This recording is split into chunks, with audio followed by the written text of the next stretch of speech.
right? So there are some edge cases like that. But it's not, in general, it's not true that the concept of X is an X. So like, it's not a, to be clear, it's not a triangle. But what we're talking about is that we have similar mental states, right? Like we're tokening similar mental states, and then we want to say like, what, how do we interpret the similarity between them, right? And then it just goes back to the same explanation as before with like the red truck or whatever. It's the same explanation. It's that there's a concept that both of those mental states satisfy. Well, under conceptualism, like how we conceptualism. Because there is a conceptualism that's not realistic. Well, how the concept of a triangle exists is by there being like all these particulars. For no. The concept of triangle exists only when minds hold them. The concept of a triangle just is a mental particular. This is what I was trying to get. That's all that they think exists fundamentally, and everything else is constructed fictionally from them. Like, no, but there need not be any particular to have a mental particular. That's the point. That's right. We got mental particulars in the concept of unicorns. There are no fucking unicorns, but we still have that mental.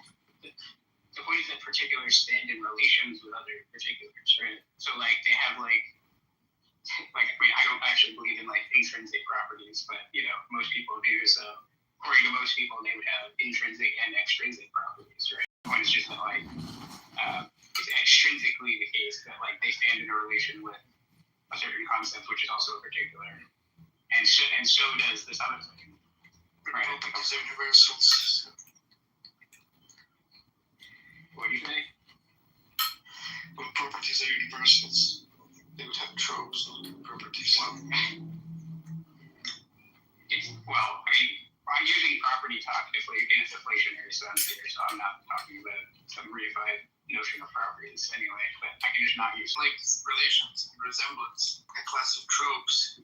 So like a resemblance between my concept of a triangle and Judd's concept of a triangle is like a totally different resemblance. The resemblance between one chair and another chair, like those are two different things, like a ball and a tree. The resemblance between the two mental states that you're talking about? Yeah, the resemblance also needs to be a trope.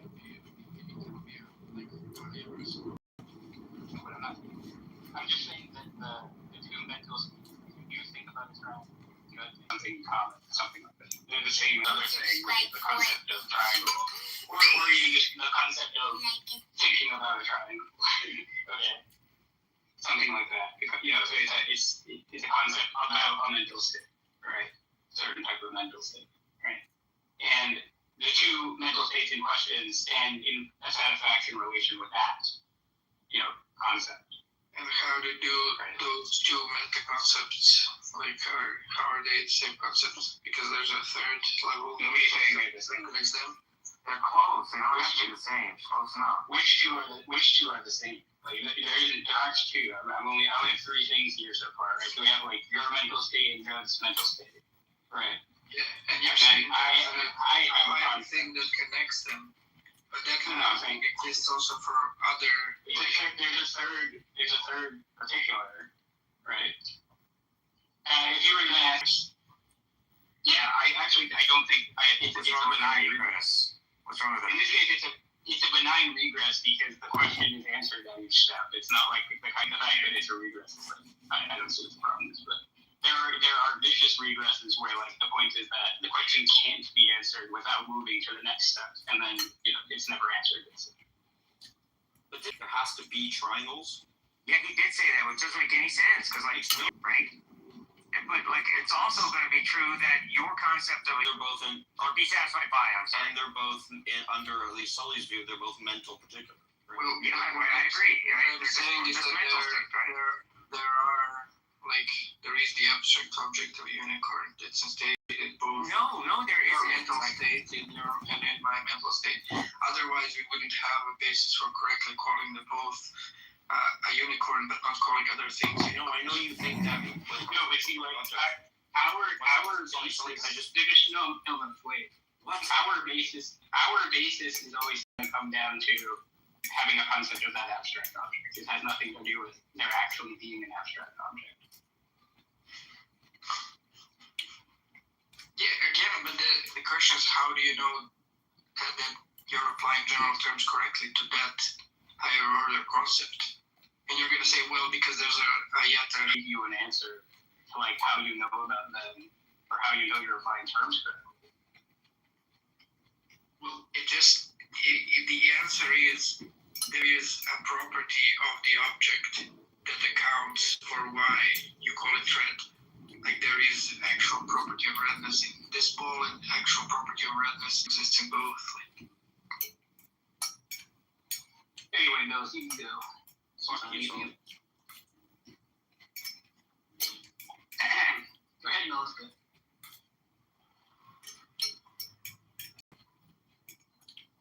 I mean, Zeleny, it sounds like you're saying right? Like, I don't see. Yeah, it doesn't. It sounds like you're just. You didn't make an argument there, so.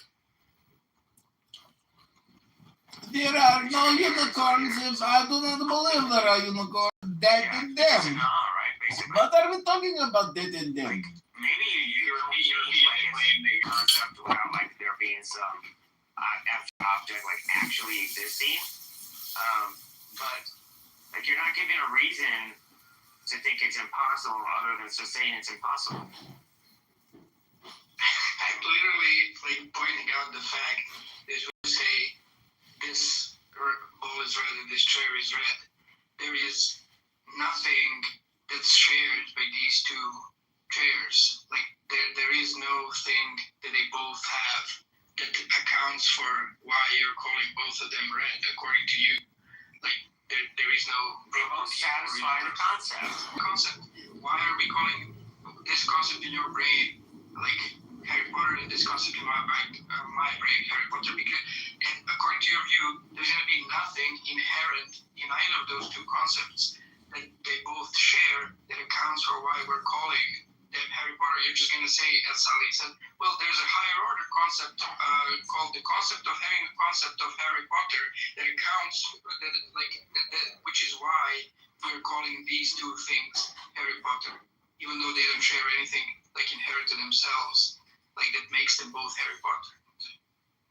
Well, I don't know what you mean by inherent to themselves, right? Because the thing that is going to be the reason that will say that your concept is the same as mine, right, is just going to be because like the relation between the concept and the referent, right, the thing that's being called, this has the name, right? Let me finish my sentence. That's not true. Yeah, but what's the problem? I don't understand. Like, you didn't point out an issue. I explained why, like, even if it turns out to be a regress, it's a benign regress. You know? But, like, are you just upset because, like, it's the relation is the thing that's making us say that they're quote-unquote the same and not, like, something in the concept itself? Is that your problem? Yeah, that's the straightforward, common sense way that realism solves it. Like, why are we calling this object red and that object red? Because they both have the property of redness. That's it. But your answer is like, no. They don't have anything that they share in common. There's no, like, them red. And this accounts for us calling them red, and that makes it true that they're both red. Okay. It requires bringing in a lot more, like, metaphysical commitment than red is a genuine, object item that can be multiply instantiated, and it's, like, instantiated in red objects.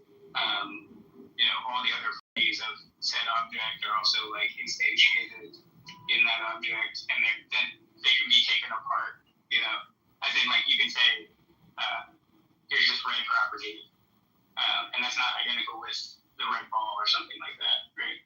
So, like, for any object now, you just have this, like, enormous set of ontological. They can be like distinguished from the object itself, or you can say like it. So then you have this question of like, okay, you have to go all the way down to like substratum or properties as an object item. It's a very particular because taken apart from all its properties, like That's a secondary issue. Like you could have a notion of very particular. You could have a notion of an object as a bundle of its properties. It doesn't matter either way. Yeah, but okay. If you do a bundle, if you do a bundle theorist view, right? Now you have like questions about composition, right? It's basically like you're saying every object is like a bundle composite of properties, which are themselves like distinct individual, existing objects, right? And then I can talk about the property of the properties and so on, And then I get some crazy like dump thing going on. So like every object is like its own little dump universe. You just get a hierarchy. You just get a hierarchy of categories, which is like all of this is common sense. Like people will understand properties right away. People will understand higher categories. Like if you say like, oh, this is a dog. Dogs are mammals. Mammals are animals. Animals are physical objects. Legal objects are concrete. Everyone understands that you're doing a nested hierarchy, like of concepts, and you're going to get to some root concept of like a thing or whatever, like existent. Doesn't matter. Like, okay, why is that like weird? Like they're like these nested abstract objects. Well, they're not themselves. I don't know. Well, you're saying that if you're a bundle theorist, you're saying properties are abstract objects. Okay, so concrete objects are like made of abstract objects. Is that right? Well, they would be instantiations of abstract objects. Okay. So is an instantiated property an abstract object or no? So if you will be invited back up onto the stage. Unlike many other degree of decorum and respect, even when we vehemently disagree, and for that I thank you in advance. And if I or a moderator asks you a question, it's not an attempt to start a verbal fisticuff. It's just a question, a dialogue. So please take it as intended. So welcome to the Critical Thinking Forum. So while we are waiting for that and for the top of the hour, I want to welcome all to the room Mary, L.S. Annette, the other Mary, Maher, Met, the other Larry, Anon, Dark, Les, Austin, Matt, L, Rico, David, Book. Welcome to the room. We'll get to those whose hands are up in a moment. Kowarski, Madi, Montset the Maestro, Olga, welcome to the room. Mirad, Sue, and Pearl, Danica, and Progressive Liberal, welcome to the room. Okay, if Waleed is not here in the next 30 seconds, which will take us to the top of the hour, I will start as normal until he arrives, and then we will invite him up. I'll ask Scott to keep an eye out, help me keep an eye out for his arrival in the room to make sure we invite him up in a proper fashion in case I miss it. Just seconds away from starting officially at the top of the hour, ladies and gentlemen. And we are now at the top of the hour. Welcome to the Critical Thinking Forum. We are here Monday through Friday at 5 o'clock New York time. Today's guest is not yet in the room. Waleed Ferris, he's maybe having difficulty. He's never been on Clubhouse before, but for those of you who don't know, he is a former foreign affairs advisor to the President of the United States. And I invited him here to discuss the situation in Iran, which all of us are very obviously not just interested in, but concerned about. And so he has agreed to do so. If we haven't seen him here yet, means he's having difficulty getting into Clubhouse, which we all understand the problems of trying to figure out a new application as he is doing right now. So while we're waiting for his arrival, let's talk about a little bit what's going on in Iran. And I used a term today that is seemingly contradictory. I used increasingly diminished options that the president has. That's how I view it anyway. That his options are increasingly diminished because everything he's trying seems not to be working so much. They're pretty, the administration is pretty transparent these days, which is not something that we've perhaps enjoyed so much in the past. About the various iterations, but the current strategy, it's pretty obvious that the current strategy is the carrot and the stick. They are offering the carrot, and when the carrot isn't accepted, they hit them with the stick. And that forced into submission, to continue the analogy. Here comes Wally. You beat that horse into submission.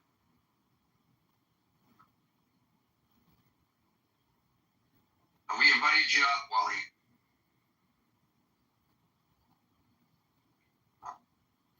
But I don't see you appearing on the stage.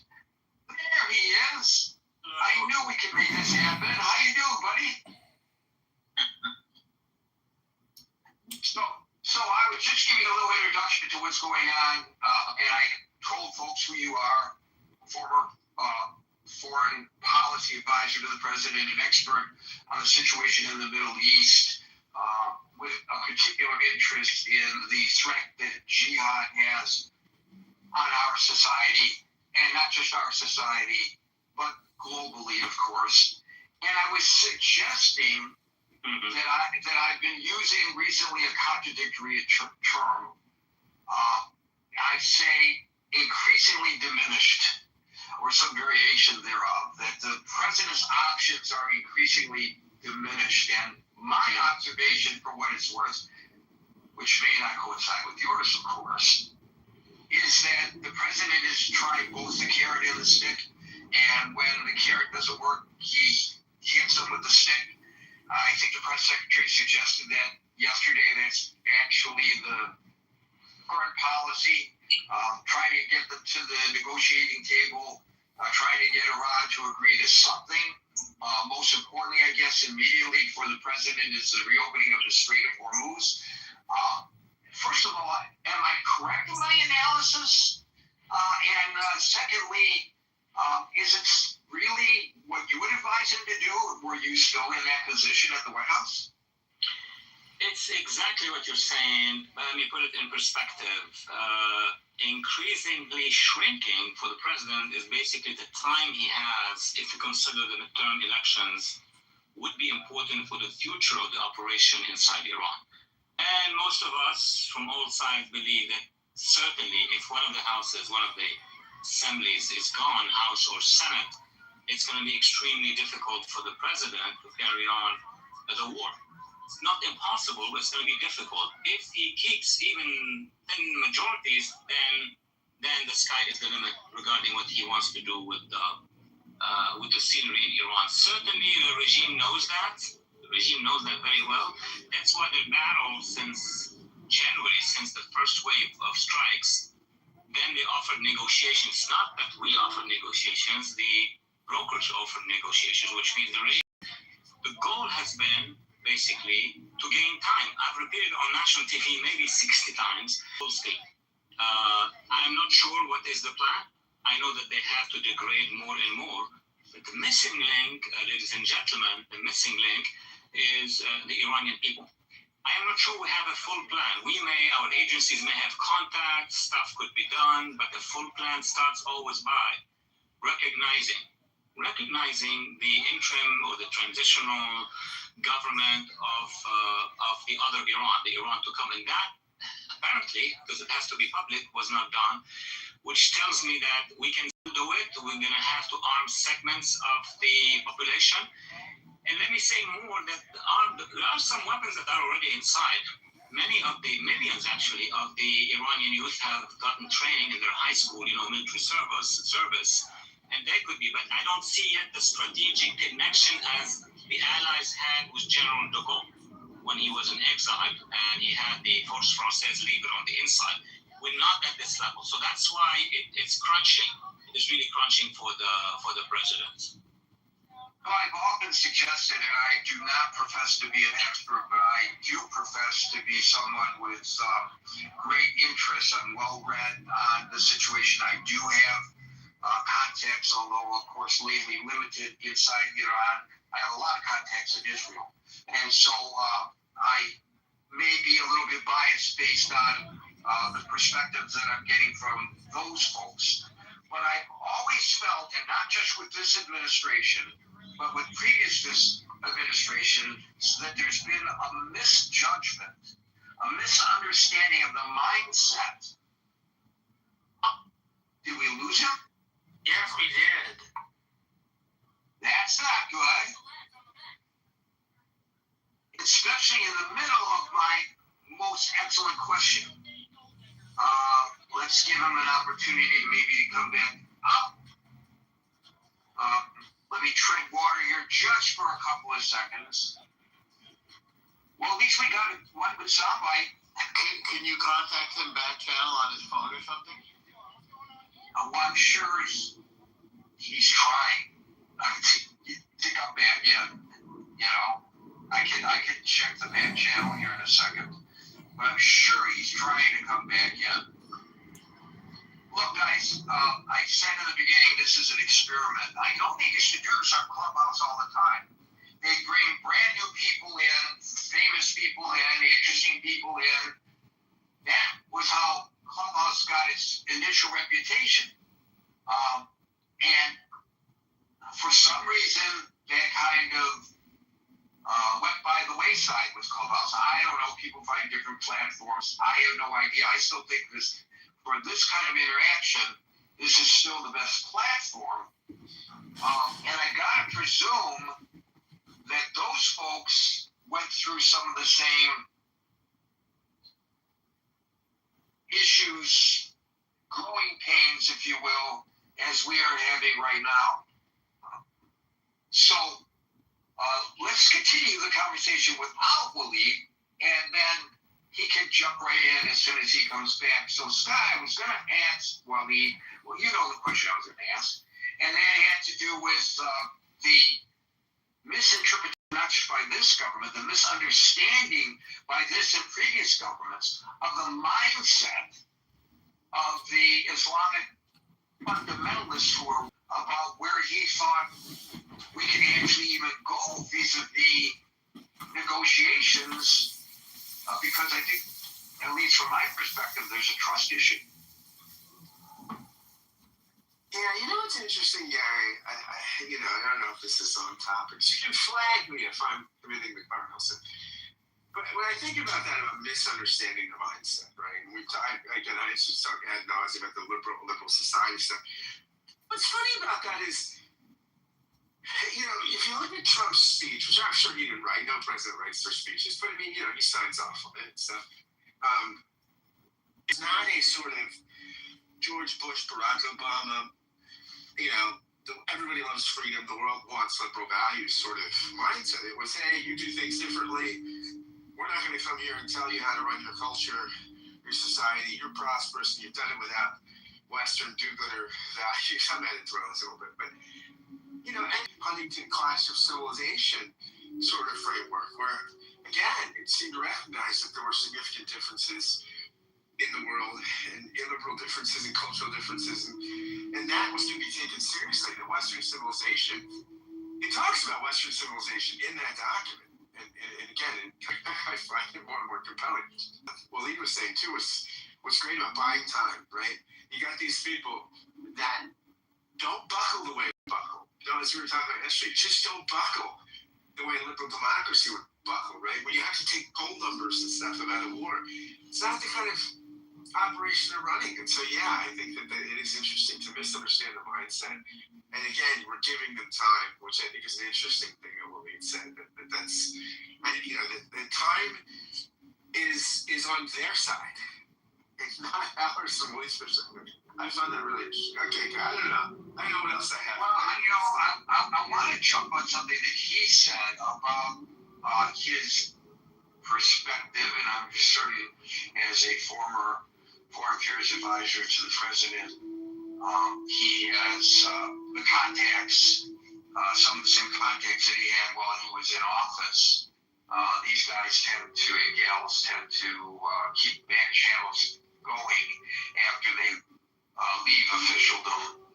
And of course, he has his contacts in the Middle East, long-standing contacts in the Middle East. And he suggested, I think the direction he was going in was that there may be attempts for a support of a popular uprising in Iran, and we hear Alan and other expat Iranians raise this issue often. But I for one sometimes think Alan, maybe he could speak for himself in a moment here. Is this just wishful thinking on your part? Or is this something that actually can occur? Remember, you're starting from a baseline of zero weapon. I cannot imagine, with the number of weapons that are available, the woods of Michigan and Fourth of Michigan, that some countries have standing armies, So there are a lot of people with weapons. I don't think it's possible, and I would say, thank goodness, have skirmishes. You can have whatever one wants to interpret that happened on the Capitol, or in the Capitol, on November the 6th. You can look at all that and say, look what's happening. But in reality, an actual popular uprising, I think we would all agree, in the United States. Now, you're starting from a big planet zero in Iran. Although he suggested that there are weapons that have been secreted into the country and put in the hands of the young Iranians who are possible. Yeah, I'm with you on that. I mean, their missiles, and look at just the sheer firepower, right? I mean, starting from where they're at. This is what my Second Amendment advocate friends always remind me, right? Like, you can't, it stuffs the stage of rebellion without guns. Such radical asymmetric force, but they're not knowing in your consciousness that they're not afraid to use it. Right? They'll kill tens of thousands of their own people in a weekend. By the way, I missed those protests, as you noted yesterday, Gary. I guess I just dialed out on social media. I missed the protests on campus. I'm sure they happened over there. I just didn't see them. Right. Very. I'm so sorry. It's a technical issue. I knew it. Look, you're brand new to Clubhouse. Some of us who have been here a long time sometimes have technical issues. So no apologies about that, and I'm sure you know where I'm going with this. They're starting from basically a baseline of zero. There's no second amendment there. How do you actually have optimism that there could be some kind of a popular uprising? Well, input number one is I am deeply connected to the various elements, not just one major element, various elements. Should it be the older ethnic, territorial, regional uprisings? Of course, everybody mentions the Kurds, but I also have been interacting with the Arab in the Ahwaz or Khuzestan, with Baluchistan, and that for the last 10 years. It's not only yesterday or the day before. And it seems to me that those components have already prepared them. The president made those posts asking all Iranians, including the Persian majority, which is the most important, that they need to continue to march. They need to identify their oppressors, which means, in diplomatic language, there will be trials, there will be courts for mass killings and war crimes, so on and so forth. And obviously, the term, help is on the way. All of this was basically convincing the Iranians, millions of them, to take to the streets. They did. 52 or 53,000 people were killed. That's, in sociology, that's the ultimate indicator that the population will rise. There is no way they're gonna coexist with the regime. The problem is that the regime has immediately went to Qatar and to others and told them, let's offer something so huge to the administration.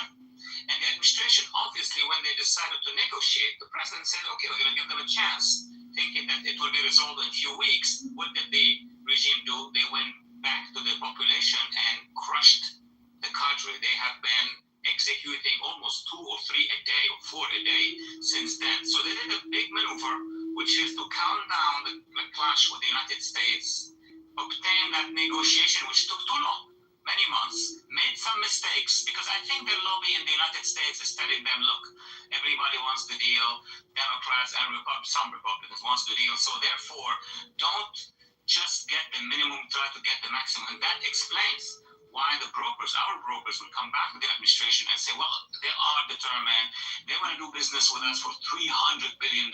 That's dizzying. And it took that long to realize that the regime is not in the business. The regime was in the business of pushing us to July, and now, of course, they're working on August to get us weak. Us meaning the supporters of the president weak before losing the election as they thought. That was their plan. Now, it's critical between now and, I would say, mid-September, what the decision in the Oval Office is going to be.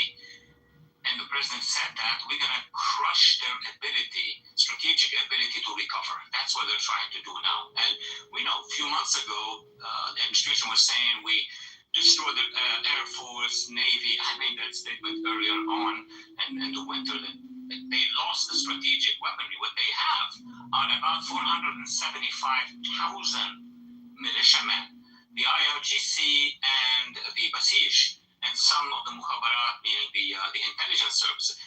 That is a continental problem, meaning, yes, we took out all these weaponry systems, and yes, they said, okay, now land here and fight us. So this is how they convince themselves and us that the American public is not ready for a white fight on land. And on the other hand, they are disarming or they are deterring the civilians. It's going to take the president to decide that he's going to send our forces to destroy the remnant of the strategic ability. And meanwhile, as I said, the missing link, which I think is going to happen, but I'm not sure when, what day, what week, we're going to engage with the Iranian opposition and people and have them take to the streets. Why? And the first question is, why did he? And the second question is, should he have? Why did he take the foot off the gas after giving so much hope to the Iranians? Gentlemen, ladies and gentlemen, I can't even answer the question because I'm not inside the wall, but I have my connections with the administration. I served as an advisor early on, so it doesn't count much now.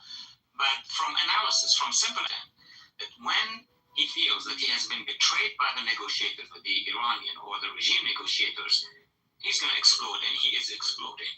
So whatever the regime now think they have to do to take back the confidence, the confiance of the president, I don't know if they're going to be able to do it.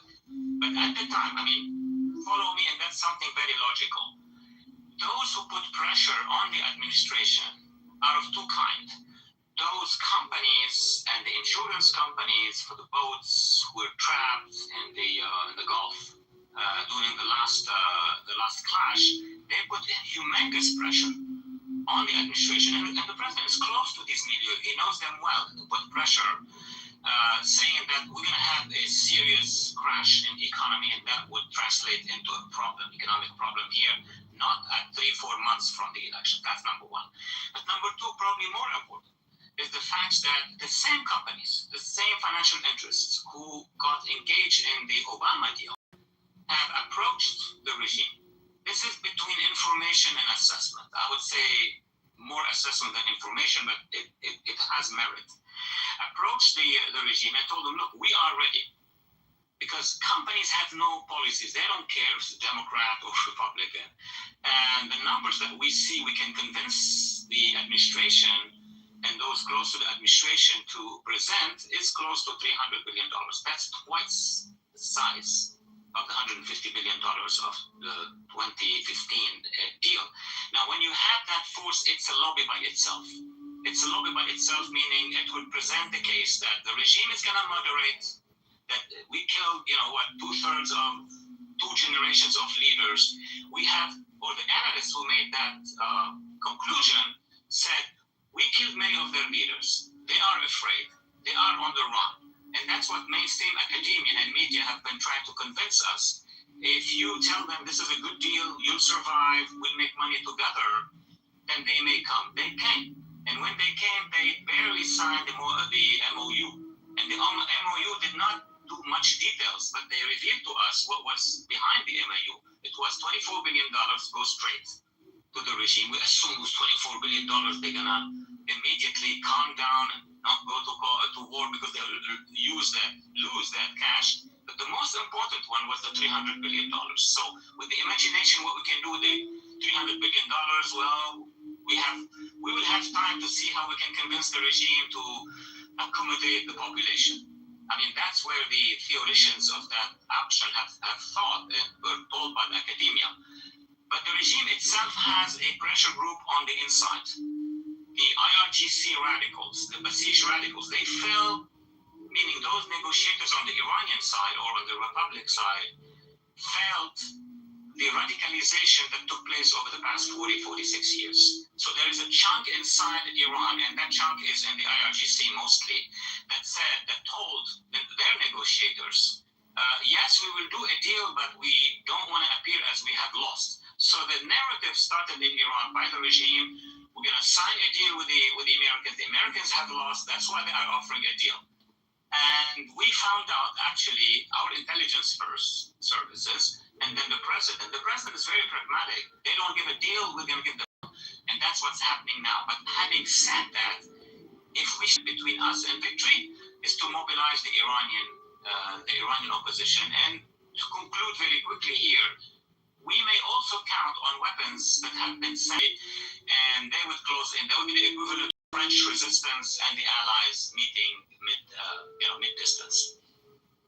Well, it's interesting, that last comment, while you mentioned the French resistance and the Allies, the president actually did not put together what one of his predecessors called a coalition of the willing. Was this something unattainable, or was this something that he miscalculated, thinking that we could do it alone with the help of Israel?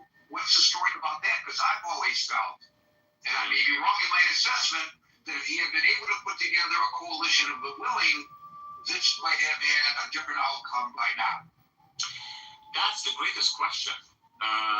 Here's a timid answer to that, because we still don't know much about the details of what happened, but one can imagine, one can project it. We know how these things function. We know the lobbying. We just spoke about it. The coalition of the willing this time was more than enough. The sheer power of the United States is huge.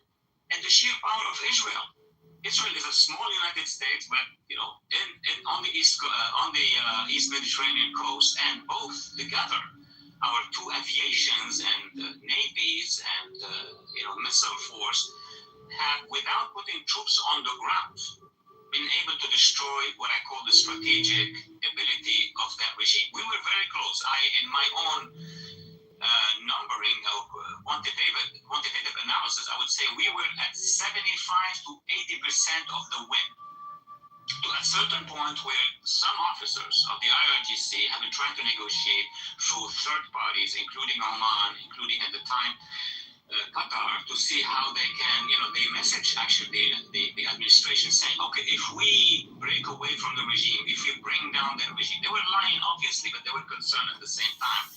What would we have once that regime will go and we come. And you remember, some of our officials, including the administration, said, well, we're talking to the right people. Right people meaning those officers who sent messages and said they're ready to do it.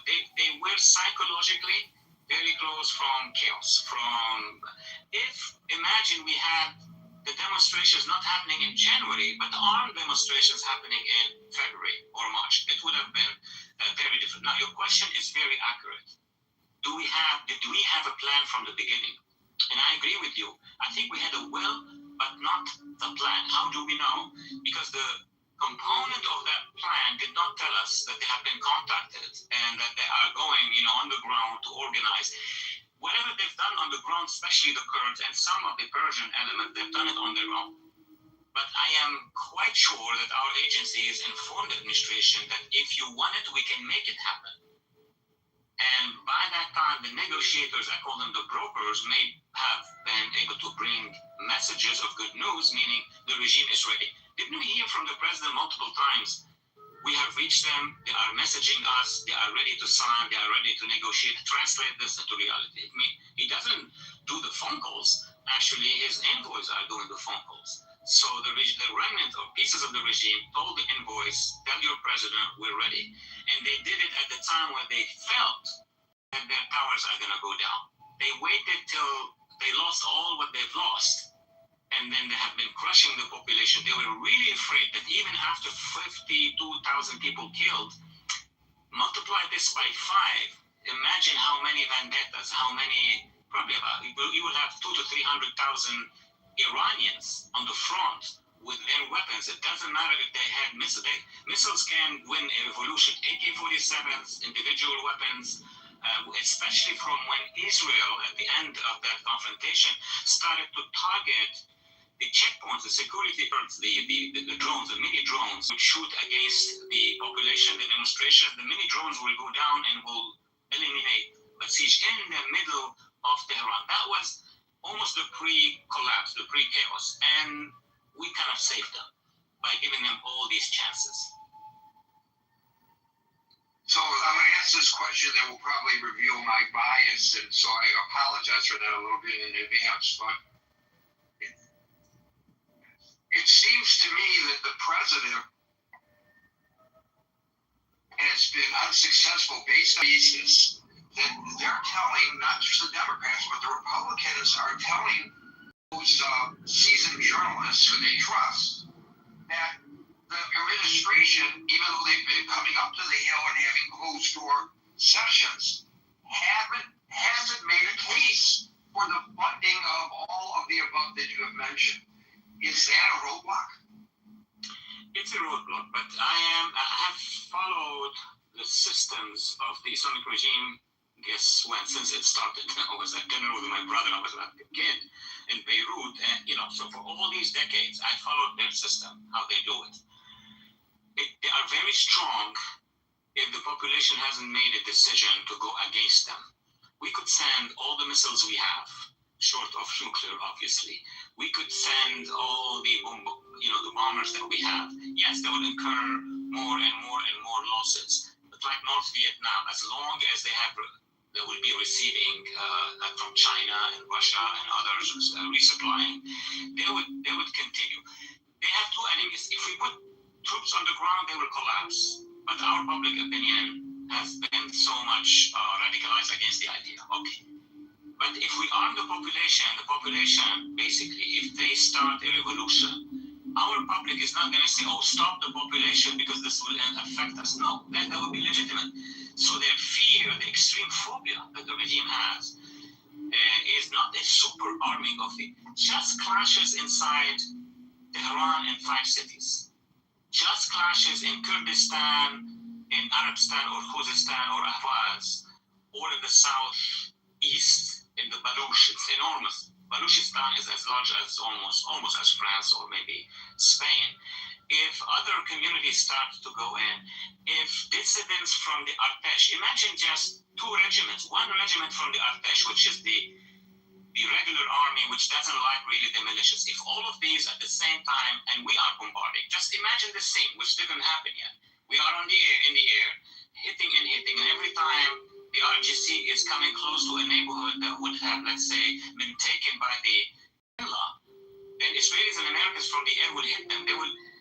The revolution, it won't be alone this time. The revolution will be marching with smaller weapons, lighter weapons, but up in the air will have the other reasons. We've done it for the wrong reasons, but nobody could stop the population with AK-47 and then having, B-2s in the air supporting them. That will take them. That's what happened. Afghanistan. Yeah, I was about to say in Afghanistan.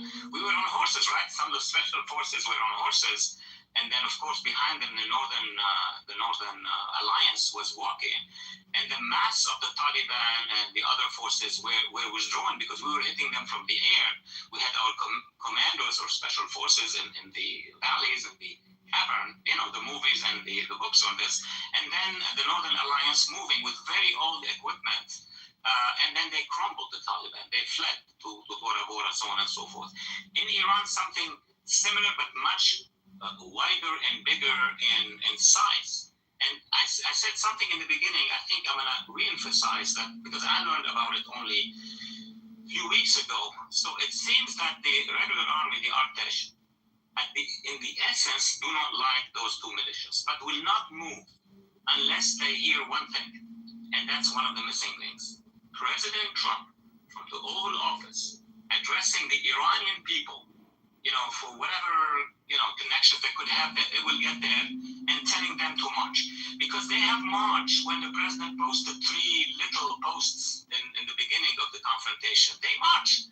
53,000 people were killed.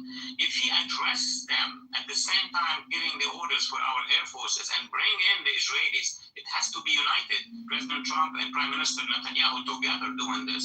You're going to have then in absolute support by moderate Arab countries. You were, so not on this show, the other shows, discussing Saudi Arabia, the UAE, the Iranian opposition, the opposition inside Iraq, the Kurds. You will have the mother of coalitions, the feasible coalitions, to march at the same time against the regime. They will crumble, in my view. Are the Gulf states developing an appetite to do something since they've been under attack? I couldn't hear you well. Did you say the Gulf states? Yeah, I know. I set up my audio incorrectly today, and I apologize. And so, see, even I have problems with the technical aspects of it. I said, are the Gulf states developing an appetite for retaliation now? They have the appetite. They have the history of aggression, especially Saudi Arabia, even more than the UAE. Or, and Bahrain. There were attempts of coups by the pro-Khomeinis inside Bahrain. Bahrain has a problem with 20% of its population, not just because they are Shia, but because they are penetrated by the Khomeinis and Hezbollah, etc. But let me address Saudi Arabia. It's a big square in this equation. Saudi Arabia was sandwiched between the missiles coming from Iran, the Khomeinis, and the missiles coming from Sana'a, from the Houthis. The Houthis are at 200 kilometers, maybe 100 miles or kilometers, I don't know, from Mecca, not from Riyadh, from Mecca. And the Saudis have suffered. But let me say one thing about the Saudis, because it's not well known within the American public. There are still struggles within the kingdom. There are still struggles. Remember, the Saudis have ordered for President Trump in May 2017, the mother of all conferences where they gathered for him, 52 Arab and Muslim countries. 52, minus Qatar, because Qatar had a different policy. But the bulk of the Arab and Muslim world was there, led by, at the time, the influential MBS, who was Deputy Crown Prince. Now he's Crown Prince, and he is the Prime Minister of Saudi Arabia. And I don't know, but soon enough, he will become the King of Saudi Arabia.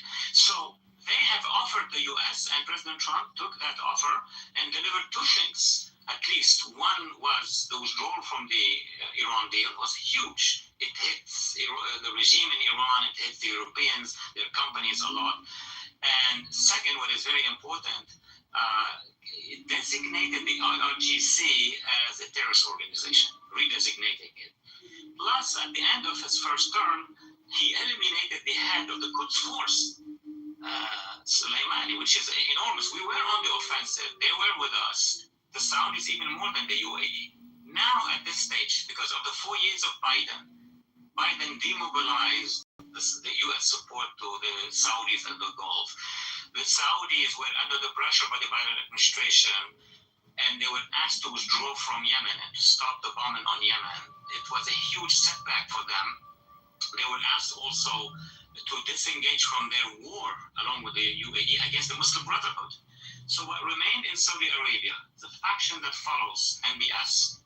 MBS is with us. He's with the West. I'm not concerned about anything they do with China or Russia or this little aspirin deal they did with the regime in Iran over the past 2 years. They want to be our allies. And to those who were not certain that Saudi Arabia will come to the Abraham Accord, of course they're going to come. Their ministers told me this when I was foreign policy advisor. We go back to 2016. I sat with them in New York, and they told me we cannot wait. The deputy crown prince, they cannot wait. But problem is, the 4 years of the Biden administration demobilized them. They were concerned because there are remnants of the Muslim Brotherhood in some quarters of Saudi Arabia. And it looks like some of them are, let me not go too much into the detail, but some of those quarters who operates from some agencies in Saudi Arabia are in connection still with the father, with the king. The king is ailing, but those classical, traditional, Islamist inclined who are against all these reforms are still around. So MBS cannot operate if we have not made a decision to bring down the regime. Because some of them told me over the past 2 months at least, see, we told you, you guys in America, you encourage us to confront the regime in Tehran. And suddenly your brokers come with a draft for a deal with it. We cannot play with our national security like that. So I would say at this point in time, the Saudis, though they have 2 wings, if we bring down, if we are serious, if we arm the Iranian people, if we mend fences with Israel, do that white confrontation with the regime in the goal of bringing it down, not to bring it to the table of negotiations, Saudi will change. Saudi will be on the offensive. And I am interested, not interested, I'm surprised that the UAE has been engaged militarily. They have been doing most of the operations across the Gulf from the Arab side because they are the bankers. They have a lot of money which has been deposited by private sector in Iran. And they don't want to lose this ability. They don't want to see the regime coming and take it out. That money, and then Dubai is all about stability. So they have more in behind us, but to our sides, if we decide that big overlord campaign, meaning the Normandy, meaning getting all the allies at the same time, coordinating. What you did up on Capitol Hill yesterday, I want to give you the opportunity to tell us about that. But you and I are in accord. This is Gary's bias here. You and I are in accord when it comes to the removal of the regime, because that's the only way you can stop these jihadists from terrorizing the Middle East. And as you point out, to the Jordan Kingdom there by those who would like to overthrow them because they don't see them as being carriers of the Islamic torch in the manner in which they feel the Islamic torch ought to be. The Iranian people, the solution to all this is removal of the regime, and I think the president hopefully, starting to understand that after all these failures at the negotiation table. I agree with you 100%. I knew him, of course, I was his advisor for a period of time, and he's a, let me put it that way, he's a real estate strategist, not just to sell and buy. And I'm just gonna give a little bit of something that happened when I was advising him the first time, the briefing in New York, before he wins. I brought a lot of maps. I love maps, and I put them. Give me the information on the maps. He can see the balances of power. He can see where the oil is. He can understand, So he will be sensitive if he has, I'm sorry to say it, the right advisors at the right time. But then you have another pressure that comes, Mr. President, we can get the deal. He loves deals, but he knows the ground, and he knows when those deals are lying deals. is not going to get him what he wants. So having said that, I would say that I imagine the president now, in his conversations with Pete Hegseth, with Secretary of State Rubio and others, and still the Israelis understand that this regime is not going to give him what he wanted, which is a partnership, business, etc. He knows that they're lying. So now he still hears, with one ear, he still hears what the negotiators are bringing, but the way he's giving those orders to destroy the regime, to do that, indicates that he's tilting towards engaging fully. I hope his advisors, I wish I can be an advisor now, I hope his advisors are presenting to him logical ways and very quick ways to mobilize the population, the people of Iran, and to close in with our military. Well, I held you much longer than I promised to, so again, I want to thank you for your time. But before you go, please tell folks, because it didn't get the kind of coverage it deserved. Yesterday's launch of the International Freedom Coalition on Capitol Hill, and what that has to do with our fight that everybody here agrees is necessary against global jihadism. Let me begin with the conclusion. Thank you for giving me this window to speak about an enormously important event. I was there, obviously, but historically speaking, this popular groups, political resistance in many countries in North Africa, the Middle East, South Asia, and elsewhere, who have formed resistances against the jihadists. All in New York, right? They mean globalize the jihadist intifada. There is a response by civil societies. This is unique. Obviously, they have Israelis, you have Lebanese, you have Druze, Alawites, Kurds, Yazidis, and you move to Sudan, Christians and others in Nigeria, all the way. There are dozens and dozens of movements. This has been a very patient, strategic work we were part of for the last many years. It just accumulated recently, and a meeting was called upon by Charles Jacobs, also a veteran of human rights from Boston. He started 25 years ago by going to Sudan and by the freedom of Black Sudanese, Southern Sudanese from their capture. It's a whole wonderful project that is now underway, and they have formed a confederation of all what they call the victims of jihadism. It has never happened before. It happened on a smaller scale. So like the Muslim Brotherhood or the jihadists have an international around the world, there is now a confederation of NGOs, of political fronts, of almost all those who are resisting. Guess where? From northern India to Afghanistan. Give you a quick example. Our resistance movements around the world, civil society first, but even guerrilla if needed, be forgotten, be marginalized. So they're all coming. And actually they came yesterday, including obviously another dimension, which is those who have been victimized by the jihadists in Europe. So in Europe, civil society, how many community groups have been trying to stop, or not even trying to stop, expressing their views, and have been, under violence by jihadists already in Europe, and of course in the United States.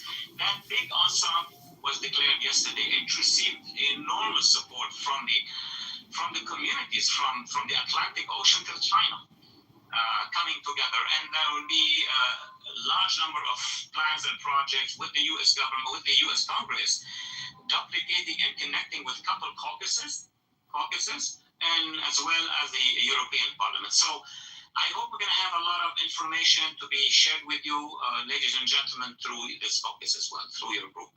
So I apologize for coughing. I didn't realize my microphone was open. It's a broadcasting 101 no-no, and so you can mark that down as the second technical faux pas on my part today. But the interview was fantastic. Folks, the main chat linked above on Facebook Messenger, I put a link there just now to the International Freedom Coalition website, which I encourage you all to go to right now and peruse. Wally Ferris, so thankful that you were able to overcome the technical hurdles that Clubhouse presented you and persevered in. This was a terrific presentation. Social media shoulder, and I'll set it up. Thank you, Malik. Thank you so much. Thank you for the clarity and your commitment to tell the story to all of us. Thank you so much for having me as a guest, and I'll be happy to come back. We will be happy to hear from you anytime. Thank you, Ali. So, folks, you heard it from the horse, affirmed a lot of my observations. It's always good to hear that from somebody who we can trust as a source. So with that, it's your turn to speak, ladies and gentlemen. So we will start with Scott, followed by Marshall. Yeah, can you come back to me? Absolutely. Marshall, followed by Ed. It was quite interesting. I think I found the machinations of the administration probably the most interesting part of that. He at least seemed to have an idea of what Trump was thinking. And that's more than I have, so that's nice. Yeah, I kind of like the anecdotal aspects of his presentation where he kind of pulled the curtain back a little bit so we can see what goes on in the Oval Office in the mind of the president. I had not heard other than from being considered. He laid out a blueprint. I don't know how accurate it is, but he's obviously closer to this because he lives and breathes it. Wouldn't that be something if there were to be a popular uprising? I think he intimated that if there was a popular uprising, it would force the hands of Congress. He didn't say that, but I think it would force the hands of Congress to fund whatever the United States feels needs funding, Marshall, whatever the president does. Yeah, I imagine so, yes. If it turns out that way. I'm worried that it's Ahmed Chalabi all over again. Ahmed Chalabi persuaded us that Northern Iraq was good, the Kurds would come out, and we ended up betraying the Kurds. And so I hope what we have heard, it really does demonstrate the thought in the Oval Office. That would be very nice to hear. You know, he says he wishes he was an advisor now to the president. And I would say the president needs an advisor such as him to properly articulate to Congress and to the public the vision, because he agreed with my preparation that this administration has not been particularly clear in articulating that, and that's what causes the pushback, I think, a lot of it that we see. One of the other things that he talked about, and I was unaware of this, and I thought I was pretty well looped in. Maybe Abby knows about this, and let me go ahead. Yeah, I'm listening, by the way, after Abby. I'm good. Okay, sure. Abby, you missed it, but he said that in the initial prosecution of this war, the Israelis were using medium-sized drones, or the militias set up checkpoints. They got attacked by the Israelis. Every time the Israelis were there pushing back at the oppressors of the Iranian people. Now, maybe the people in Iran recognize that, and maybe you are looked at to a greater degree than I am, or most of us are, with regard to this, but to me, this was news. I didn't hear a lot of it, but I do know that the Israelis had a drone factory. So it could have been part of that whole,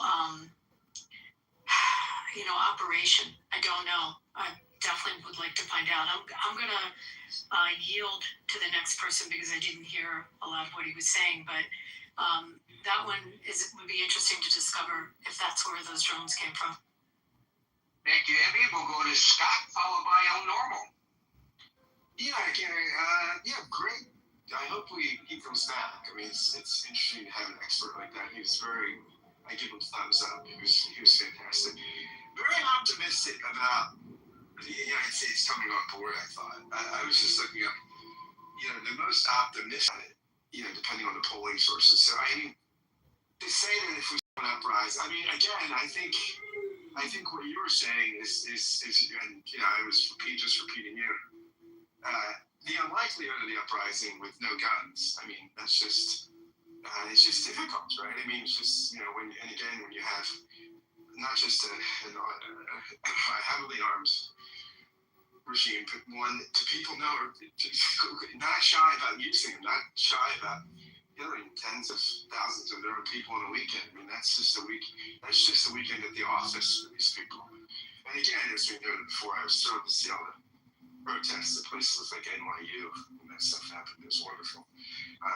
Students are very conscious of global injustice these days. But I think that's it was interesting. I thought also you contextualized Trump very well. The map stuff, right? You want to get to Trump, show him real estate, and that was a very interesting insight, right? That how different presidents think and just how personality shapes people, right? Like how the team of rivals people versus the real estate people versus it doesn't matter the temperament of the person in the office, not just the information you're getting, but just the way they see the world emotionally, psychologically. That was really interesting. Yeah, I mean, I think that this is. I appreciate his optimism, right? I don't know that I share it. I don't know that I don't know that where we go from here. And again, this is not to diminish the significant weakening of conventional forces in the Iranians, right? I mean, I think we can continue probably to do that, right? I think if Congress will fund it, which again, that's another question that we have to consider as we assess where the conflict's going. But if Congress would fund it, I think we could pummel it. But as we thought before, will that bring them to their knees and does it get us closer to the nuclear dust? I call it the nuclear dust. Does it get us? I don't know that it gets us closer to that. I don't know what the end game is here. I don't know what a victory would look like. I'm not saying there isn't one. I'm just saying I don't know what it is, right? What is it? Is it we talked about? Is it regime change? Is it simply daytime? I mean, is it after we've pummeled them, getting to a point where this regime is demoralized enough that it will deal, that it will be less of a pariah? I don't know. And these are open kinds of questions of the actions they're taking right now for him, that they're going to buckle and then they'll be willing to deal. And I mean, that would be great if we get a favorable deal. I mean, it's been costly. It's been costly, and I think, as we've said before, ad nauseum, I think that the American people, I mean, the rallying around, this is post-Afghanistan, post-Iraq too. Post-Iraq 1, I think the American people would have been in a much different place. That's not to say that you can't bring people along, maybe, but that's certainly not Trump's skill, right? I mean, of all the skills and personality quirks and strengths and weaknesses he has, this is not in his wheelhouse, right? Bringing people along, especially the unconvinced, the middle, the possibly persuadable. That's not who Trump is, right? Trump is a go to the base, rally the base. He's not somebody that's a consensus builder. So yeah, I don't know, guys. Those are my thoughts. Great guests. Love it when you have guests. Keep them coming, my friend. Thank you for that, Scott. When I'll go to El Normal, followed by Yemi. Hi there. I will keep it uncharacteristically brief. This was a coup, Gary, for you and for us, and for Mr. Fares, Mr. Walid June, which is a term of affection in Farsi. What an encouraging presentation. What a great perspective I'm delighted to hear his inside view of the solidity of our coalition, including the United States and the Gulf nations and Israel, against jihad and against the Islamic Revolutionary Genocide Corps. The Persian people are a noble and millions and millennia-old people with wonderful art, wonderful cinema, wonderful food, wonderful culture, wonderful music and theater that are under the heel of this oppressive, bizarre, suicidal, apocalyptic regime. They're not even indigenously from Persia. People and the Yazidi people and the Baha'i people and everybody else they've been oppressing. And the people of the region need to be free. Lebanon, of Hezbollah, armed and funded and trained by this horrible regime. And Syria, they're already out of. Yemen, they need to leave. Iraq, they need to leave. The United States, they need to leave alone. Europe, they need to live alone. These crazy people need to go. This argument as we head into Shabbat. And thank you to Mr. Waleed June, who took his time to share this with us. And please, many more, Gary. Let's join that coalition for freedom against this horrendous attempt at worldwide jihad. Finally, some encouragement after the betrayal of my party, Gary, the Democratic Party, and the horrible mistakes made by both, unfortunately, Barack Obama, for whom I voted, and Biden, for whom I also voted. How they can be so wrong-headed and so treacherous, I do not know. But let's turn it around. I'm surprised to hear how highly he spoke of President Trump, but then I am delighted to hear it. And I'm wishing us all success in this struggle against oppression. Thanks again, Gary. Oh, thank you for those kind words, Jordan. What's tempered, he did point out diplomatically that this is not the art of the deal, buying and selling an apartment building or a hotel in New York City. You're dealing with a different type of mindset, and the president, the president went in and said, look, we can all win from this. And it sounds great. Anybody else would have grabbed it. It's actually a lifeline to them. But that's not how they think. And he's now starting, the president, as Waleed told us, is now starting to understand that. And I think most importantly, when he characterized it, he basically said, not in these words, president's getting pissed. And I think we all know what happens when the president gets pissed. And I don't think it's a pretty outcome for the people he's angry at. So let's see where this all goes. I will note that one of the things that Waleed Ferris points out is that this is not just about Iran. It's not just about Israel, as many people are trying to frame this. This is not even just about the region. This is about jihadism globally.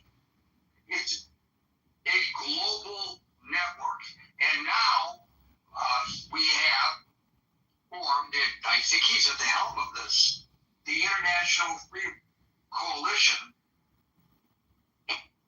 There are representatives of jihadism, including Middle Christians, Yazidis,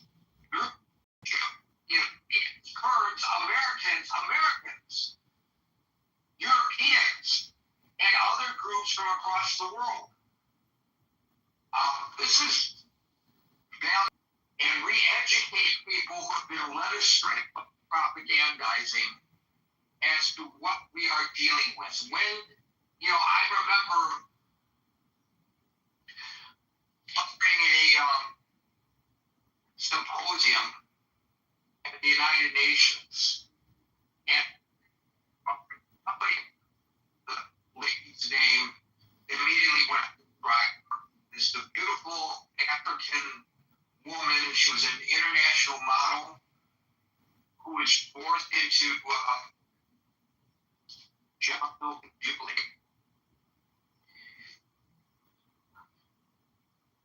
And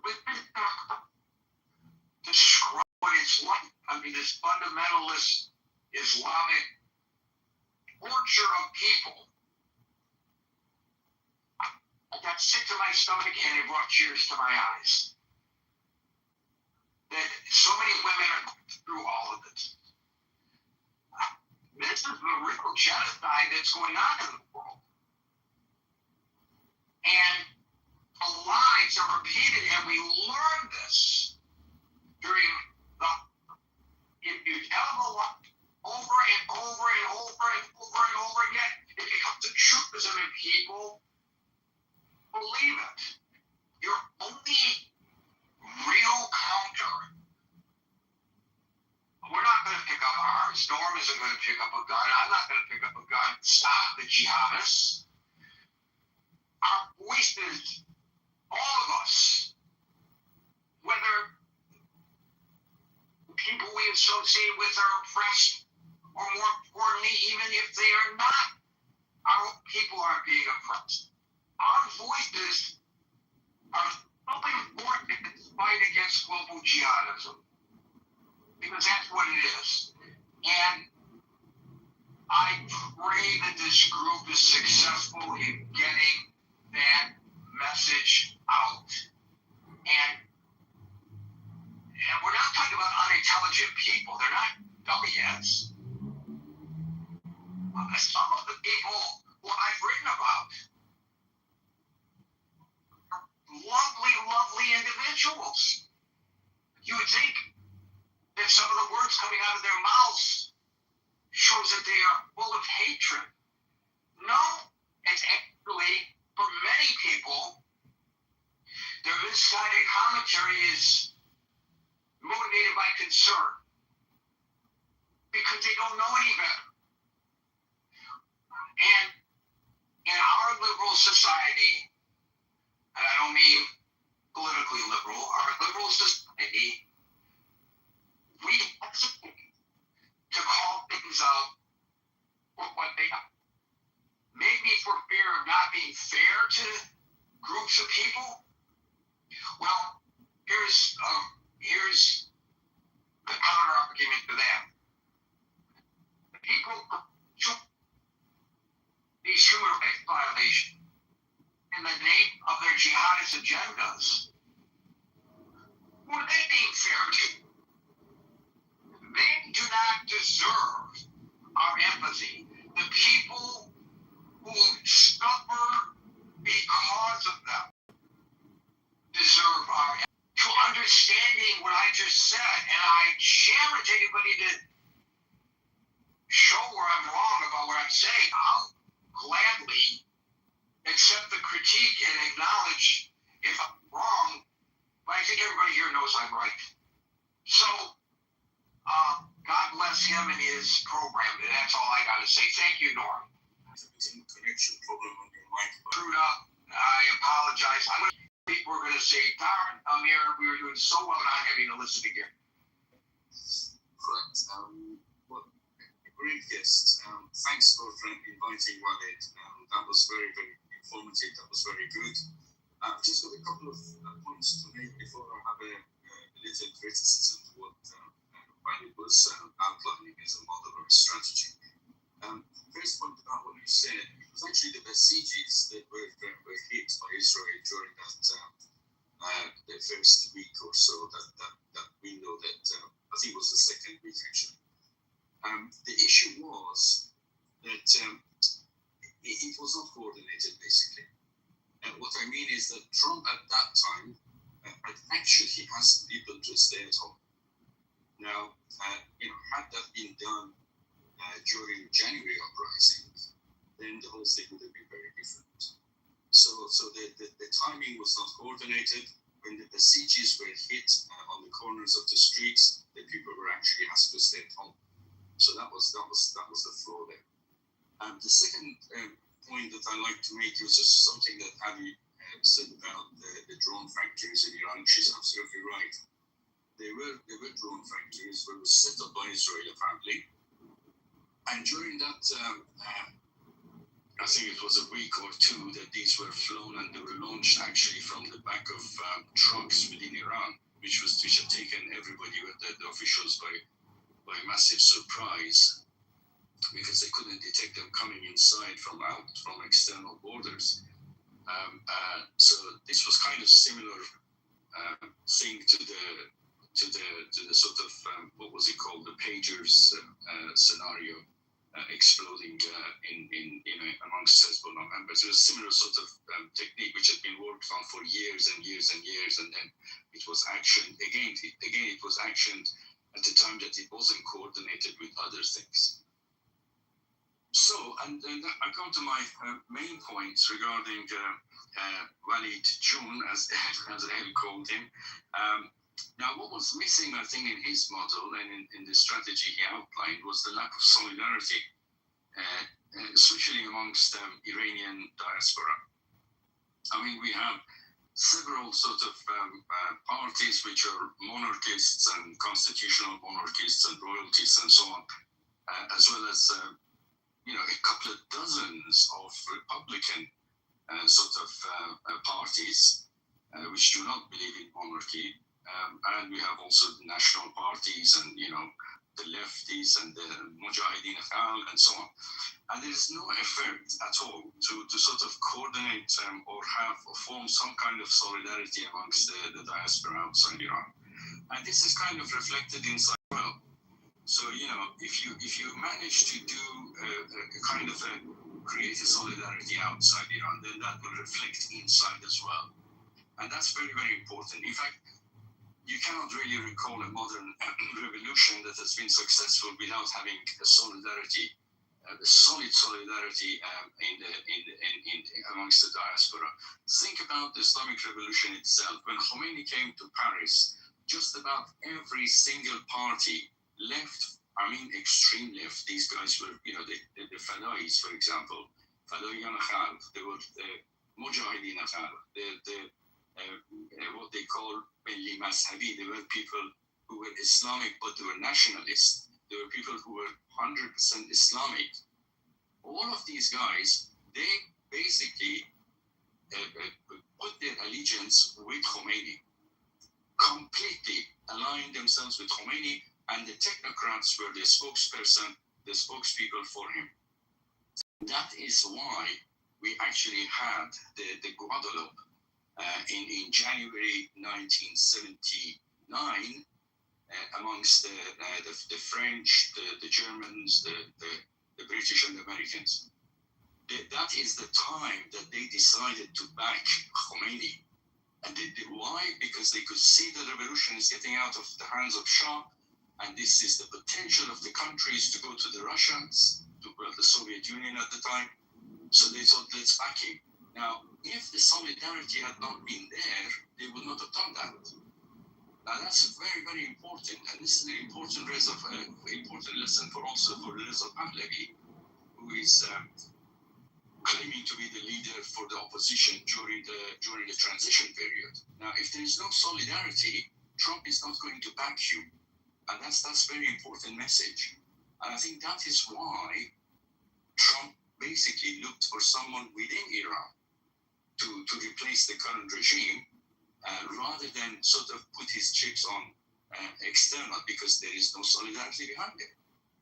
And if you look at other revolutions, more contemporary ones than the Islamic Revolution, you will see the same thing. I mean, we had the solidarity movement, the typical one in Poland, and in there, what you had the Communist Party, the left Wenzel, who was the leader of the workers, this was a communist people which didn't even believe in God. They were in in solidarity with the Church, and Church of Poland is more Catholic than the Rome. So, you can see, and everybody in the middle basically gathered together and gathered behind Lech Wałęsa. And that's how they managed to win that revolution. Similar sort of thing in Serbia, the Otpor movement. I remember that well because I used to be a student at the time, and they had their slogans all over the university. Enough, we want to live now. I think that was one of the main slogans that they had. And in Poland, they had a slogan that there is no freedom without solidarity. At the time of Islamic Revolution, we had the slogan, the shot must go. Very simple slogan, and this is the sort of thing that you need to gather people around, and that's very, very important in a successful revolution. You need to have the right slogan, you need to have a solidarity and a leader and a movement, and that's how you can succeed. I'll leave it there. Thank you, Amir. I was referring to Waris Deary. She was a Bond girl, actually, but more importantly, was an ambassador at the United Nations against female genital mutilation for a number of years, and that's when I met her. And she really touched me with her story. I put 2 links. One, a CNN report about her story. The other, the Wikipedia write-up on her in the chat, which is linked above. Thank you, Amir. We'll go to Dave, followed by Murad. He lists who are the jihadists. It's like Hamas, ISIS, Houthis, and Hezbollah. And then he also talked about the new formation of anti-jihadists. And they are from different parts of Middle East, Europe, North America, right? So if we look at the world map right now, if we exclude the war going on between Ukraine and Russia, much of the trouble in the world right now are caused by jihadists, right? And both in Nigeria, in North, in Middle East, but and the question is, this jihadist is anti-West, anti-America, anti-Jews, anti-Zionist, right? So once we get rid of them, we get rid of the root of the problem, and we will have world peace. And the way how these jihadists work is, when they look at the map, they infiltrate the left, right? Many left are infiltrated by this. And we see this in what the Walid said, right? And also what El Norma said, right? He was, El Norma regretted that he voted for Obama, voted for Biden, and he said treacherous, right? So this is why we see when Trump come back second term, he fired a lot of people. And potentially these are infiltrated by the ideology of jihadists. And so basically, once we are clear that jihadist is the root of anti-world peace, and now we have anti-jihadists, we are talking about the beginning of the end of anti-world peace. So we have to help the left to wake up from all the indoctrination, infiltration by jihadists. And by doing so, we will end up an important step to, lasting world peace. And the Ukraine and Russian war will just a matter of time. But the root of all problem right now in the world, anti-Jews, anti-Zionists, all these are the root of jihadists. And they infiltrated the left. Hello? You have to wait your turn, Miriam. Thank you, Dave. We'll go to Murad, followed by Nasser. Thank you, Gary. Gary, unfortunately, I lost the previous speech of Mr. Forrest, but I try to speak to the point about the strategy. Gary, my heart is saddened by 50,000 Iranians slaughtered by the Iranian regime in the past. And in the past few days, this pain has been renewed. The 4 young American soldiers killed in Jordan by the brutal Iranian regime brought tears to my eyes, especially the innocent Isabella Gonzalez. But you know, yesterday we had 2 who were executed by this regime in Isfahan. But this is about the strategy. In my opinion, the further we go, a regime with a sick ideology that instills in its people that I am the successor to the promised savior, and perhaps in the rightful place where I am sitting, the promised savior will appear this Friday to help you and me. So I see no obstacle to bomb Doha, Dubai, Kuwait, Manama, Riyadh. Even if the US military soldiers enter Bandar Abbas, I will shell the citizens of Bandar Abbas and American soldiers together with a clear conscience.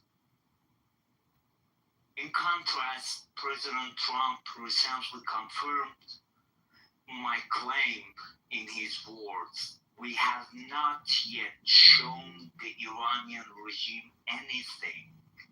We have not shown the Iranian regime anything.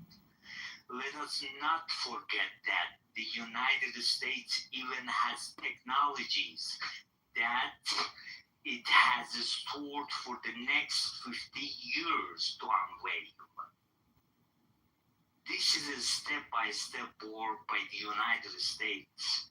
The Abraham Lincoln is grinning on the deck and lower decks on the IRGC's speedboats. Just Musk team is capable of disabling the entire IRGC's communication equipment. What is Trump's strategies that tolerates this regime animalistic nature to such an extent? I think that this war will continue for various reasons in the next 18 months until America being a state of severe war, and ultimately with a glorious victory.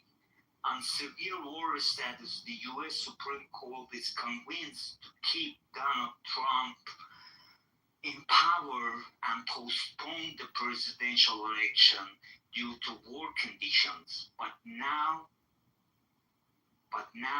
let us all get past the Democrats and maintain our unity for the victory of freedom over terrorism.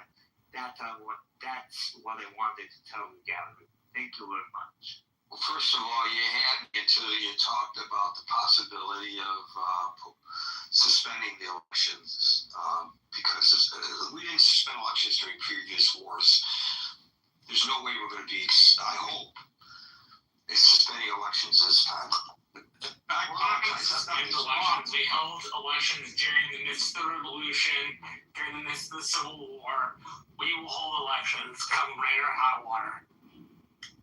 But I want to ask also, Murat, have you heard that the Rahimi girls actually have been executed? Because the latest I heard is that they were tried in a kangaroo court, I think as recently as yesterday.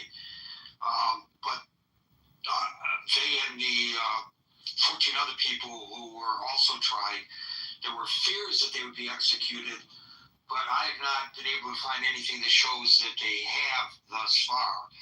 Do you have information that I have not been able to find?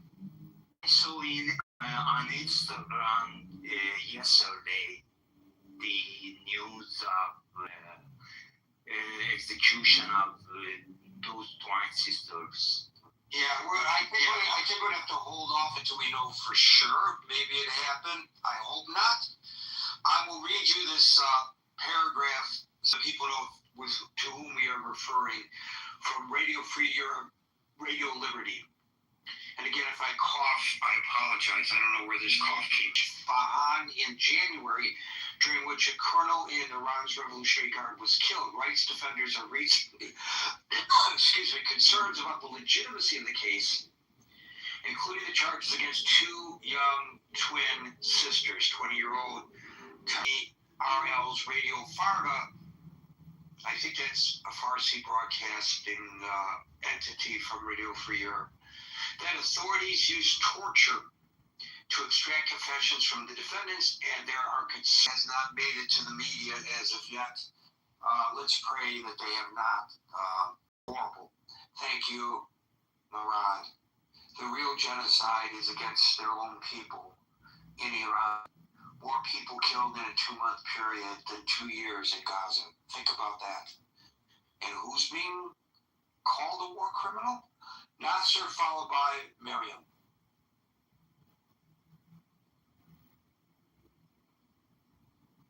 Nasser. Are you speaking? Sorry, my microphone was not opening. That's okay. I think a lot of people are suffering little technical glitches today. It's okay. Yes, thanks, Gary, for the time and letting me to speak on this stage. And hello, everyone in the room. For the first and foremost sentence that I'm gonna refer to as the President Trump's recent words about people who are asking the foreigners or the foreign countries to bomb their own country. He says, I hate people who want their own country bombed. They're such stupid and idiot people. So unfortunately, we are dealing with those type of Farsi-speaking so-called Iranians, who unfortunately they are my country's people, and they come to your stage and they justify the war against their own country and their own people. Shame on them. What are you talking about? Nasser, what are you talking about?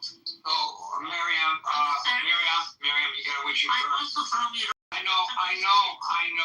know you are, and I want to hear what you have to say. But I will now, because this is our protocol, ask the same question. Nasser, what the hell are you talking about? Well, I'm talking about people who are justifying I don't even want to talk to these kind of people. Well, either you're gonna explain yourself, which I'm giving you the floor. Which kind of Miriam, I don't want to talk to traders. These people are traders to their own homeland. Do the Iranian people who come here feel like they have to take over the moderation of the room, no matter the room? No, I don't. Okay, Miriam, do you want to run the room? No, not sir. Okay. Wait your turn, please. I don't think it's asking a lot. Nasser, please try to explain what you're saying, because I am as confused by your position as is Miriam, although I may not yet be as disgusted as her, but I'll give you the opportunity to bring me to that point. Go. Yes, please don't let people interrupt my words. I'm not letting them interrupt your words. I'm asking for your words. Okay, please. Because when someone interrupts me, all those... I don't want you to talk about how the room is run. I want to hear your point. Get to the point, please. Okay, my point is, first of all, as an Iranian, and most of the Iranian people inside Iran, we haven't given any power of attorney to U.S. and the Israeli government, IDF and Have U.S. you given Army. power to the regime that's killing people by the Now you are interrupting me. I am moderating, Nasser. I know, but Okay, so as the moderator, as the person running the room, I'm having a dialogue with you. Okay. Okay? Did the people of Iran authorize the Islamic Republic of Iran's mullahs and the Revolutionary Guard and the Besiege to kill over 50,000 people in 2 months? First of all, the number 50,000 people is a big propaganda that. Okay, thank you. Mariam, followed by Soren. Sir, you're lying like a bitch. See, you can see. Did I handle it okay, Mariam? Yes, you did. Okay, go ahead with your report now. No, I don't want to because he's so fucking. Everybody who heard him knows that was bullshit propaganda coming out of his mouth. This is a bullshit idea. Right. But go ahead with your point that you initially wanted. He just doesn't recognize that people were died. People that I know were died. And he's just saying, no, these were like people that we don't know who they were. Right, but you didn't come up to the stage to talk about him. I'm talking about the realization that I have seen with my eyes. Are you serious? What's your point? What's your point, please, Mariam? When you first came up to the stage, this was not in your mind. Please tell us what was in your mind. I'm anxious to hear what you have to say. For the decades, this Islamic regime has ruined our life ever and ever. Like from the beginning, when I was like little kid, they ruined our life. Whatever. And this man is actually the same people that I'm very scared of because they are saying the same thing right now in front of my eyes. Even after 47 years, they are saying the same things. And it's not okay. You should not allow them to talk at all because they are fanatics. Right, but Mariam, people have to reveal themselves to. So you trust me. I'm not going to allow for that kind of propaganda here. Not on this. Not here. Maybe on other rooms on Clubhouse, or if he wants to in his own room on Clubhouse, he can do that. I don't even know him. I'm telling you, I know his mindset. Try one last time. Yeah, I understand. Okay, did you listen? No, wait, Mariam, I'm going to ask you a specific question, if you don't mind, please. Did you listen to Waleed Ferris, and what did you think about what he... He's saying bullshit. Waleed Ferris said bullshit too? How so? All bullshit.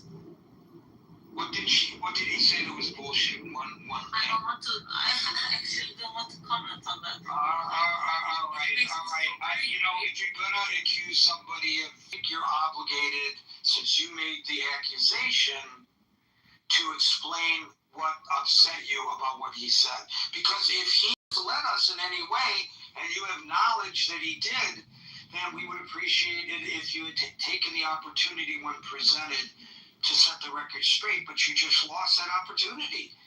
And hey, this is a group who listened to him, so this is a group who you should want to hear your voice, and I don't know why you did not take advantage of that, but I will move on to Soren, followed by Philip. Look, I'd like to start. Sorry to interrupt. Just 1 second. Gary, I think you misunderstood. She was actually talking about the previous speaker. She was not listening carefully to me then, Amir. Soren, it's your turn. Look, I'd like to start with sending the condolences to the families of innocent schoolgirls just recently. I know, I feel the same way. Thank you for expressing your condolences. Philip, followed by him. Hi, thank you so much, Gary. I really appreciate the way that you give all sides, an opportunity to speak and try and understand what the truth is. And the truth is not easy to find, of course. I am concerned though, because I've heard several speakers in the room, including yourself, say that 52 or 53,000 people were executed by the Iranian regime. And I'm just wondering if you actually have fact-checked that. Because it's not a completely verified true statement. According to the Iranian regime, around 3,000 people have been executed. Okay, wait a minute. Hold on, Philip. Are you going to go by the numbers that the perpetrators give? No, of course not. I'm just saying they say.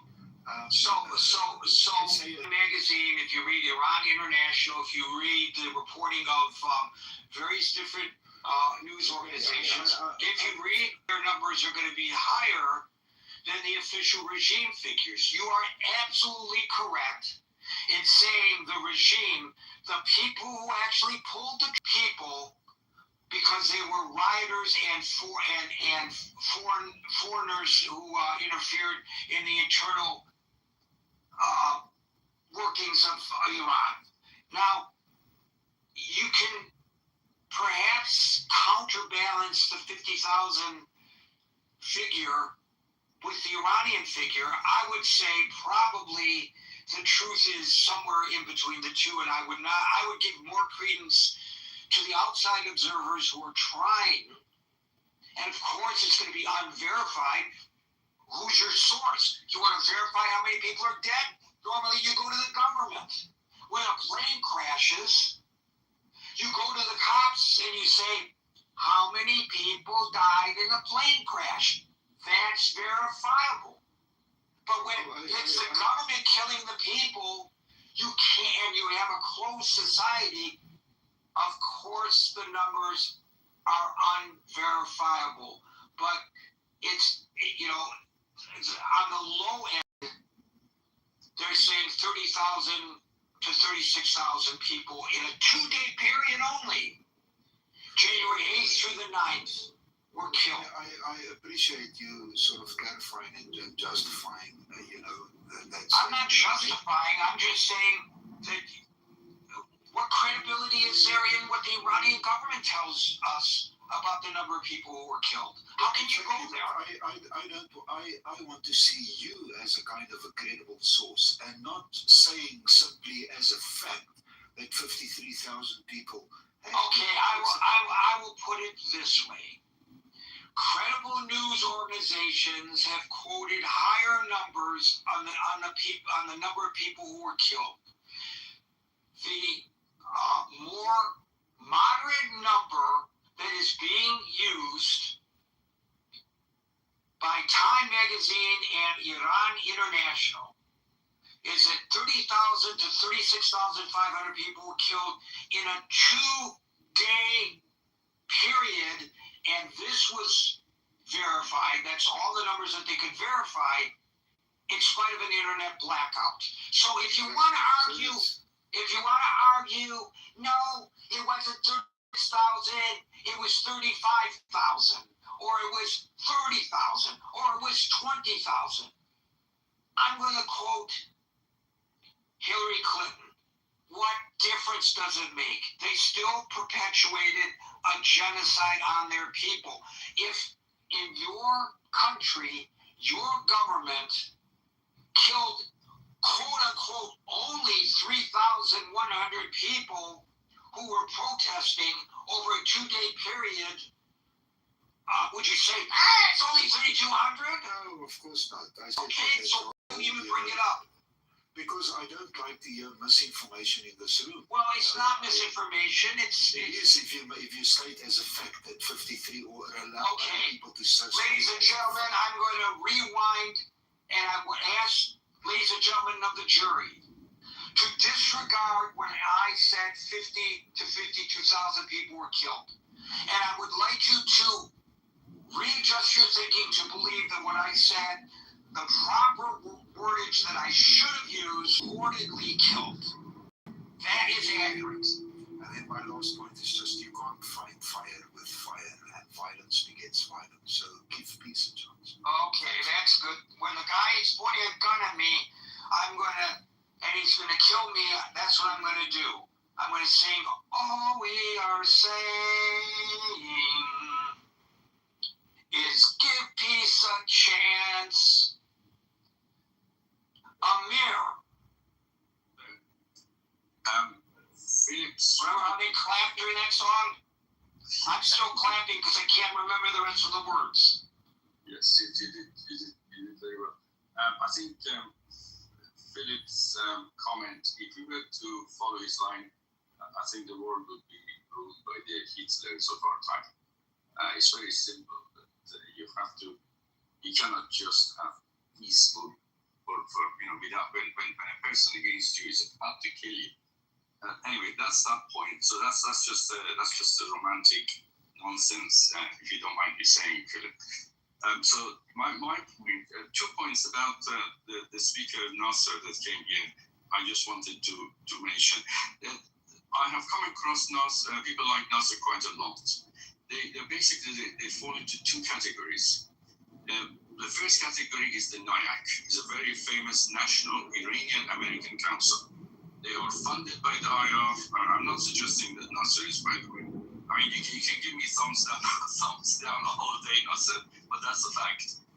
NIAC is funded by the Islamic Republic, and they are lobbyists at the Congress, and they're very well placed people. I mean, these guys work at top companies, top multinationals in America as well. So they have a lot of influence. So beware of NIAC, National Iranian American Council. That's the first category. The second category are basically the people, Iranian people on the left, who are prepared to sacrifice the country and the people for their fight against imperialism. And they see America as the arch enemy. They're the same people who supported Saddam against America, the same people who supported Gaddafi, and anyone who rises against capitalism and imperialism, these guys come into the arena. And he cannot fall out of one of those two groups. It's either that or is directly being funded by Islamic Republic.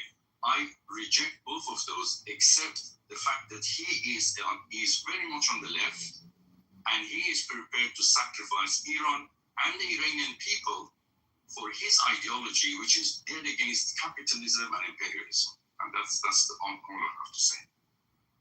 Thank you, Amir. Mariam, I brought you back up to give you a second opportunity, but please speak to what I asked you about what Waleed brought to the table today. Waleed, the guest. Sir, I have not been listening for the past half an hour. So Okay. So let me It's the end of the show for the week, but we're on this. Is that okay for you? We're on that. That's okay, but it's the end of the show for the week. But this is the kind of thing that we talk about every day almost here in the Critical Thinking Forum. So I invite you to come back. Folks, we are here Monday through Friday at 5 o'clock New York time. So until 5 o'clock New York time on Monday, for the next edition of the Critical, John Leno and Yoko Ono would tell us, peace out.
I'm answering to your criticism.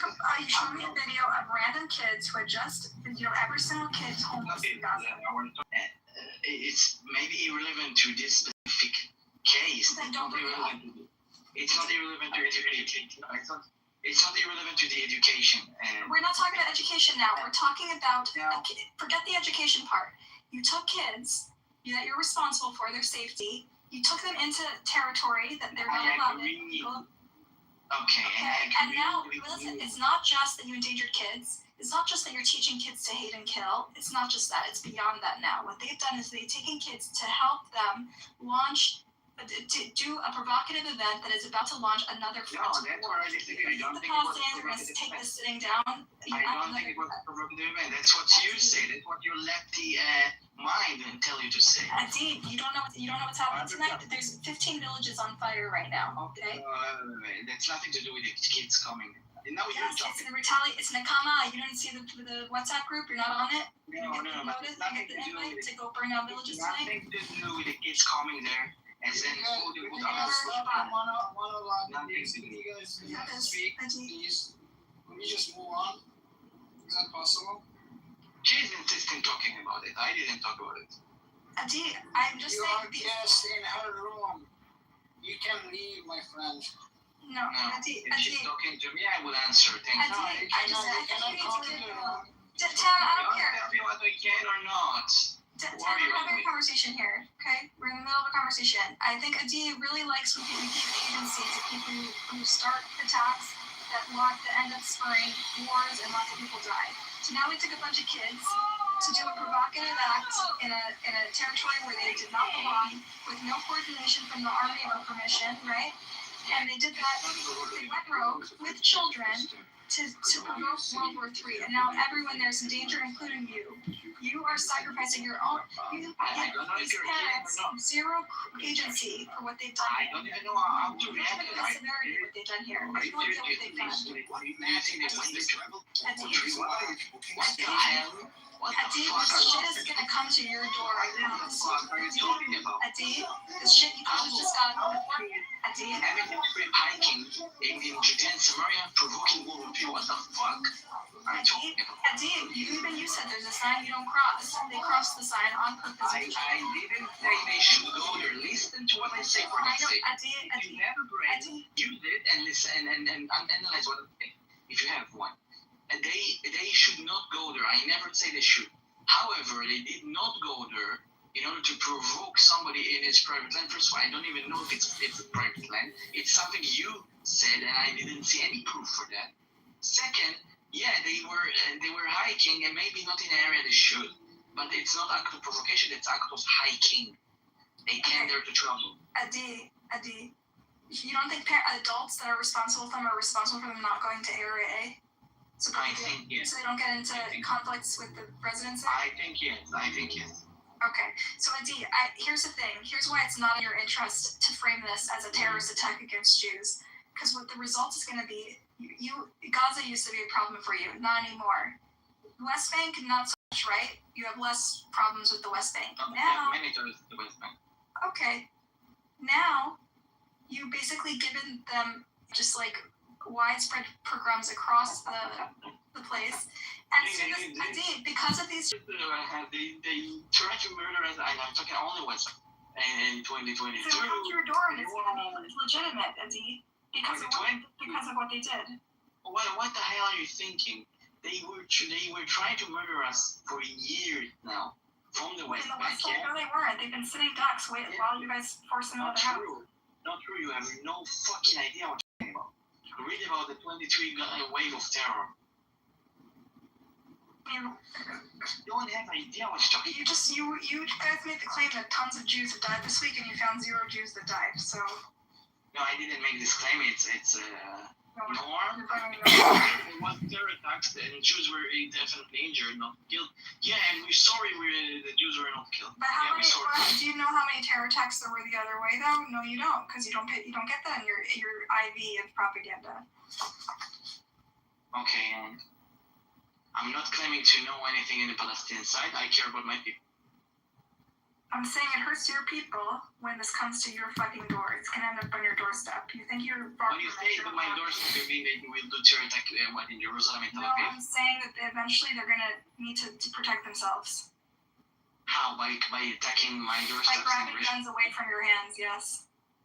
By attacking me in By Rishon grabbing LeZion? guns out of your hands. Eventually they're gonna have to grab the guns away, yes. That's what people do to protect their families. By coming to us, yes or no? By coming to us, to Israel? You came to them.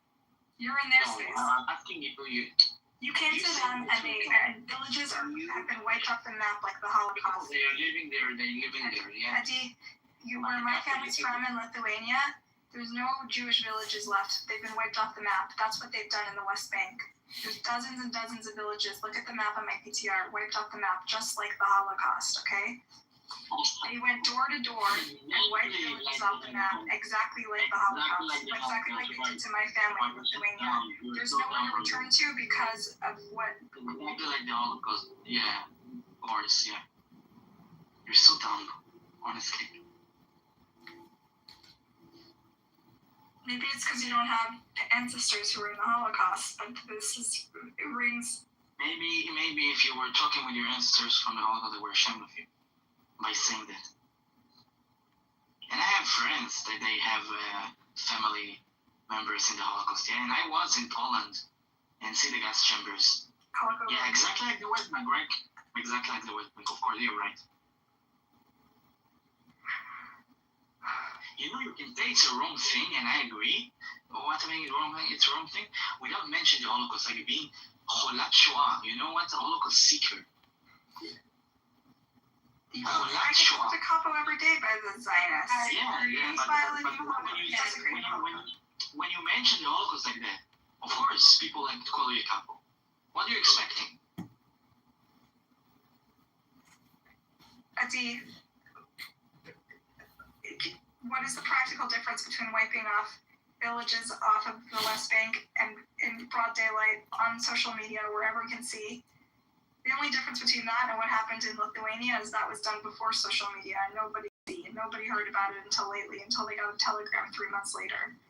The only difference is it's being live streamed, and you think that, and you only see, and you're looking at it through like glasses that say, oh, Bachelor of Science school ever.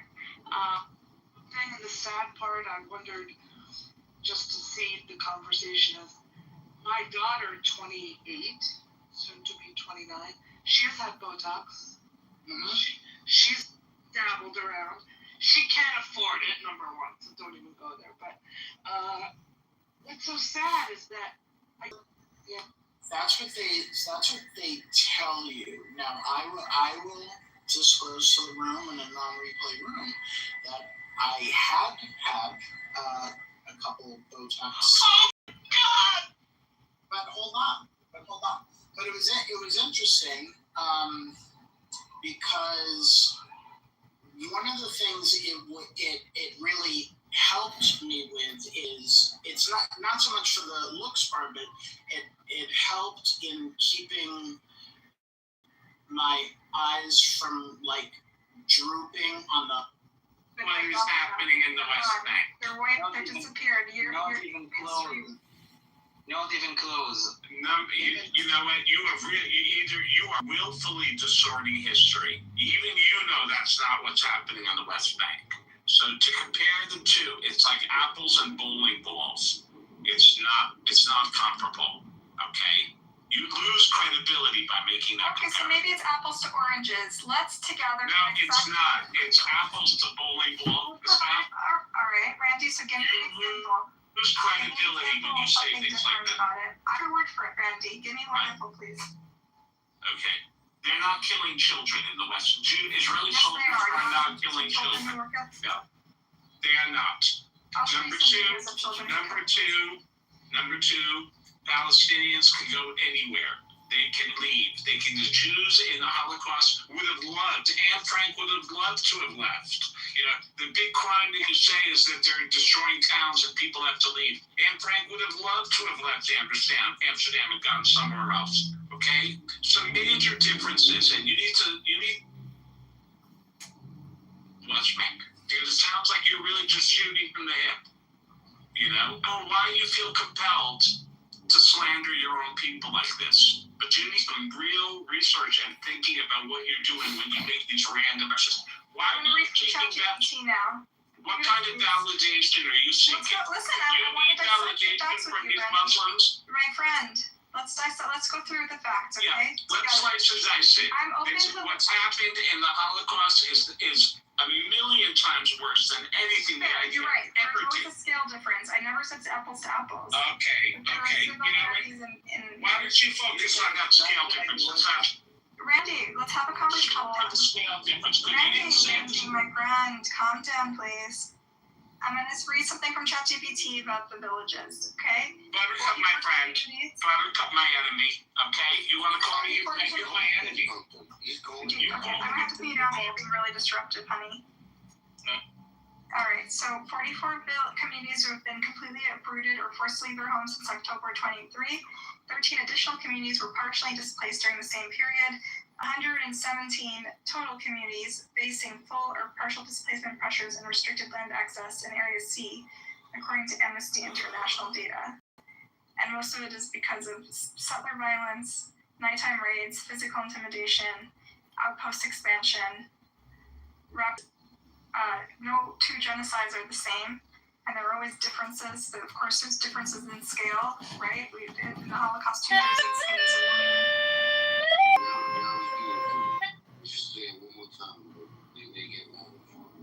It's an unfair and ridiculous comparison.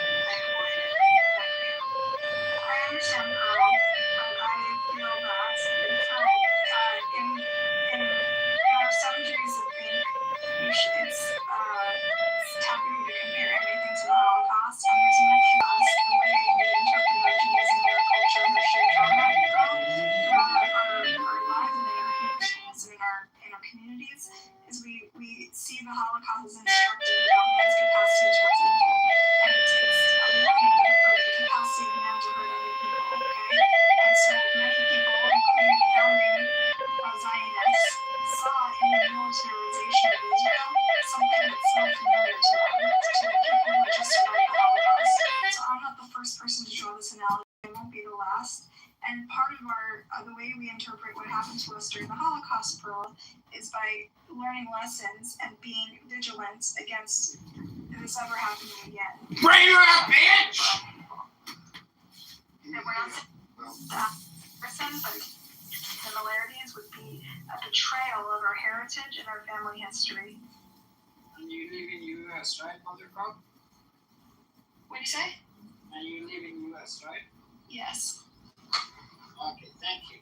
I am really sorry that the country that I am coming from is hurting your bombs and your soldiers. I apologize for that. What country are you Emrose is back, by the way. Emrose is back. I think she should come back up on stage. You're from Iran? It doesn't matter. I guess some Nazis killed your ancestor and we have to pay the price. And I'm really sorry that, we heard the bombs and I think he might be. He's trolling. So. I don't know what you're talking about, so.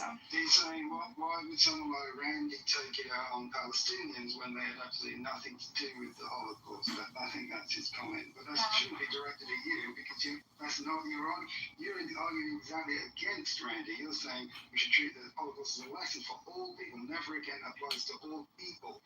That's Buttercup's position, which is the opposite of Randy, who's trying to use the Holocaust as cover to try and downplay the genocide of the Gaza. Just to be clear, that Buttercup is not agreeing with Randy. She's disagreeing with I don't know where she stands with Randy, but he was trying to deflect, trying to use the Holocaust, classic Zionist tactic. We've all got to constantly, and the whole world has to feel guilty about the Holocaust, and therefore nobody like the Palestinians can have any sympathy, because nothing could have been worse that happened to the Jews in history. That's his fucking argument, and many people are getting fucking sick of it, Hey, Bubbles, you want to weigh in on the incident this morning in the West Bank, or what? No. Okay. Smart. Rock, I don't trust your intentions. I think you speak. I don't really give a fuck what you fucking. That was an easy one. What I'm just saying, like, I've known you so much longer, Barco. I'm also easily persuaded by two things in her profile picture. I knew you would be. I'm just kidding, Carl. I'm teasing you. I don't think she is. The cross. That was the third thing that I'm not sure. Her picture looks AI. You look hot, Pearl. Thanks. That's Samira.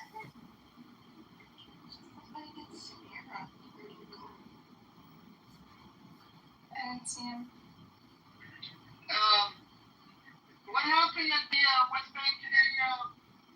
Oh boy. We have to start this again. Basically, I'll just tell you the abbreviated version.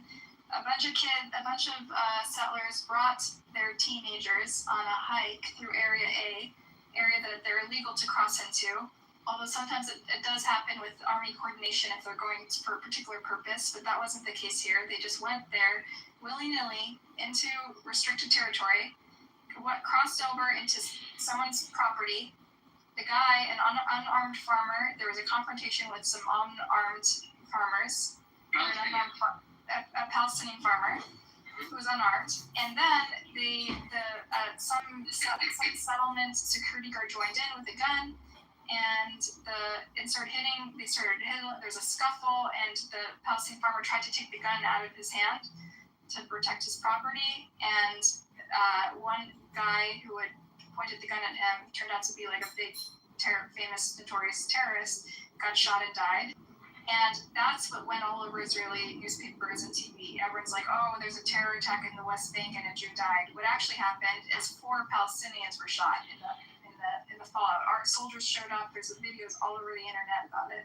And you can see the scuffle where the unarmed Palestinian, tries to wrestle the gun away and then shoots the guy who had attacked him.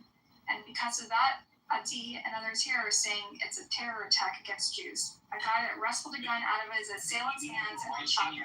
They're saying is murder. They're calling that murder. And because of that, it's unleashed a wave of violence.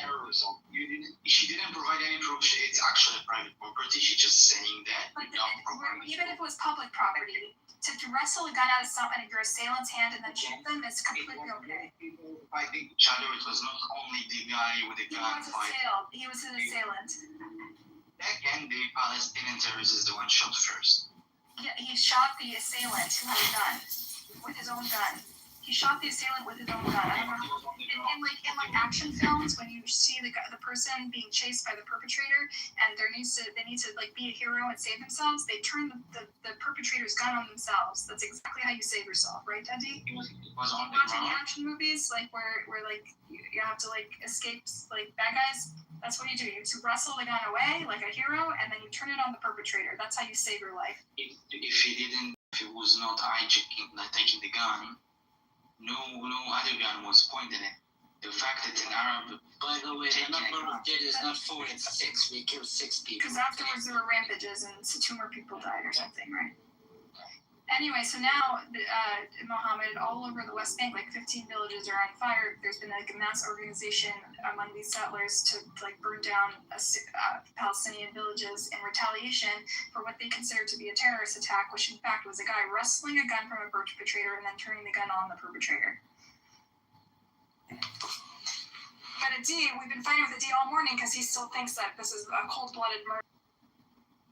You don't watch enough action movies, Adi. Go watch some more action. Yeah, I will watch Avengers and then Quentin Tarantino lives in Israel. You should watch some movies, see what happens when a perpetrator turns a gun on victims. I'm waiting for Doomsday, and after that I will change my mind. That's how it happens in every movie. That's how what heroes do. They take away the perpetrator's gun and they shoot him in the head. That's what they. Yeah, honestly, you're just being un-American right now. Who, Adi? Yeah. He's saying, like, if you're an Israeli and someone points a rock at you, that's fair game. But if you're... Why were they bothering the hikers in the first place? No, the hikers they took children into areas that were illegal, contested territory. Why did they do that, Bubbles, for a school trip? And then, while the shooting was going on, there's videos, Bubbles, of the kids laughing and cheering at the violence. The kids are excited. You saw the kids cheering and whistling? Mm-hmm. It's awful that they raise their kids that way, right? Their kids are celebrating a horrific bloodbath.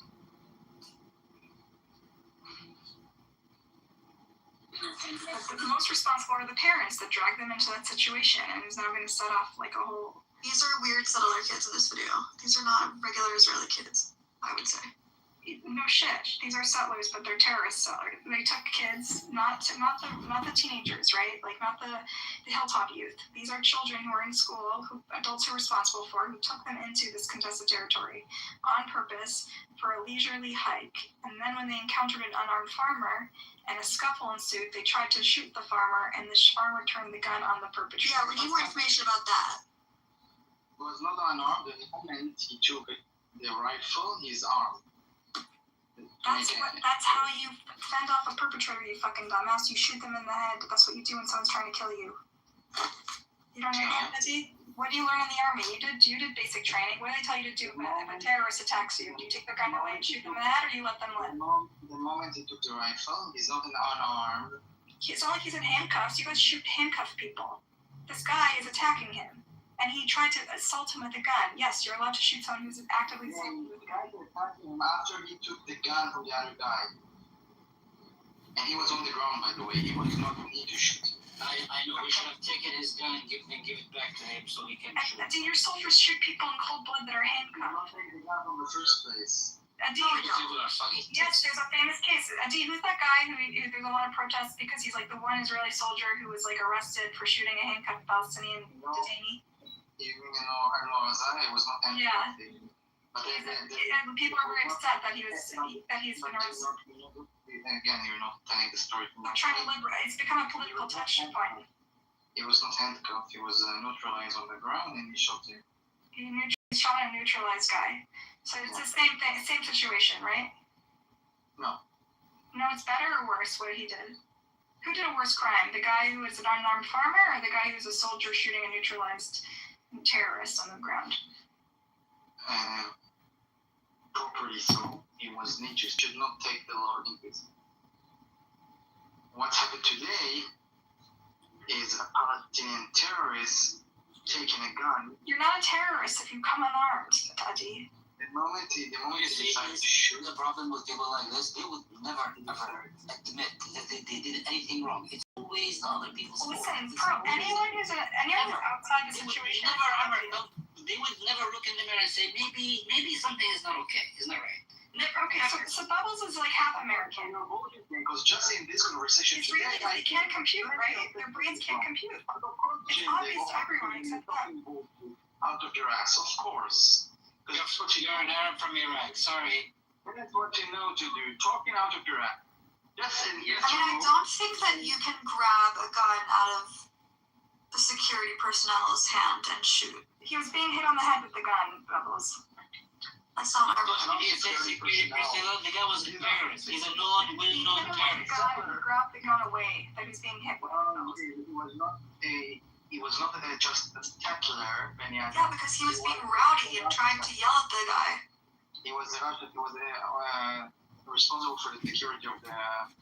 What would you do if you're in a crazy crowded situation, people yelling, and someone's pointing a gun at you, telling you to get the fuck away? I would turn around and walk away.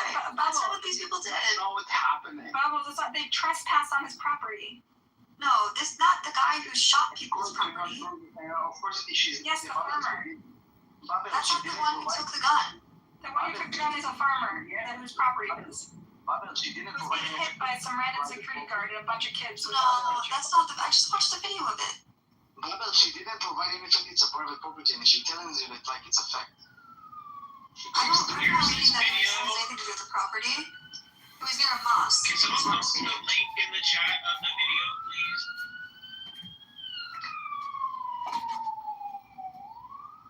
Sure. There are two angles. I've seen the angle from the Jewish side and the angle from the Arab, because the Arabs also filmed it. Wait a minute, you just went from his property to behind a mosque? That's what this article says. Near a mosque. I'm just trying to figure out where it was. It says mosque. I don't know. Well, Buttercup said it was his property, which obviously changes the whole thing. It says a clash erupted near a mosque as dozens of Palestinians tried to push them out of Tel, which is the name of the town. I'm not seeing anything about a farmer. I'm not seeing anything about property. Why did the word mosque come into play anyway? There was no mosque. Because it's not about the mosque. It's about where this occurred. By the way, the person who shot the Israelis. It's just someone random in the clash who decided to take the gun. No, it was not someone do something. in the clash. No, he's not. Who is he? He's a terrorist. He was on his land. This guy. And he was smacking the guy on the head with a gun with the It doesn't say that they were on his land. It was just someone in the clash. If you read it in the Israeli narrative, yeah. I read it 15 times. It's going to say mosque, it's going to say terrorism, it's going to say the usual shit. It didn't. It said it didn't say that. Apparently they tried to break into 2 houses. Yeah, that I read as well. The Fatah says that 20 to 30 settlers tried to break into 2 houses there. The residents came out to confront them and they opened fire. A half hour later, they returned and attacked the western part of town. It just said one of the Palestinians grabbed the rifle. It doesn't say who the Palestinian was. It doesn't say anything about the Wait, I'm going to post this in the chat. I'm trying to read the actual reporting now that its time has passed. More details are coming out, okay? Times of Israel you trust, right, Bubbles? It's a random guy who seized the weapon, so it makes him a terrorist. I mean, it makes him a...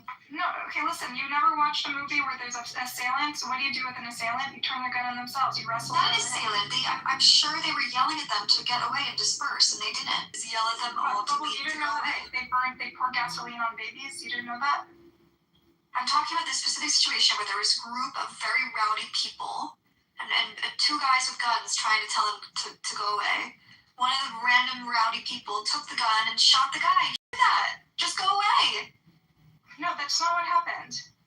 They came into their property. The settlers came into the Palestinian property, into town. There's 30 guys there yelling at the 2 guys with guns. No, there's 30 Israeli kids. guns. 30 Jewish kids. No, they're not kids. No. There's also 30 Palestinians standing there yelling and making a crowd. That's where this all... This is the Watch the video. Stay out of our town because they broke in. And you have to take a gun and shoot the guy because of that? Just walk away. It's called trespassing, Bubbles. Why are you trespassing on their property? To a town? Yes, an illegal town that they're not allowed to go to. Okay, that's a problem, but I don't think it means you take the gun and shoot the guy telling you all to disperse because it's very rowdy right now. And that's the guy hit him on the head with a gun, apparently. I didn't see that. I just watched the video. Well, if he did hit him on the head, then it's self-defense, right? Yeah, because they're approaching them. If they're approaching, why are they crossing into territory without any authorization? Here, read the Times of Israel. First of all, it's not clear if it's area A or B. It says okay, I'm going to read the Times of Israel because it's taking, just to settle this, okay? This is now all the facts are out, okay? 2 Israelis and 4 Palestinians were killed Friday after Palestinians snatched a weapon from a group of settlers who had raided a West Bank village and opened fire, leading to fears of reprisal attacks throughout the territory. The incident began when several dozen settlers entered the outskirts of the village of Tel on what they claimed was a hike. The town is located in areas A and B, which are off limits to Israelis unless they coordinate in advance with the army, something the IDF said the settlers did not do.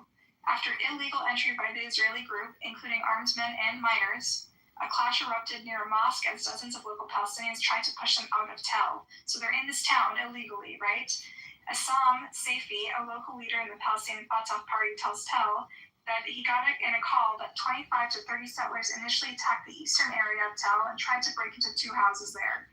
The residents came out to confront them, and the settlers opened fire. Half hour later, Saifi continued, the Israelis returned and attacked the western part of town, striking a miner with a weapon. They struck a kid with a weapon, okay? Around this point, a civil defense squad from dispatching Chabad Gilad settlement was dispatched to the scene, along with our artillery soldiers stationed nearby, the IDF said. On their arrival, footage taken from one of the raiding settlers showed an armed Israeli firing his weapon into the air amid shouts of revenge by young Israelis looking on. A pair of Palestinians was then seen confronting one of the armed Israelis. Habat Gilad, civil defense squad member Benyahu Melat, 32. Guys that took the gun keep going towards them. You can't do that. Why are they pursuing these two guys? In an adrenaline situation, who knows why they shot the gun? But the confrontation. No, I'm not saying why. I'm saying why were they starting the confrontation? Oh, just watch the video.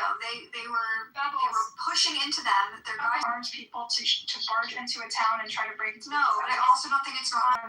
I don't think it was being pointed. I think it was just they're invading their town. They're illegal. They're holding the gun as they're approaching a gang of 30 people who are very rowdy. That's normal. They're not supposed to use their guns at all? Where's the gun supposed to be? They're pointing guns at unarmed people. Pointed to the ground? They're pointing guns at unarmed people. Because they wouldn't go. Watch the video. I mean, it's all in the video. When everything I believe is in the video. Okay, so why are the kids screaming Nakama? I don't know. They're stupid religious kids who probably are. Okay, so you don't think it was an act of revenge what they were doing in that town? No, I think they're stupid religious kids. They're stupid religious kids, so when they go into houses barging in with guns, it's not a crime? This is like an organized trip of 30 people. It's not just kids, it's kids and adults and armed people. No, I don't agree with it, but I also don't think that you can steal someone's gun and shoot them. This is like an organized educational program. Yeah, I don't like it, and I also don't like the Palestinian guy. It's an organized educational program. Let's go and see how we can kill some people and steal their shit and burn their homes. I don't agree with any of it. I don't even know the terms you're using is like an outing. This is not an outing. Let's don't go out on outings. Right, they claim. I'm using it to terrorize people. Quote unquote outing. And they're idiots. They're like claiming it was reduced and high town barging into houses.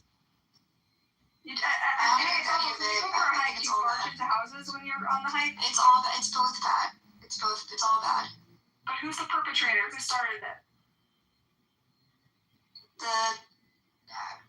I guess the Israelis who were in the town. But I still don't think you can grab someone's gun and shoot them with it. I think that when they're just trying to disperse a rowdy crowd. I think that's what they were doing. Because I watched the video 25 times and I read the article. Have you ever been in a settlement? Do you know how they operate? It doesn't matter. You can't first of all, the guy was walking away and then the other two Palestinians would keep going up to them and then take the gun. Of course, if you're approaching people with why are you approaching him if he has a gun pointed at you? It's weird. Go away. Like that, I don't understand. That I think is an act for them to happen. Also, somebody walks into your house with a gun, you're just gonna walk away. Somebody walks in your house. There's Israelis who are causing trouble, and they're trying to disperse them. Someone walks into your house and points a gun at your head, and he hits you in the head with the butt of the gun. What do you do? That's not what happened in this. That's exactly what happened. No, it's not. The shooting didn't happen in this house. That happened 30 minutes earlier. Look what it says in the article. Read the article. It doesn't matter. You can't take someone's gun and shoot them with it if they're trying to disperse a crowd. Just watch the video. It didn't happen in the house. See how they're starting the story in the middle? It's always the middle. She never mentioned how this is a fucking illegal entry. Just start there. Oh, we did mention that. Were you not listening? Okay, I'm looking at the video and here's what I see. I see the security guards charging at the Palestinians, and then I see the Palestinians grab the gun away, and then I see a fight, like chaos ensue. So I don't see a cold-blooded murder that Dee is describing, okay? I see chaos ensuing and people getting shot, and in fact, many more Palestinians died than Israelis, right? The only guy that died was the guy holding the gun. Where's my link? Typical. Do you guys have an idea what outing is like for a terrorist settler, a bunch of terrorist settlers and those? Do you know how it looks like? A bunch of settlers will walk into your house uninvited and sit around and do some damages. That's their idea of an outing. And if you say, what are you doing in my house? They say, fuck off. You get the fuck out of here. This is their outing. This is their idea of outing. It's not like they come to your house. Hold on. It's not they come to your house, bring an apple pie, they want to have coffee with you. They come and they roam around, they burn things, they steal things, they'll shoot your dog, maybe they'll kill your goat, or they'll mix the contents of your kitchen, and they just, That's the kind of stuff they do. They're very, very peaceful. They're on a fucking outing. Listen, Jinder, as comical as you put it, I would really like to hear from Bubbles. Is this an Israeli guy's idea of an outing? By the way, If you call, who are you gonna call? Ghostbusters, or are you gonna call the Israeli army? And the Israeli army comes, shows up, and they surround the house, and they keep an eye on the settlers. They don't do anything. They're just waiting for them to commit more aggression, more acts of terror, more acts of shit. And if the Palestinian says, "Get the fuck out of my house," he gets killed, or he gets picked up and put in jail. Bubbles, That's the idea of an outing for a settler in the West Bank. Bubbles, you like living in Tel Aviv. You like your peaceful life far from the West Bank. Why would you not be upset by the unrest that's being caused by these people? I just said it's all bad. All the people who are responsible. But I also think there was aggression from these men who were going against the guys with guns. Like I don't really. They were not aggressive. They were defending their property. I saw the video. They were charging. But you don't need to take a gun and shoot. This is what I saw. I saw in the video a security officer trying to handle a situation because you don't like the situation. That's not okay. The situation was they were defending their houses. The boys were no. The situation in this video is that there's these two, what do they call them, civil whatever, charging at the Palestinians. What do they call it? Civil security guards or something. Whatever, civil security. Okay, they're trying to calm the situation down, right? And then these guys are freaking angry. Obviously, is that how you calm the situation down? You charge at people with guns? They gotta get them dispersed. With guns, it's not calming. How are they supposed to calm them down, Buttercup? Do you think pointing a gun at someone's head calms them down? I think you gotta disperse the crowd and get everyone away, right? And they're holding guns because they're secure. Why are they dispersing the invaders, which are the kids who are trying to break into their house? That's a dumb question. I think that in this video, there is clearly a group of 30 men there and kids on the side, and they're trying to get rid of the crowd. And they're just telling them to get away, and then two of those guys come up and steal the gun and shoot them. It's weird. I don't agree with I thought it was just a DNO arm, but Bubbles also has an idea of propaganda in her veins, and she's only been there 10 years. Not propaganda. I'm literally saying that I agree, and I agree with both sides. Anyone in America can see that when someone points a gun at you, you have a right to shoot them in the head. Yes. Yeah, I don't know what's wrong with Bubbles. Not if it's a security personnel. He's just he's a security guard in the fucking. No, he's not. He's a security guard. Yeah, he's telling people to get away. If they're not gonna go away, I don't see what. No, he's nothing. He's a terrorist. Call him what he is. He's a terrorist. No, he's not. I think they're trying to force him out. Read his bio, by the way. He's a terrorist. He's done a lot of terror shit. I think he's trying to disperse the crowd. Terrorists that are praising the guy who died. More today than it ever was. Yeah. So you understand how this is more of a systemic problem rather than just saying just a few stupid religious kids. I mean, it's very much a product of. I don't think it's fair to have to look at the bigger picture, and the system quite literally, either directly or indirectly, encourages this. Is it the system or is it situations that have occurred? It's also a product of the system. I don't agree with that, but I do think that the kids in the West Bank who do these horrible things should be separated from the rest of Israeli society. Why are you looking for excuses, Bubbles? You're in a privileged position to be in Israel, have citizenship, to live in Tel Aviv. You can actually take a stand and fight for a better tomorrow. Why are you? Yeah, I don't like the Palestinians. I don't like them, so I don't care really. Yeah, but they're inflaming shit with Palestinians. It's gonna end up in your doorstep eventually. You won't have your nice piece. Oh, it gets inflamed anyway. I don't know. I don't really think it's affecting it that much. It's gonna show up in Tel Aviv eventually. You guys are gonna fight back. This is their homes. Maybe not. I don't know. I think they're angry today, and they were angry 5 years ago, and they're angry all the time. Do Bubbles and people break into their homes. I don't agree with the kids who do this shit. I think it's dumb, and I don't agree with it. Should they just let their houses burn? What should they do?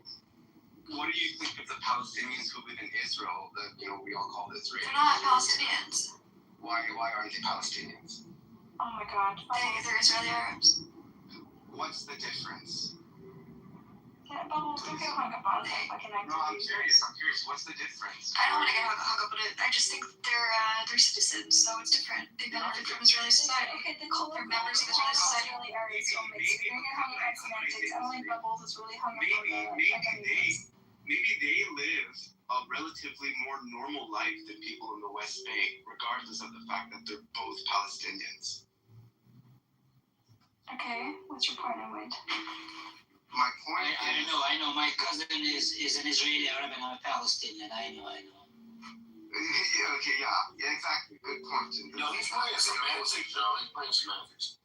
No, my point is, you're gonna put blame on things in the West Bank because they're acting aggressively. Well, no, I think they're reacting to their situation.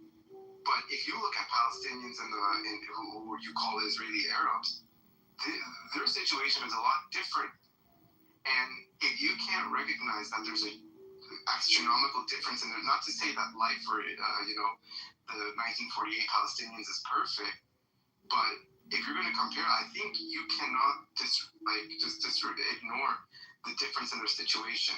One lives a relatively normal life, and the other one is living under constant security threat and surveillance and military occupation.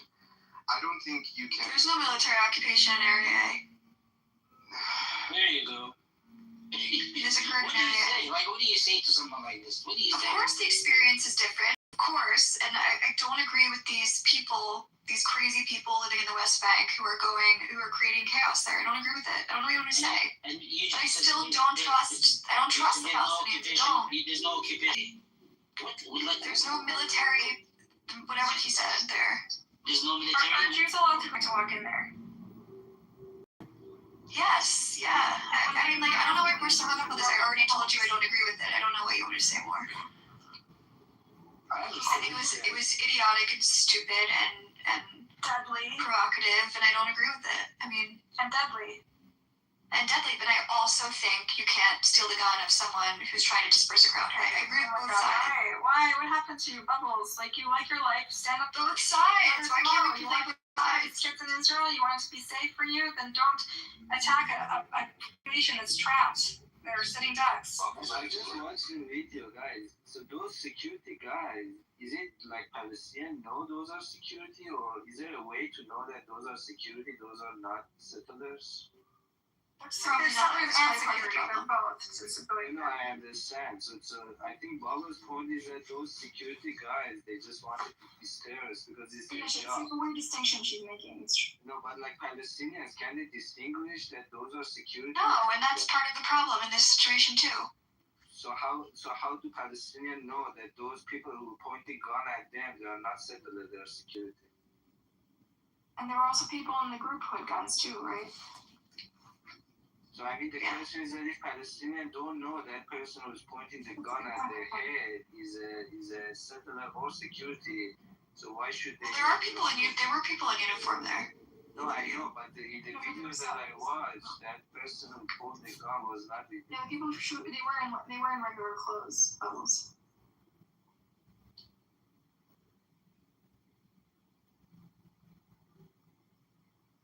I'm exhausted. And I'm worried for. It's a really unfortunate situation. I do believe that every single one of those Palestinian men, though, probably would want to destroy my life if given the chance. So, fuck them. But it sucks. Oh my god. I don't think they notice you. Sorry, it's what I believe. I wouldn't go as far as destroying their homes or going in places where they live. Wait, how is this surprising to you? That's the radicalization of Israeli society that the one guy was talking about. I don't know who it was. Bubbles, she's a newcomer. She moved there 10 years ago. She's American. She understands the stand your ground culture that we have in America. She understands that people don't just trespass. Bubbles living a bubble. Okay, listen, hold on. Her dad is in a bubble. I'm not my bubble. Buttercup. Despite the fact that Jews in America tend to vote Democrat traditionally, especially now there's shit. I hate when you explain Jews to me. Yeah. In Israel, they tend to be a lot more right wing. Just because you accept I'm talking about Bubbles specifically. Yeah, no, but this is common. Like, this is the mindset of like trying to chew on the meat to Israel. Because she's a friend of mine and I know where she comes from and her political. I'm just not surprised. Well, because you don't know her, you're stereotyping her with all the Jews like you always do. No, I think that this is quite common actually. Like, what Jews want for America and what Jews want for Israel are very different. They want a melting pot culture for America and a very, ethno-national state for Israel. This is quite common. Bubbles is well educated. Her family has most of them are liberals, right? She has her sister who's lefty and opposes the occupation. She's able to think broadly. She can stretch her mind to understand multiple perspectives. And yet, she buys the bullshit, She drinks the Kool-Aid, and it's very interesting to me. Well, living in it is different than biting the Kool-Aid. I mean, you live in it. My points of view are shaped through my experiences in life, which are way more traumatic than the average Tell me something American traumatic Jew. happened to you recently, Bubbles. I've lived in Israel for 10 years. So everything that's happened in Israel the past 10 years has been my life. I mean, that's a totally different experience than an American Jew just trying to figure out what they want for Israel. But I live here. Your life seems you live in pretty Tel Aviv, idyllic. which is the equivalent of living in Los Angeles. You live in La La Land. No, it's not. We experience terrorism. We experience wars. We experience everything. Only recently, after the Iran war. No. Support somehow. What do you mean only recently? There's ongoing missiles from Hamas every single year. Every single year there's ongoing missiles from Hamas to Tel Aviv. Every year. In the spring. Hamas has reached Tel Aviv before? Yes, every single year I've lived in Israel for 10 years. It's true. Didn't you know Hamas reached Tel Aviv before October 7th?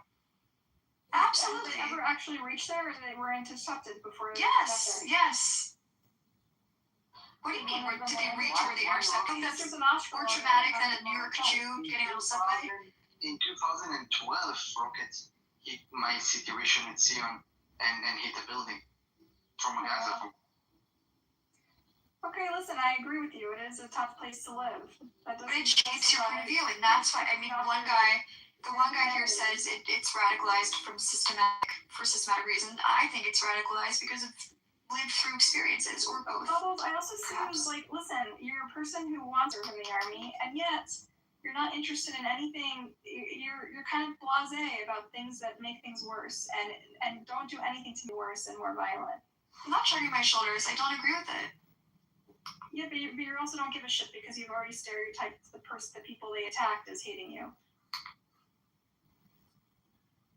No, I do care. I do think it's bad. I do think it's provocative. But it affects I don't think it helps anything. Your kids will continue to. I'm not blasé. Well, then just protest the settler movement. Go and help farmers, defend them. I agree with the people doing what they're doing. For the hostages, to free the hostages? Of course. Did you protest against Those are my people. Supreme Court reform? Yes. You did? Okay, good girl. Did you protest against the children who were murdered in Gaza? No, I don't care about them. You don't care about children, the babies, the protest. I'm not having this conversation with you, but it's not my people, so I don't care. Why should you have to care about the babies and children that in Gaza, but she's Israeli, so because it's bad to kill children. You don't think it's bad to kill I only children? protest for my people. I only give money to Jewish homeless people. You only give money to Jewish homeless people? Yes. Damn, you're really brainwashed. What do your people think about this? Your job must be so. What made you, adopt this identity or Because we're sick of it. We're sick of the terror. We're sick of trying to make deals. We're sick of trying to do this. You were in America. If you have lefty parents, or your dad at least. I don't have lefty parents. I think they're moderate parents. They don't believe in settler crazy shit. Uncle Buttercup fucking exaggerates everything. I love Buttercup. No, they're lefty compared to her.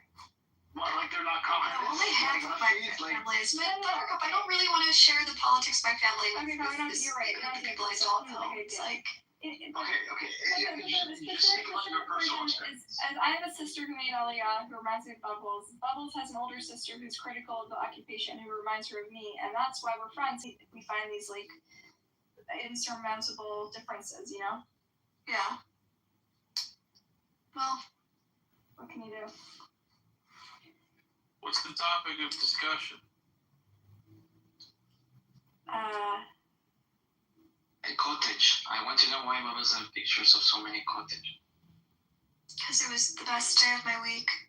Finding it. I heard there is a lack of cottage recently. There's a shortage in Israel, right? There was a shortage, yeah. Yeah, and then I heard that the ones they're putting out now are actually bad and sour, so I'm nervous. Anyway. Cottage cheese looks too much like discharge, which is why I find it so disgusting.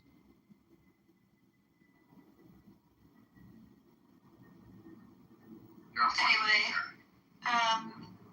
And what are you, sir? Benny, you have, you can ask personally, I don't want to talk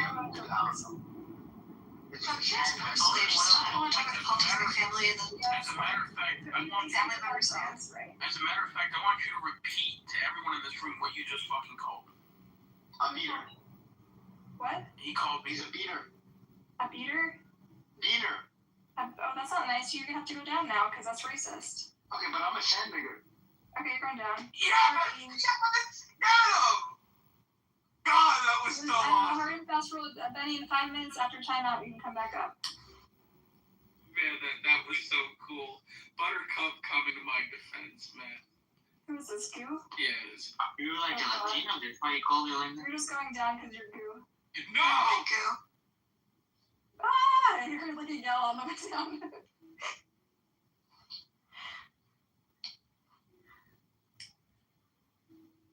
I only had one conversation with Goo, and he was very misogynistic in the conversation. He's disgusting. He's been like disgusting to me from the beginning, and then then I got doxxed, and all of a sudden he's like, if I knew you were hot, I would have been such a dick. Ew. That's so gooey. Yeah, gross. I felt dirty. Alright, I'm sorry, Goo, you gotta go from this room. You see, Buttercup, I'm screaming at you even after you've been doxxed. You're what? Yeah, I know. That's how sincere you are. Yeah. In your beliefs. Or Adi, I just want you to know I talk to you harshly because like I talk to my family. It's because I think this with all the brainwashing and all of it. Don't say hope. Oh yeah, hope is bad. I don't know what Israelis hope for. They might hope for my destruction, you know? I'm scared. No, saying what I said to get moved down. That was kind of rude.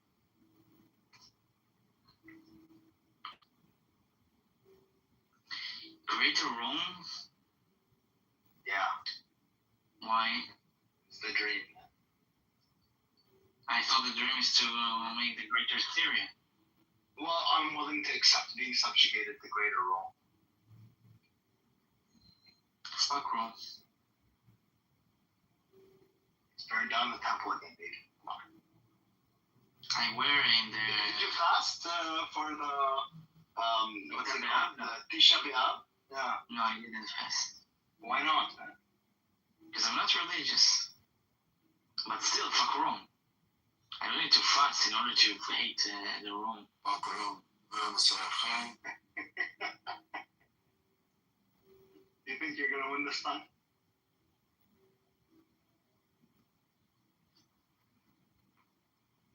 Buttercup. Hey. Oh, you're under Bubbles right now? No, wait. Yeah. Okay. Bubbles is my twin. We have the same voice, but we're not the same. Yeah, I know, but you weren't here, so I said hi for you. Oh, okay. I said hi, but I was on mute. Just want to say, heads up, Buttercup, your room is being by John Kitover. Yeah. Are you aware of that? Good. I hope everything I said was recorded. And they give me a medal. Hope I get a medal from BB from my work tonight. Are you worried about that they're going to record you and send you the... What? Why would they not? They would agree with everything I say, no? Maybe. Well, but maybe you don't like the settlers. I don't know. You're right. You're very vanilla. You stick to the party line all the time. Rafi, what do you say? Yeah, are we taking the West Bank and the fucking Gaza already? How long do I have to fucking wait for this? Alright, this room is going downhill. Nice to see you. Bye, Latos. Bye. Shabbat shalom. Shabbat shalom.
I'm still sticking to my guns.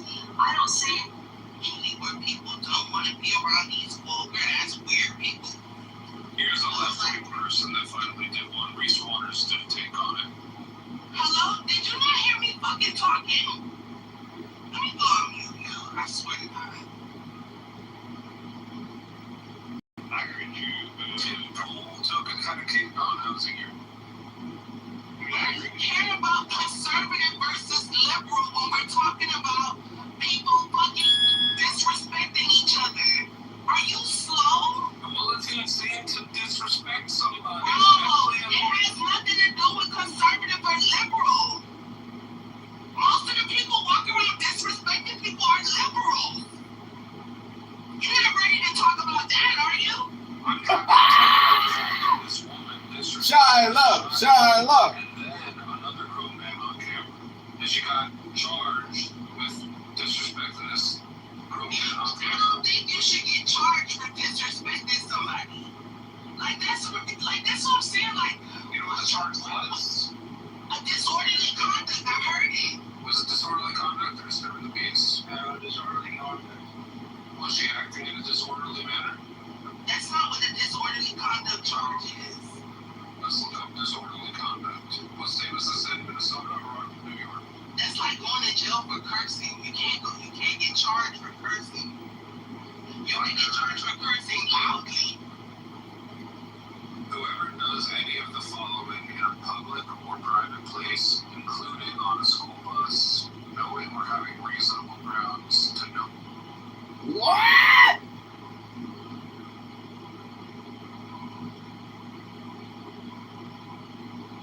Guilty. No, I don't give a fuck if you're that. So going up to someone with a camera and asking them to call you a nigger because you just saw them call someone else a nigger. He didn't ask her to call him a nigger. Yes, that's what they just said. He did not ask him to call her a nigger. Yo, didn't you guys say he went up and was like, well, call me that? Why you calling that little kid a nigger? Yeah. That's not what he did. Bro, yo, Florida, can you go back to chillism? What this guy did? Can you go back to the pits of hell in which you came from? I could. Please? I could. Go back. I don't want to right now. That's not what this guy did. You're not that smart. That's not what this guy did. You're not that smart. That's not what this guy did. So what did he do? I'll play the video. How about that? You I don't know. No. I want you to tell me what he did. Let's just play the video so we're all on the same video of what he did. Alright. Whatever you say, Adam. Yeah, I mean, can someone explain what's going on?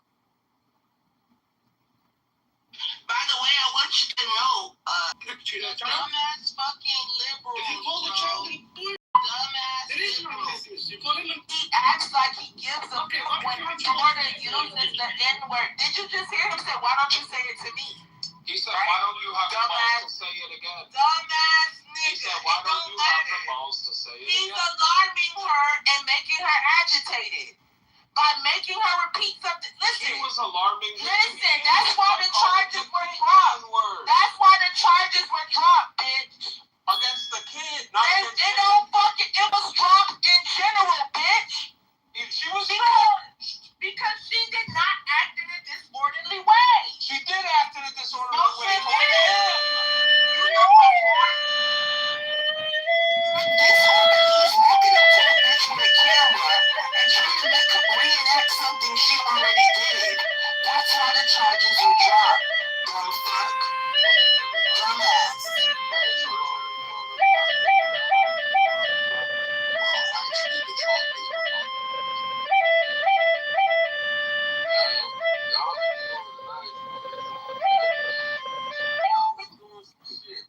I just don't want to hear from no man that call people nigga on an app and maybe in real life try to like, what the fuck do you care, bitch? This bitch just like you, Florida. You angry.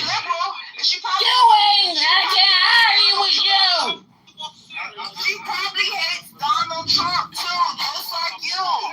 You use the word nigga, Florida. Like, what the fuck are we talking about? I don't want to hear from nobody that used the word nigger about somebody using the word nigger and how they're disgusting. You're just as nasty, you nasty bitch. You're disgusting, bro. Junior, fuck Bush Senior, fuck Biden, fuck Hillary Clinton, fuck all them damn motherfuckers you ask me. I can't argue with you. I don't want to hear nothing from no stupid Uncle Ruckus nigga. You angry. Fuck all the motherfucker. No, fuck a bitch that Hello? you. I'm not clicking up with nobody black just because they black. Hello? I'm not clicking up with Hello? nobody that hate Donald Trump just because they Hello? black. I don't give a fuck. Fuck all y'all Hello? people. I'm only clicking up with Americans that want America to come first. Hello? Those are my type of folks. If you love America and you want America to be first, you've got me as a friend. You like honky? Left side, right side, fuck you. Shit. Give a fuck. Democrat, Republican, liberal, conservative. Hello? I don't give a fuck if you a straight cracker, or white, or... Jazzy, how do you feel about Kitover stealing your catchphrase? Well, I took it from someone else. I don't give a fuck. That's fair. Hello? Yeah. Yeah, I knew right away after I was in the trenches in the ghetto room and I heard other people saying hello. It wasn't special to Jazzy. Yeah, the trademark that. I heard it in a New York room. They were like, hello. And it's really The way you do it's the best. I can't even do it no more. Hey, real shit, how does it feel to be white? Honestly. It was a scar. I don't know, but like, yo, I swear to God. Hello? Always. Shit, but just keep swearing to God. Hello? Fuck your God. Shit. You angry. I can't argue with you. I'm happy. Leave me alone. Hello? It must suck being stuck in Chicago with a bunch of ghetto black people. He's always imitating black folk. Like, it's the weirdest shit I've ever seen. You know, for somebody who just said that Florida uses the N-word, Somebody. you use the N-word a lot. And N-word. somebody who had their balls up in the air with 30 phones in front of them in front Dirty of a pants. desk, right? Yeah. He calls himself a grown-ass man. I don't know how you still show your face here every day. Your balls are so swollen from no sex, right? You're back the fuck up. There's semen in there enough to start a shitload of children, right? You know what they say when you make assumptions, right? Richard, did you want to say something? You came on mic there briefly. There's a lot going on right now, sir. I want to just let the foreplay happen. No, please talk. I don't know, Dr. Yasmin, she's making a lot of sense with this previous conversation from like 5 minutes ago, with Florida. Obviously, I didn't know if I've seen Florida. I've heard him talk before, but I don't know too much about his personality. But he's apparently like a leftist, according to Dr. Yes, who uses the N word, hate people that voted for Trump and hates Trump, right? But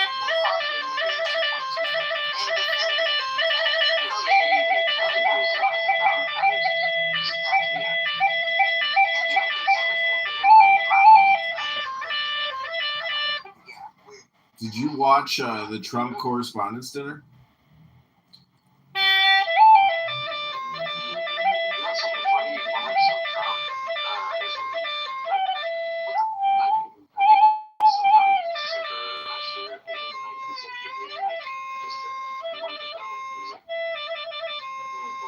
He was like in front of a helicopter pad, and he said, "What the fuck are they doing? I just fucking announced fucking withdrawal, like no ceasefire, like there's no firing." And fucking immediately after beating Netanyahu in Israel, they fired missiles upon Iran or whatever, like Libya or something. And he's like, "What the fuck? What the fuck is that? Live TV, dude." And it's fucking like recorded. That was so fucking like they've been fighting for so long they don't even know what the fuck they're doing. That's exactly what he said. That's exactly what, yeah. And then, like, he just recently, like, talked shit about Bibi Netanyahu. Like, he was, like, talking shit about Israel. And so it's like, a lot of people are accusing, a lot of left people are accusing him for being, like, a dick sucker of Bibi Netanyahu and Israel. But he recently, like, said, like, some shit, like, negative towards, like, his actions. I apologize, guys. I'm getting ready to eat dinner. I can't talk much.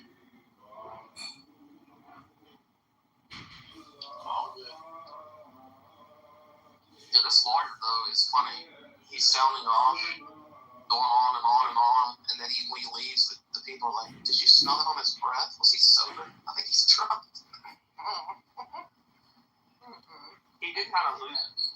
He did kind of seem a little off his kilter, but I mean, he's probably just so fucking pissed at the judge, prosecution.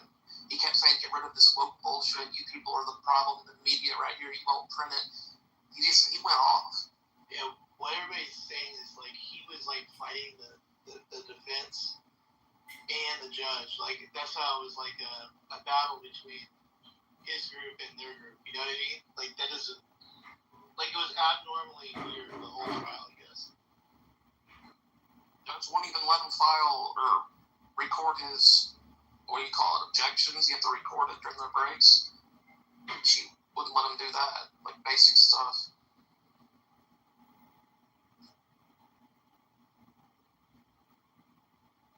Jazzy, if a judge disrespected you, would you mouth off if you were convicted? If I can prove it. Yeah. Like for example, like if it's just blatant disrespect, yes. But if it's like subtle, no, I would shut up. But if I can everything's recorded, so. And then she said, "Jasmine, I will hold you in contempt if you don't stop. One more word." I would say one.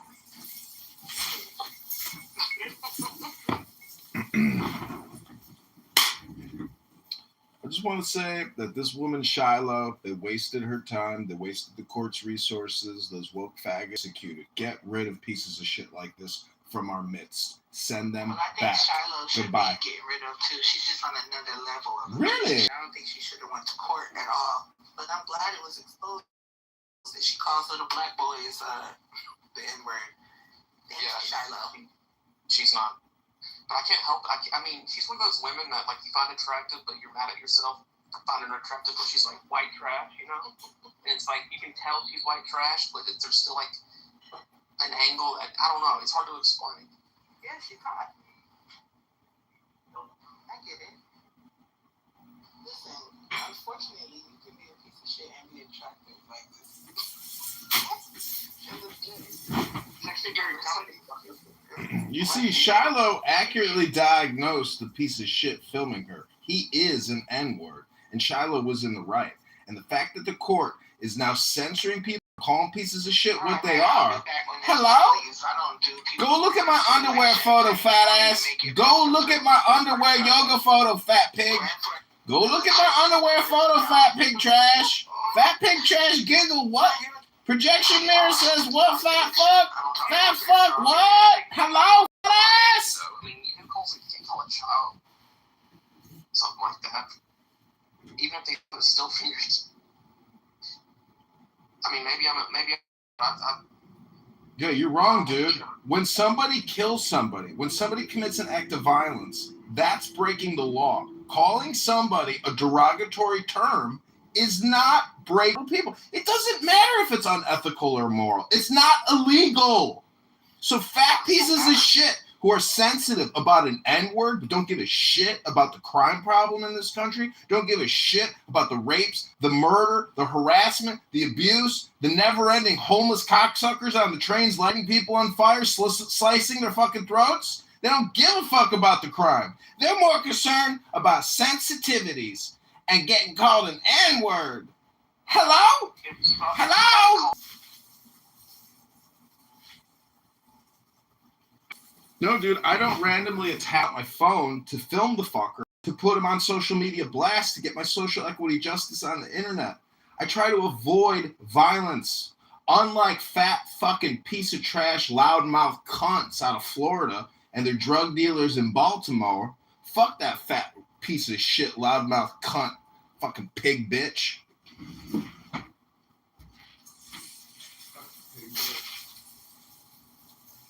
What are you talking about? Look. Something about Jazzy. Jesus. Why did Jazzy deserve that, man? Jeez. Hey, what's up, Evan? What's going on, Kitover? How you doing, Zen? Just zenning out. Alright, that's always good. Do you have any thoughts on the title, or do you know anything about it?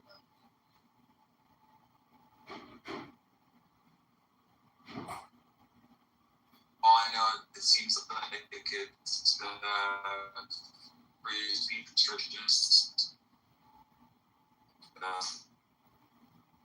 Like something that's happening in Britain. I'm kind of all about it. You're kind of in the blender, bro.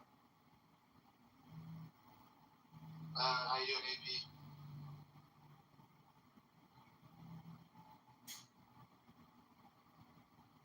What's going on, man? What's up?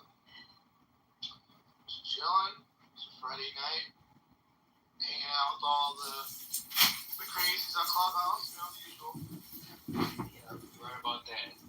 Crazy on Clubhouse for a long time now. If you just think back to all the big rooms, like with Nelson Apega or, Grant Cardone and all these, super successful people, and you listen to what they talk about, it's just arrogancy. It's just raw, ruthless. It's not educational. It's just basically flat. What's the word I'm looking for? It's all fake. It's like a bunch of like selfish people with no self-esteem, inflating themselves, and never talking about anything. It's just this app. They're grifters, right? They're grifters, but what I'm saying is, it's like vanity. It's like the vanity show.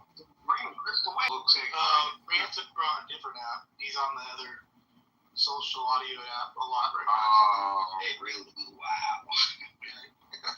Well, somebody told me that Nelson Apega and Jonathan Bing all out, so he's no longer on Chatter. But I heard nobody is even on Chatter, and X is just taking everything over. I think this app will shut down eventually. The gold transfer system, the gold coins, is completely not adopted. Nobody gives a fuck about it. And I had an account where I did the whole verification with your fucking social security number, and they deleted my account. So it's like, if they're deleting a power user's account over and over, and obviously these faggot retards that run this app don't give a fuck about like the long-term value of it.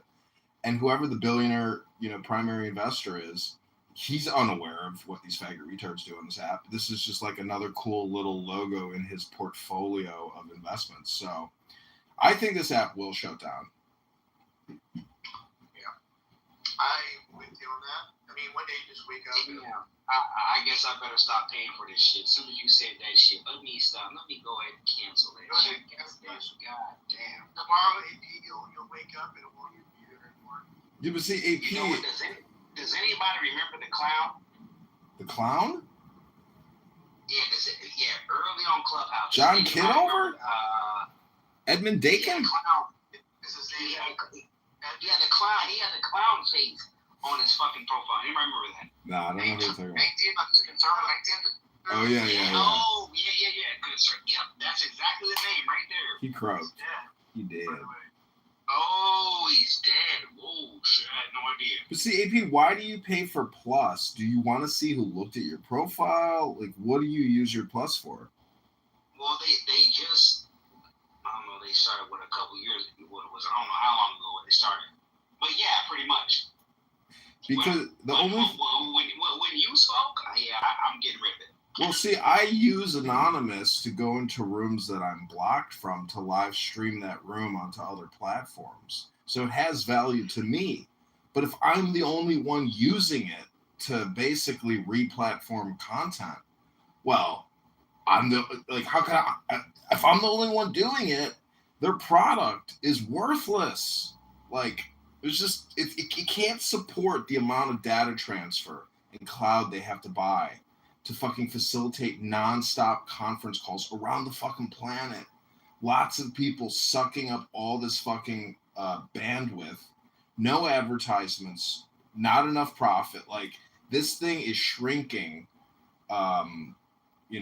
It's shrinking and shrinking. Eventually it will they'll pull the plug on it and be like, it was a great experiment, guys, but we're sorry, we've got to shut it down.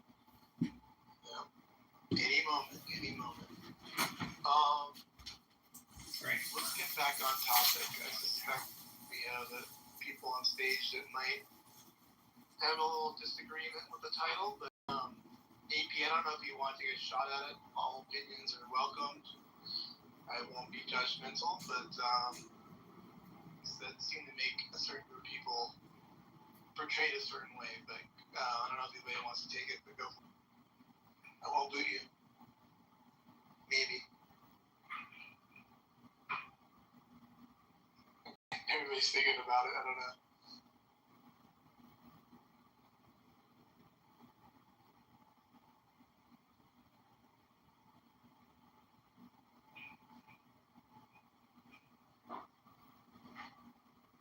I guess the app is dead.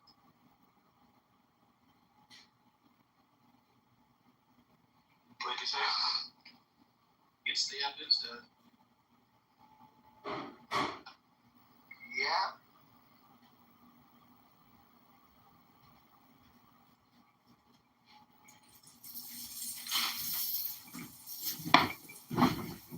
Did anybody see this Young Washington movie that came out at the beginning of July? No, I haven't even heard of it, no.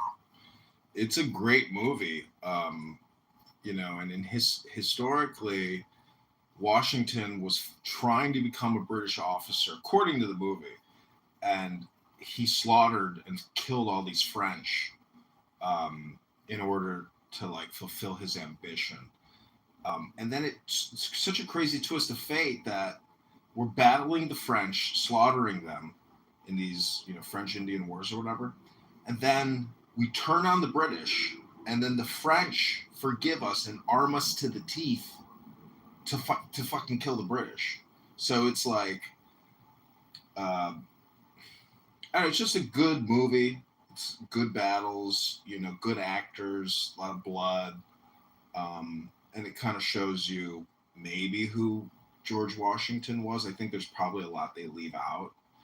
But you should look up the film. Just go on YouTube. You'll enjoy the clips on YouTube. I'm not going to see the movie, but the clips enough. He was born in Britain, and there's one other president. I can't remember who it was. This came a few after him. I know Jefferson Davis and Abraham Lincoln, who fought each other during the Civil War, were both fighting, I think, in the Black Hawk Wars here in Illinois. Like, they were fighting the Indians to the death. And then they ended up fighting themselves to the death. So it's like, all this violence is retarded. It's a waste of time, waste of money, waste of effort.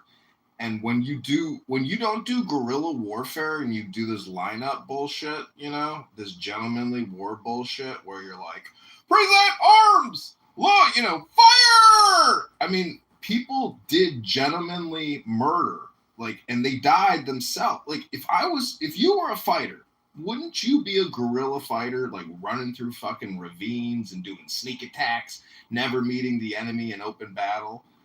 That's the strategy. That's the terrorism strategy to basically fulfill your political goals and stay alive to win the fight. But if Trump deploys to Iran, and the moment we deploy, it signals to every one of our enemies to start sending supplies to that point of incursion on the mainland. And that's when our soldiers start tremendous amounts of energy to destroy them. So keeping a distance and not winning quickly, it's a strategy. So we are basically an empire policing the world, regime changing socialists, even if they get in power. It still will not stop because that is outside of their control. You might think politicos call the shots when it comes to the multi-trillion-dollar United States military defense industrial complex, but they do not. They are outside of that boundary. They can't penetrate that. So in a way, we have this third government, this third economy, this third America that you're a part of or you're not a part of it, but you can't stop it. Because on military bases, they got UCMJ. They do not operate on the same platform that the United States of America has to operate on. So I'm just trying to accurately diagnose and identify what I view as the reality in which we live in. Hello? So we went to war for Zionists? No. See, that would be a summation or a condensing, in one statement, which is not accurate. The more accurate diagnosis is that America is the Zionist entity, and little Israel is just our little mouse fart in the field. We are the elephant. Israel is the mouse at our foot. But if you don't see that the enemy is within, here in America, that we are the global hegemony, the sole survivor of the Cold War. Look at Russia. It's burning. Moscow is on fire. The petroleum industry is in ruins. Iran is in ruins. Saudi Arabia is standing strong. Syria, regime changed. We have terraformed the planet. You think that Lebanese Patriot attack was just the Israelis? No way. That was CIA operation, maybe in conjunction. The CIA carries out international targeted assassinations of what we believe to be domestic or international foreign terrorists. It's the reality. We are a militarized society pretending that we're liberal progressives. But that's what the faggot retard liberals want you to think, because they're just cosplayers putting out spam videos all day, every day, nonstop on all platforms. Every senator, every congresswoman, everybody in this woke leftist bullshit, they're just doing communication consulting, but they don't stop nothing. In fact, they just want to spend more because they know they're going to get more donations. It's grifter upon grifter. We have a fucking honeypot mountain of grifters. You know, you could say the president is the chief grifter ruling from the White House. We have an interesting government. It's unlike any other historical government on the fucking planet. It's a system. It's a platform. And it's all run out of Washington, D.C. and Wall Street. I mean, those are the two pillars of our society, is Washington and Wall Street. I am complete. I am a book. I am what you should be doing and reading instead of listening to a book. And you should be reading a book instead of, you know, wasting all your time here repeating yourself like you have brain rot from being a boxer and a 4'11" Corsican anti-Semite. It's very easy to say, we did it for the Zionists, but you fail to see that America is the big Zionist, and you a part of it. Hello? You dipshit. You can't be anti-Semite, you're European.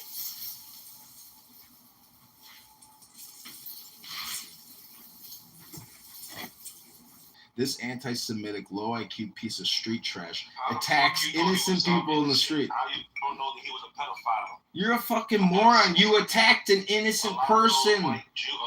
What kind of a criminal hurts innocent people? You're a stupid fuck. You're a stupid, retarded fuckbag. You're shit.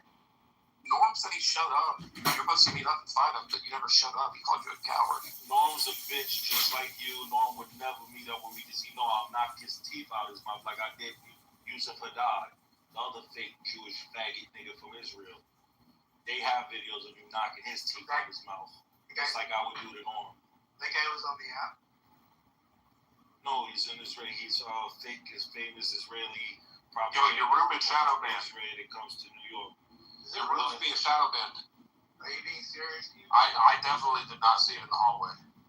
That's impossible. It was the first room that showed up for me in the hallway. I'm reloading my hallway, bro. I still don't see it, and I'm in here. You got that Wi-Fi. Somebody has you blocked.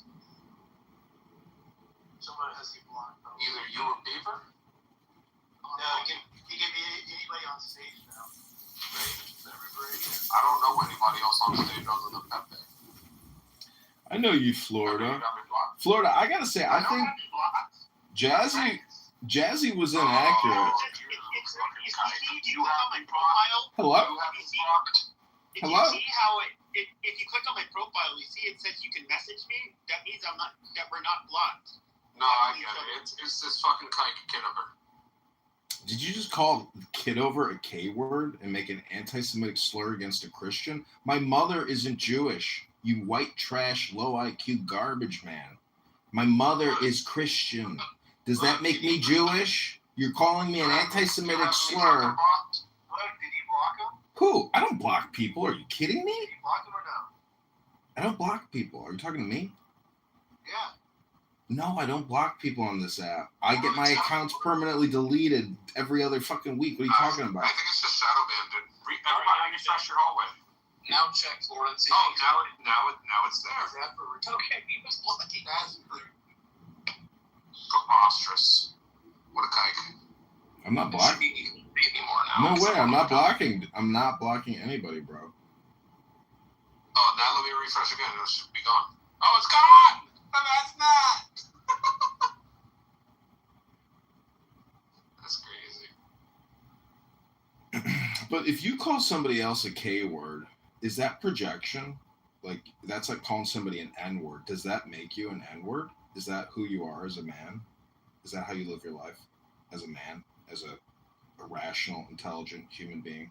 Hello? It's me for disorderly conduct. Well, isn't... You show up to fight you. That's just not... Resistance still here. I was going to fight or what? Resistance, are you there? It's not a story. Anybody who was there knows I was on the park, on the app as I'm talking now while in the park showing the pictures. Norm is a coward-ass 60-year-old man. I will slap the soul out of his body in real time. Wow. He's a bitch. Curious though, like, you would never meet him.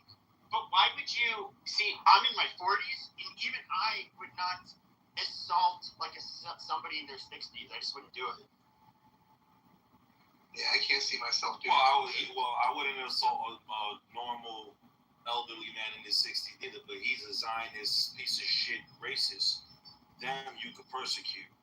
You could be like a what do you call little white girl? I violated the fake ass. I still wouldn't touch him just because I violated.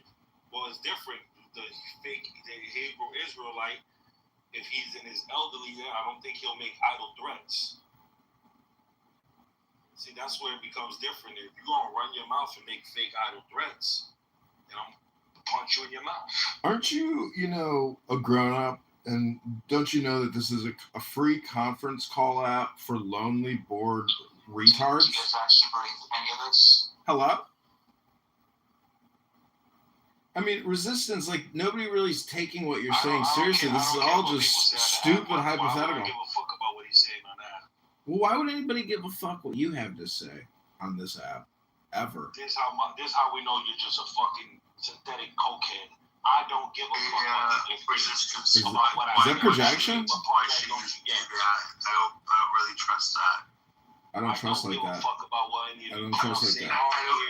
I don't trust that way. I don't trust like that. Yeah, I don't trust that way, man. If any one of you bitch niggas ever thought in your mind to meet me in a New York City, I would be like, shit, I want to in real time. Wow. I don't care what you guys can say on the app. That's the only time you guys can say something is on the app. If Mamdani... Bitches in real life. Goofball. That's all. That's why white cow is like you. Only that's all I get to hear from you is that the reality is you a bitch in real life. I would slap the shit out of you in front of your mother and you wouldn't do nothing. That's wow. White people are like that. They're pussy.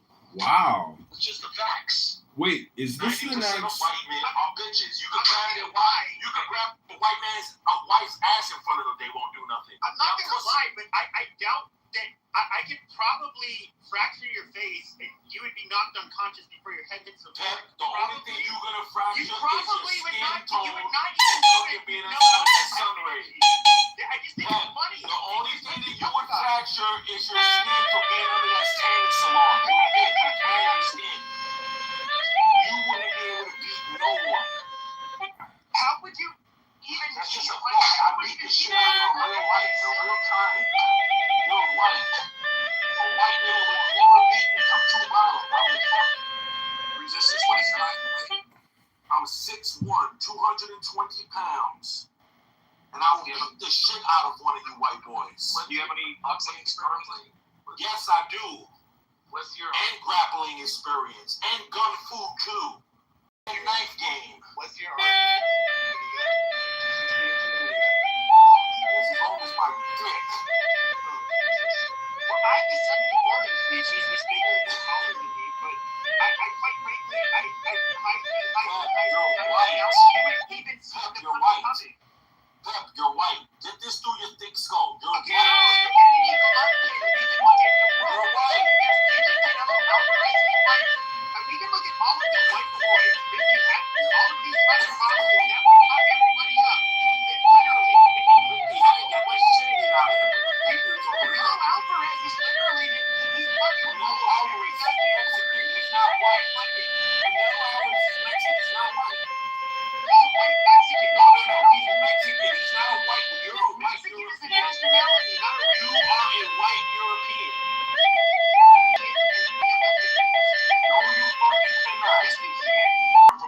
I just want to say that peace comes from within, and always pray for other people's peace before your own.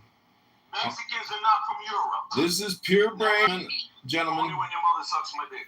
But you know what's funny though? Like, I don't talk about beating up people in real life. This is not something I do. But I think it's funny. So many people do it online. And look, I know boxers that would beat the fucking David Kidd. I literally know a world champion, gold medal Olympics. People that would fuck me up easily. And you know, That fucking white boy theory don't work here. I'm tough because I do tough things. You know what? Psychology, but I'm tough in real life. You're white in real life. If you see me in a dark street in New York, across the street, you're white. Just deal with the facts. They're white boys. You know what I think is funny? You would never in your life go to Brownsville, Brooklyn at 2 or 3 a.m. and hang out. You wouldn't do it. You're too coward. You're scared. You wouldn't go to any parts of the Bronx. Probably wouldn't. You wouldn't go to any of the inner city because you are a white boy. It's in your DNA to me. I'm not like those type of things. It's nothing to me. No. Where we checked out about that too much. In the 1980s, you were just coming into business and doing it.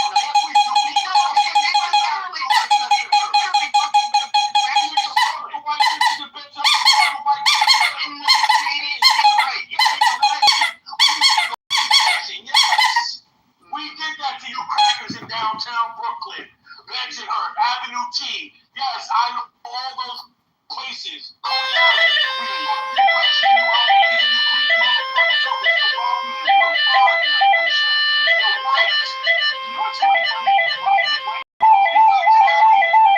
Unlike you, your horses used to do their little thing too.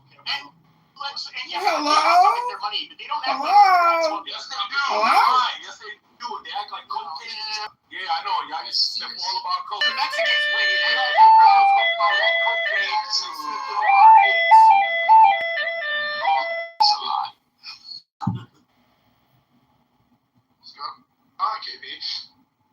What's going on, fam?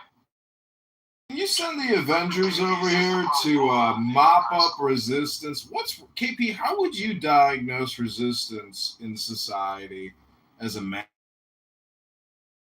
Society, or as a communicator here on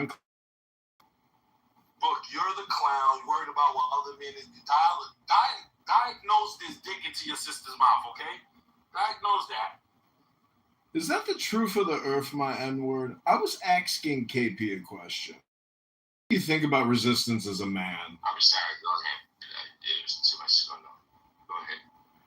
I'm just saying that resistance here is a foul-mouthed, low-IQ piece of street trash. I'm just wondering what you think about him. Your grandfather was a fucking homo.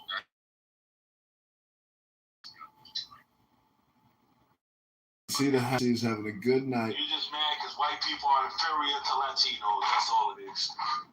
Oh, you think I go through? I love it. Mexicans. Those are the Mexicans that think they're white. Colonel Alvarez is white. You don't act white. You act white. You bleach your skin. You do fucking nothing. Yeah, I bleach my skin. Donald Trump. I bleach my skin, yet I go to the tanning salon. You accuse me of two different things. Shit, my nigga, that's the most dangerous thing you can ever do. I go to the tanning salon, then immediately bleach my skin afterwards. And say you don't go to the tanning salon, Pat. Say you don't go into that fucking machine and let those fucking I've done it before, for sure. I know you have. You're gay. Yeah, super gay. Is that a projection? You say that's the most gay shit.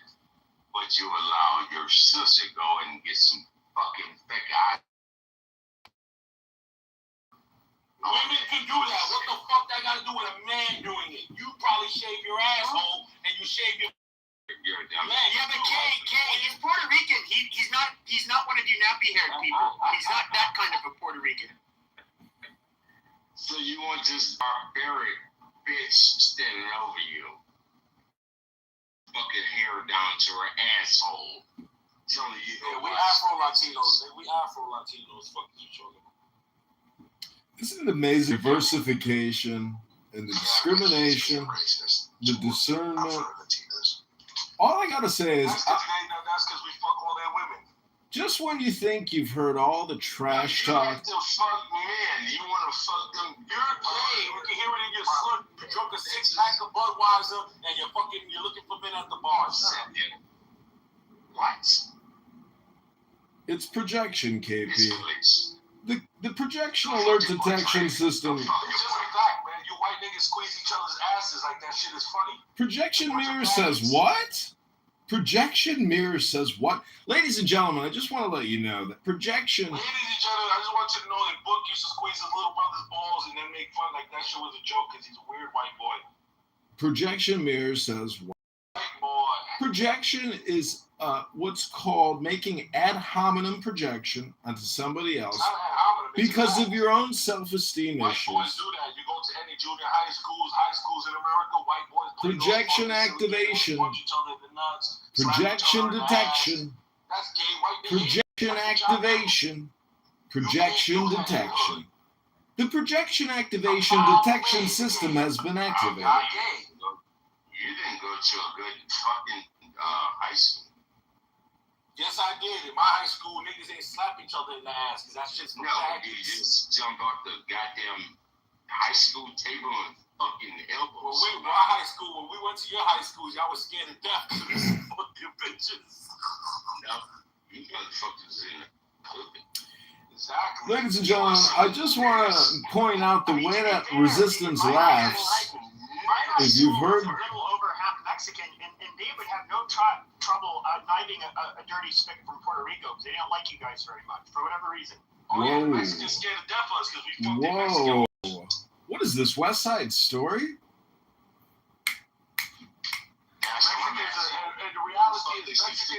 Ladies and gentlemen, I'm going to step away from the mic. Matt Beaver, it's a pleasure as always, but I'm going to go into the real world because this is a faggot retard faggot conversation, and the projection activation system has been activated. The projection detection system has been activated. Shut up. Go to that real world, you bum. The projection detection and activation system will record all projections. We don't need to hear no announcements about where you're going to go. Get the fuck out of here, you bum. Projection activation detection system. The loser can't leave. He's a loser. He loves Clubhouse. The projection activation detection ad hominem system has been activated and is recording. He's a loser. He can't leave. He'll be lonely. Loser. You know, let me ask you a question. You know, black man. He gets so offended when a white person speaks. Tell me. Because white people ain't got shit to say. They're a bunch of fucking clowns. Why would you say that? He's just saying this shit. He's just fucking. Projection activation projection detection system is recording. Oh, you still here, loser? Now, let me go with this. Why would you say that when white folks gave you your fucking freedom? White people ain't giving me shit, nigga. My fucking people died with the sword in their hand. Did us beaners make you guys? The only thing we ever did for the white people is give them our cocaine and let them OD on it.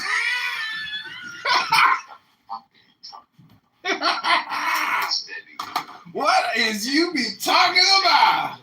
White people, motherfuckers, all they know how to do is sniff coke and sniff heroin and touch little kids. Fuck the white man.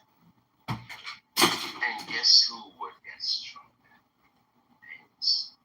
Niggas. To be sure, the blacks ended up becoming the crackheads, and they're the ones who got fucked the most over white cocaine. If we're being honest, the Latinos did profit off of that group the most. Ain't cocaine. That's crack. That's yeah. Well, okay, it's a derivative of cocaine. Exactly. It ain't pure coke. So all comes from where? Latin America. Exactly. My people. We gonna make sure you crackers die. But you ended up killing off the niggas, and so what? There's gonna be casualties, like you always say in America, right? Casualties. There's gonna be casualties. You're stupid.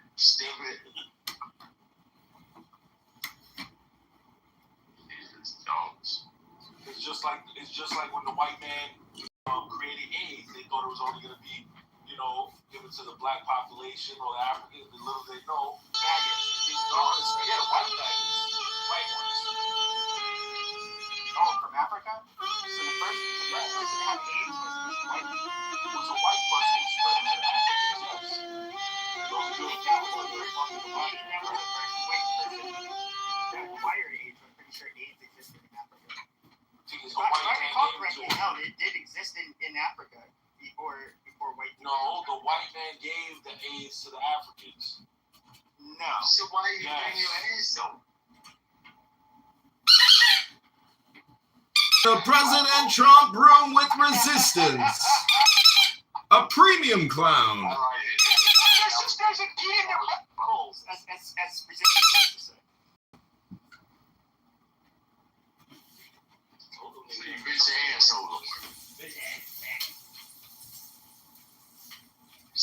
dumb you sound.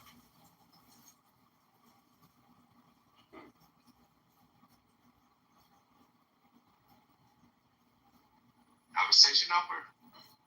Thanks, Beaver. Love you, brother.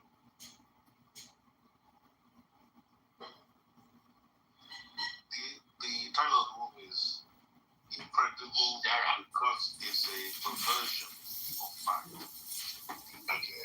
Well, the woman who was accused in this case of disorderly conduct, etc., was not only shouting, she was shouting loudly at a kid using racial epithets. She was found not guilty of that part. And then she was also doing it to an adult as well. She was found guilty. This lady, there's no. Fuck off. Yeah, but here's the problem. Talk to yourself. You take care. No, Fly. There's no evidence of a child being told anything that you're mentioning right now. Of course he ran. What a pussy. Yeah. Goddamn. Sorry, if I don't mind me asking, why are y'all talking about that weak case, which is a misdemeanor, instead of talking about the case that happened in Georgia of the stupid white bitch and her white boyfriend that just got convicted and got 20 years and 15 years and flying the Confederate flag at an 8-year-old's birthday? That happened years ago. Yeah, they got convicted today. So 20 years, dumb bitch got another one got 15 years. Good for them crap. They got convicted. They were crying like bitches on the court. No, they got convicted several years ago. Today, motherfucker, not several years. Today. No, because I remember they were. I watched this shit. What do you mean? Was it an appeal and they got sentenced? I don't know if it was appeal or not. It was convicted today. I see that. They were convicted of, sir. They were convicted of hate crime. Obviously, you jackass. That's the only way you can get 15 or 20. No, I'm asking you. I don't know. I'm asking you. Don't be fucking asking me questions. Use your fucking computer like everyone else or ChatGPT it. Typical white people always want the answers to everything so you can steal the ideas and then profit. He's actually dark skinned black, by the way. He's a white monkey. No, I'm pretty sure he's like black, like Caribbean black or something. Okay, where in the Caribbean you from? No, I'm white. Well, we know you're white, but where part of the Caribbean you from?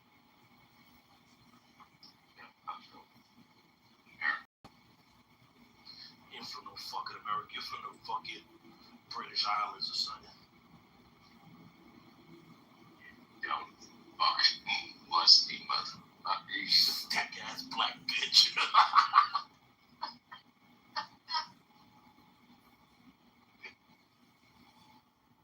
What's up, D? That baby. What's going on? Yeah, man, Albert.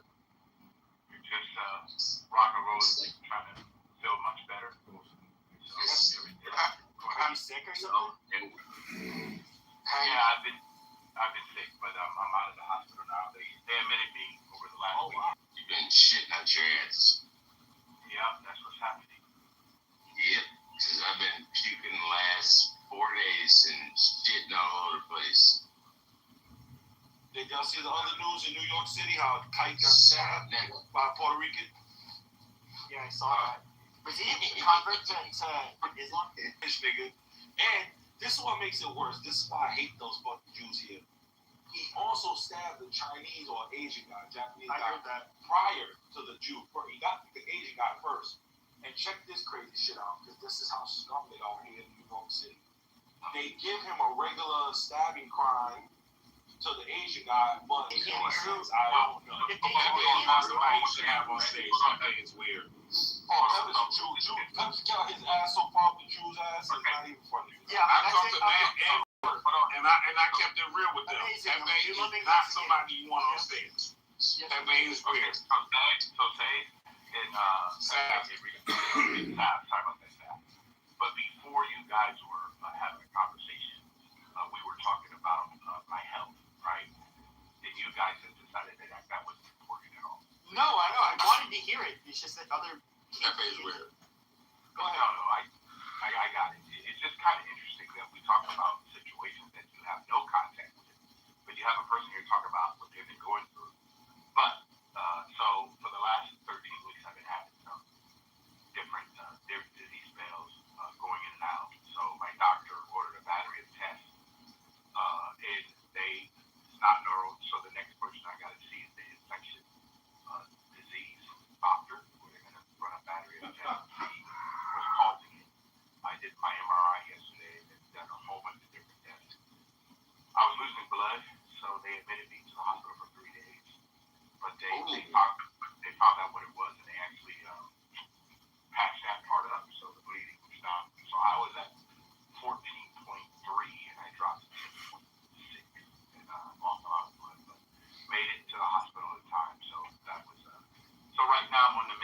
trying to get my blood count back up, and thank God they didn't have to do a blood transfusion, so I'm very happy about that. Amen. Amen. Are you okay? Are you doing better now?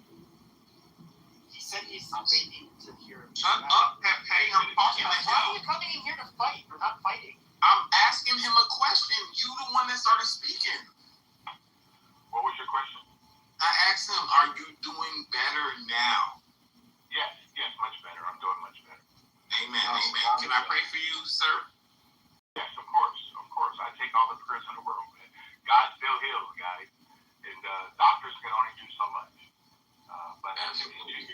You was losing blood in the way, though. You was throwing it up? No. It was coming up my bottom. Oh, so did they think? So did they think that? No. It was nothing to do with food. What happened is they believed that there was a vessel that burst inside my colon, but by the time they went in there the second time, whatever was happening was already closed. No, Joe, they checked that. It wasn't the kidneys neither, nor my prostate. So they checked out. They did PSA. They did a bunch of tests. But what triggered it was my dizzy spells. Because I went to the doctor because I was having those spells, and they were happening more frequently. But now they're like one a day, which is great because there's like 3 a day, and they were like lasting 15-20 seconds. Even when I was driving, I had to pull over. So was it like triggered by like you standing up or getting up suddenly? Yeah. Thank you, Lord, for making sure that Mr. Edward is good. He's gonna be better. Amen. I appreciate it. You will remain in my prayers. Thank you, Lord, for that. You're going to be good. You're going to be good, and you're still going to be on Clubhouse talking shit. Feel me? So I'm gonna make sure to pray for Mr. Edwards in my prayers. Thank you. Appreciate it. Now, Mr. Edward, do you mind if I share your help that coming through this with our other brothers and sisters? Oh no, you can share. Go on, man. You know me, bro. You can share it, bro. You like my big brother. Yeah, I know. Come on, man. You and I go for it back, man. You refer your family to me. That's the thing. Yeah, like what, 8 years? I don't take it lightly when you ask me to assist you with someone in your family. Still has to do it. I don't take it lightly. So, just confidence, knowing that my company will serve families very well, and I thank you for trusting us. Now you might want to close your ears for 25 seconds. You jackasses that's on here that don't know Mr. Edward. A good friend, brother of mine, assholes. I'm sorry. Go ahead, Beaver.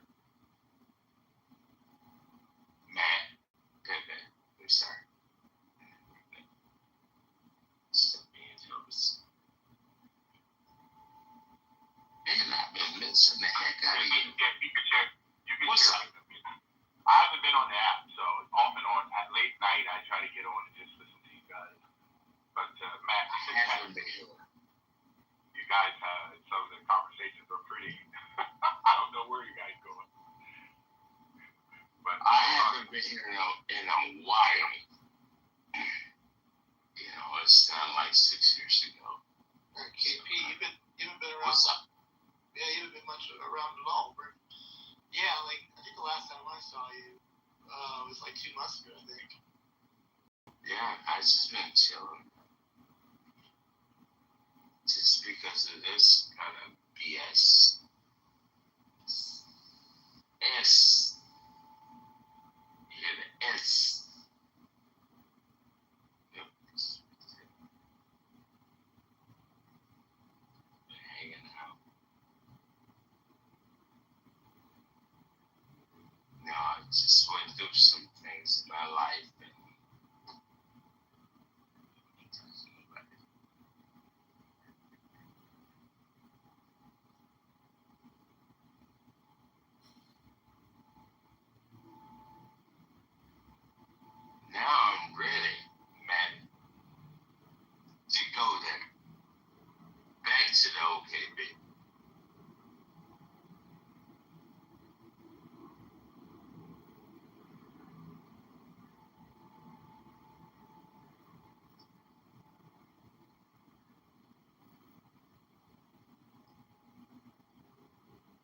that dog is nice to talk to you and say, well,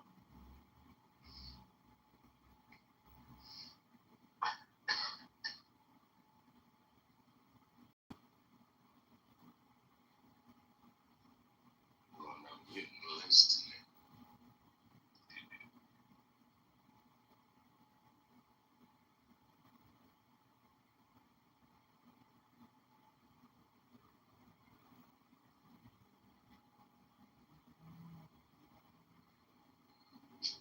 Alright. What's anybody want to talk about? I changed the title. Feel free to jump in and throw something out. I don't know.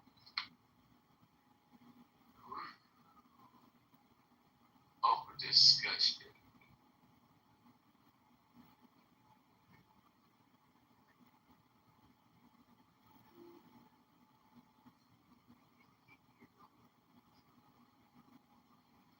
Your Minnie Mouse, that bit.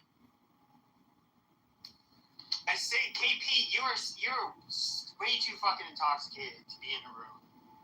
Alright, I'm out. I'll go to the audience. Good seeing you, man. Yes, peace. Peace. Nothing personal. It's happened to me at times. You know, I don't think I could drink that much and go on a public app. Have you guys heard me drunk before? No. Have you been? Oh wait, you did been one time. But you actually got drunk? I thought you don't. Oh yeah, I've been drunk like several times. You were like, oh shit. If anything, getting drunk, I like with me, I'll open my mouth a lot more. Like I just a lot more. A lot more? How's that possible? You know, like how do I? He's coming back. He's coming back.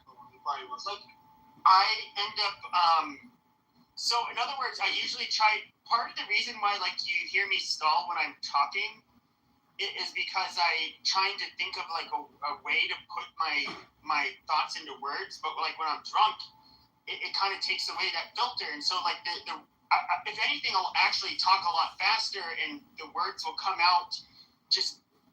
It's because they're coming out like very unfiltered. So you may not catch it because of that, but yeah, generally it's I'll be more. I'll say things that like maybe ruffle feathers a lot more. What do you drink? Is it hard liquor or what? Just beer. But you get all riled up over. Edward, this is. You get a bad book. Do you drink book? What's going on? Edward, I sent you that deep relaxation recording by Dr. Marty Rossman. And, this app really fucks up people's central nervous systems and their emotional responses, etc. But a very powerful hypnosis CD for deep relaxation and deep breathing is, the way to go, because these stupid doctors will put you on a treadmill, have you max out your heart as if you're some kind of a fucking treadmill marathon runner and say, oh, well, we've done a diagnostic. We've done our experiment. Edward, this app is for fucking faggot retards that like sadomasochism, are lonely, or bored, or are retarded faggots. So do the deep hypnosis, deep breathing relaxation, and ignore this piece of shit dog app with people like Resistance who are here to ruin your fucking spirit, to ruin your central nervous system, your psychology. These are retard faggots, lonely loser, profane, vulgar people that are not social people. That's why they're here. They can't communicate with people in the real world politely. They're low-class trash. Yeah, I'm gonna take your shit there. I'm gonna go fuck this person. Because that asshole out of Chicago. There they go. Be careful.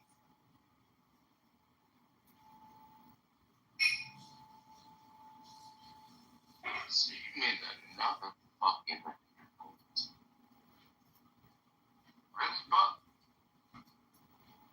We just having a conversation, man.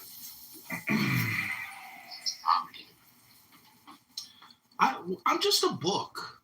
What do I know? Well, I know a lot more than a lot of faggot retards on this app because I read books, knowledge, information, wisdom from a book, from books.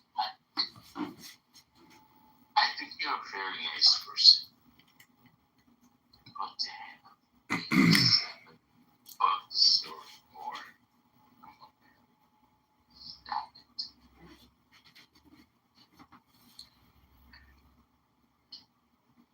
Well, I apologize if I upset you because I'm a book. But you see, it's a big world out there. In the world of books. You did not upset me. I think it's weird. You always feel like cool for anybody. Always. It's just weird. Okay. What's up, Joe? It's See, people say weird when they have no more evidence to discuss, their theory or their postulate or, what their point is. They say, that's weird.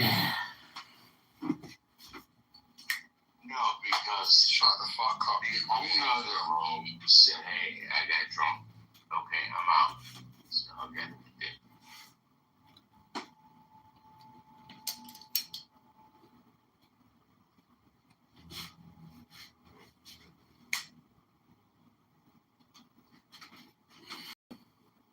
Well, I just want to dedicate this little song to Donald Trump. Deep state every day.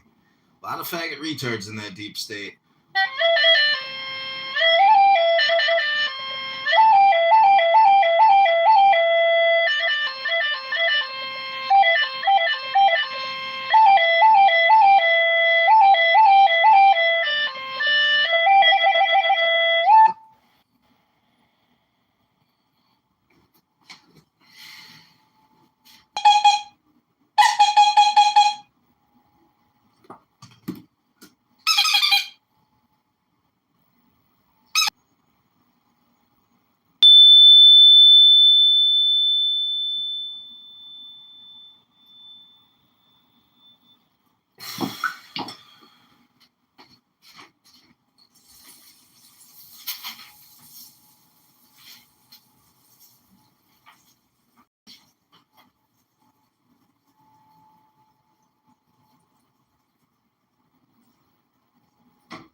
Anybody watching the White House correspondence? I haven't checked it on it. Suppose it's good. I should have streamed it. I don't know. I just completely forgot about it. Oh, Joe watched it. Okay.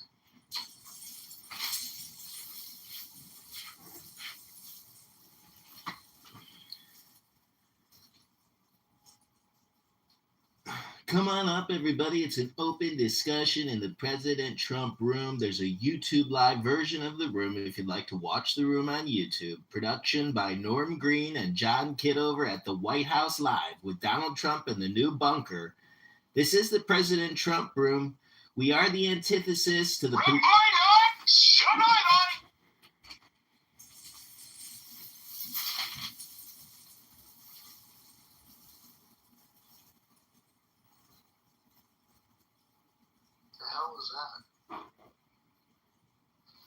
I think John said something revoid or something.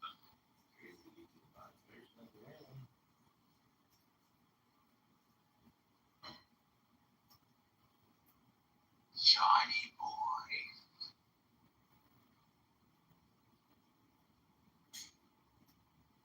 Norman!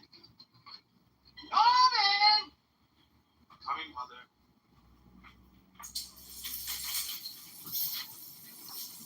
Rich, if I can ask you a personal favor just for tonight only, if you could review the YouTube community guidelines on protected classes or protected groups, and then help police that speech so the YouTube Live doesn't get a community guideline strike, I'm relying on you, buddy. Thanks. I'll take it into consideration, and I'll get back to you.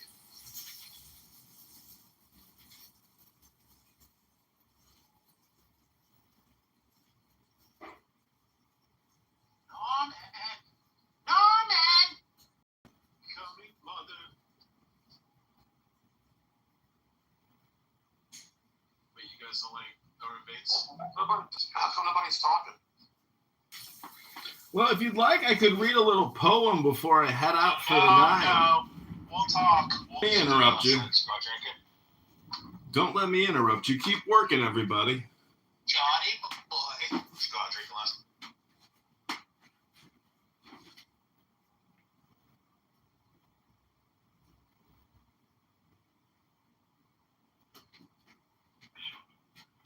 How?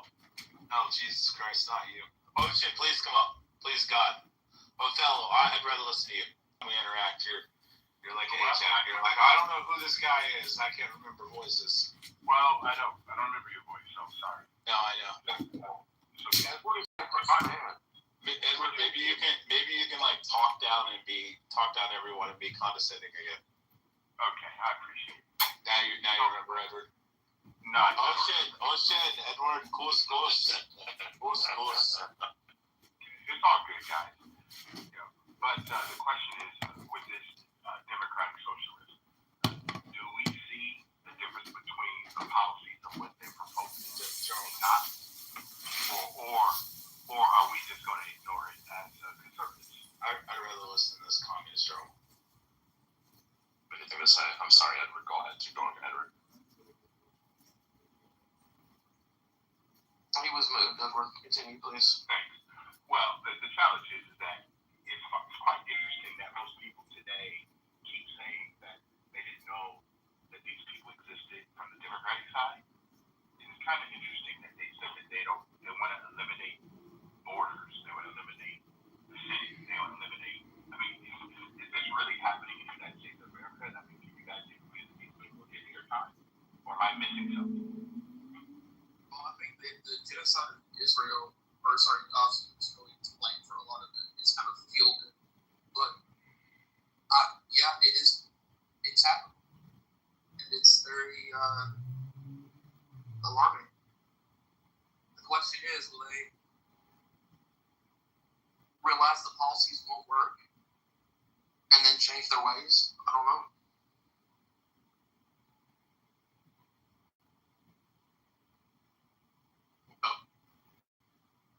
Left California, and the number of productive people that have left New York, when the producers eat, what do? Do you just keep trying to take the money from the producer?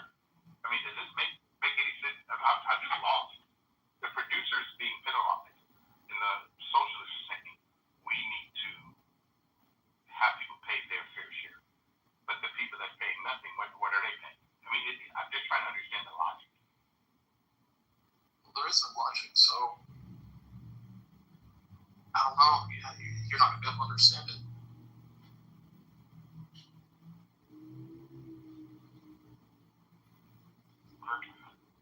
How could you be persuaded to even listen to someone like this? Hey, you know what we're going to do? We're going to take all the landlords in New York and we're going to put a freeze on their properties and tell them that they can't pay anymore. Okay, they can't get anymore. It's like, have they managed anything other than going to a college and never having real life experiences?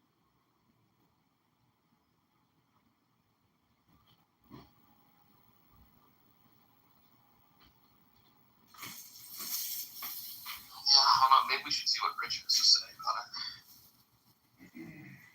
Let's see if he mouths off again.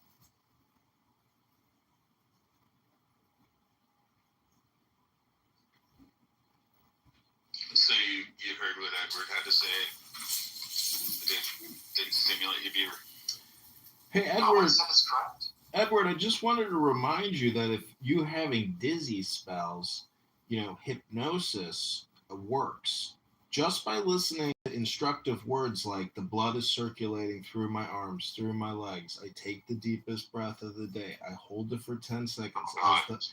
I know it sounds stupid, but words are very powerful. And as a godly man, you believe in the word. The word is a program for the brain. Hello? Okay, ding the dong again.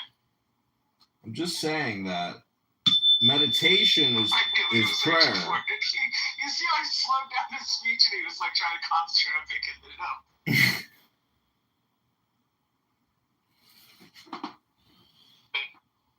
Remember what I said, Beaver? So I appreciate it. Joe, you should come on.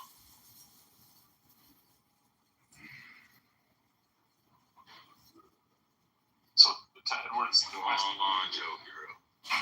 Momdommy's freeze is temporary, lasting until September 2027. I feel like you missed out. You didn't mention that, and it's an important part of that. But it's wrong. Yeah, it's wrong. Sounds like it's not going to do anything. It's temporary. Wait, is it MGK for chillism? Yeah, but Jerome, my question is, when did the government get the right, public government get the right to freeze anybody in a capitalist society? I'm just curious, when did that become a proposal? The government does that all the time. The government sets minimum, maximum prices all the time. They set taxes on stuff. They bail out companies all the time. America is no different than communist China when it comes to that.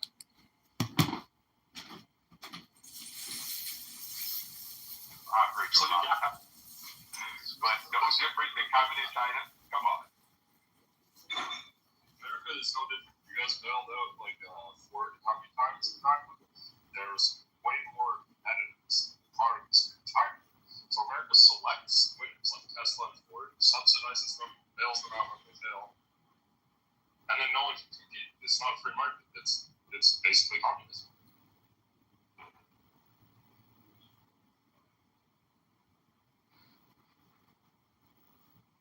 What communist or socialist is to you?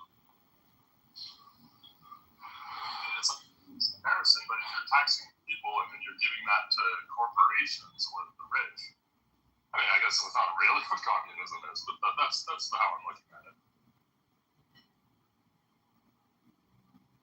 Not a free market. It's not true free market capitalism. When I thought rules and regulations and the government just bails out who they want to win.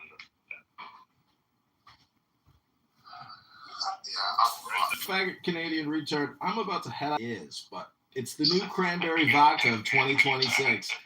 And I just want to shout out to Matt Cool and Beaver here, especially Matt, who apparently is the only Trump MAGA organizer on this godforsaken app. Cheers and kudos to you. MAGA, MAGA, MAGA. MAGA, MAGA, MAGA, MAGA.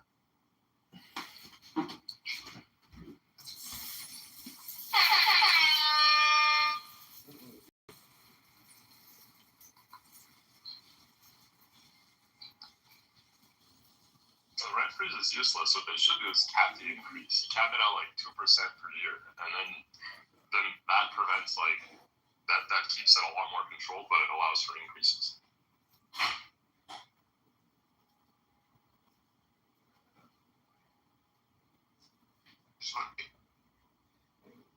Open a business and hire people and hope customers come. You're saying that I should be held to a certain amount of income that I should be able to pay based on someone else's thought. I understand that correctly? That the state gets to determine what I choose and do not choose to do based on my income. Yes, the government gets to set prices on plenty of things. That's all they're doing. Yeah, precisely.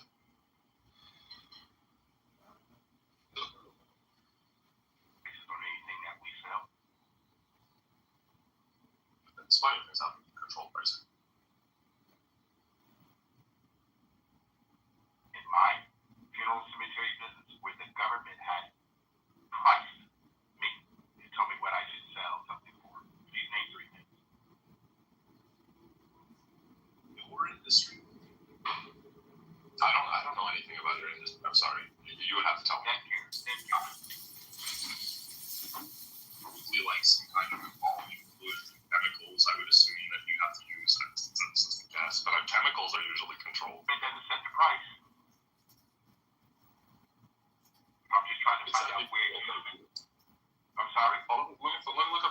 examples then. Go for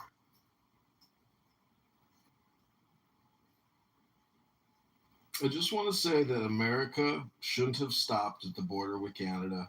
We should have taken out these British faggot retards when we had the opportunity to take the entire northern continent known as America. There is no Canada. Let's be honest. They're 1/1000th of the economy of our massive empire here on the mainland. And we have to deal with these obnoxious faggot retards like Jarl. I am complete. I know I haven't said much. I just wanted to get up here and point out how this is where we're at with political discourse. Jarl just gaslights the stage and the audience and says, well, there's many. It happens all the time. And then he's like, when he's called on actually having to make some points, he's like, I'm headed over. Don't actually know one off the top of my head, so I'm going to have to let me look some up to reaffirm my gaslighting. To think of many examples, like general examples, and I mentioned them. Usually they're going to be like minimum prices, but I don't see a problem with setting a maximum price either. I just don't know anything about it in this trade. It seems weird, like I wouldn't know anything about it. I just want to point out in discourse what you just did. United States. So apartment rents already in parts of the United States have controlled pricing. Electricity, automobiles, didn't know that one. Minimum prices, diesel's the minimum. Medical services, yeah, those are the common ones. I don't think it's a big deal. But what a lot of those things have in common is the kind of necessity, like utilities, energy, housing. Housing, I think, is a necessity. So I would see why it makes sense, right? It's all like medical stuff. It's all like the basic necessities.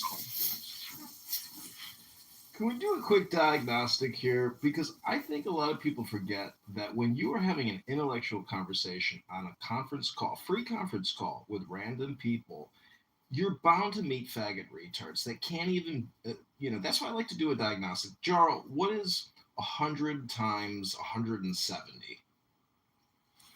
Well, I was listening. What's the question? What? Do you want me to answer a math question?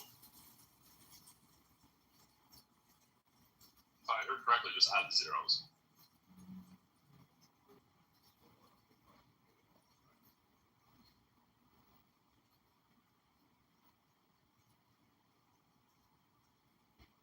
So if you want to say, like, America is capitalistic, and I'm wrong by saying it's not, like, sure, America is capitalistic, but it's not a true free market capitalism, and that's literally all my argument is. We get it. We don't have separation of state and economy, Jarl. I mean, we've read Ayn Rand. What else do you have to contribute for us to consider not wasting any of our time listening to you on a beautiful Friday summer night? I mean, make it valuable, Jarl. Make your submission interesting, enlightening. Give us value, Jarl. That's a good question. Give us value.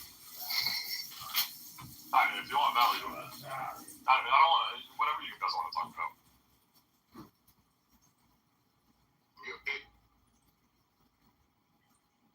I got one truth. What truth do you hold to be? What truth do you hold to be self-evident? I don't know. I don't think I hold any truths to be self-evident. I don't believe in truths being self-evident.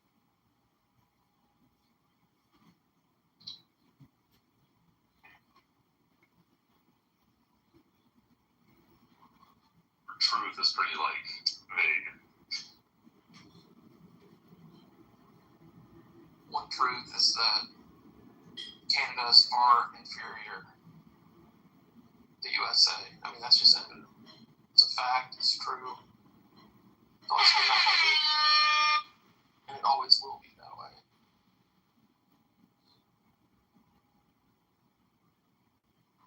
So that should get you started, Jarl.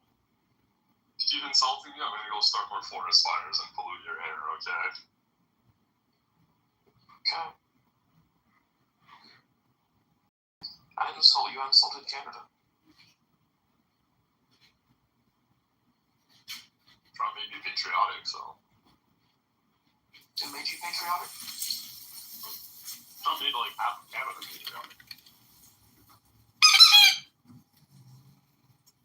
Your former prime minister affirms transgender. He divorces his wife. He giggles. His brother dies in a ski accident. Is he still married to Katy Perry? He arrests truckers. And the current, Trump is hip to the fact that your liberal, progressive, Democrat, pluralist, faggot retard society is full of faggot retards. You're just the byproduct of that faggot retard industrial complex known as Canada. Hello?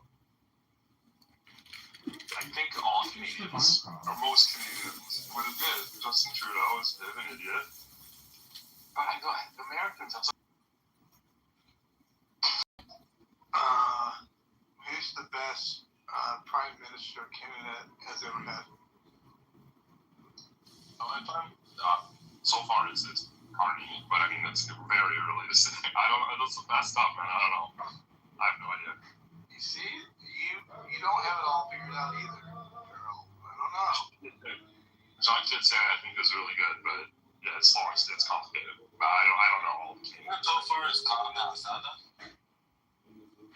Sorry. So you said carne asada. What's that carne asada? He did say that. Like, oh yeah. Oh, English. I don't know how to say it in English. John,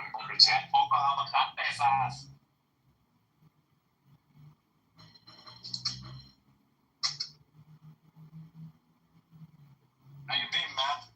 Long time no see, man. How's life? Good. Coming along. How's everything with you?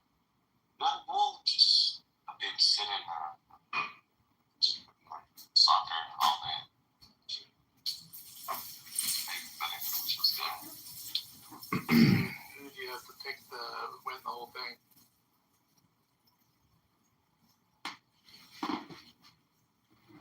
I think just live betting on some bullshit fucking leagues like Argentina's, First League, Peru, shit like that. Yeah, man. It's being good today.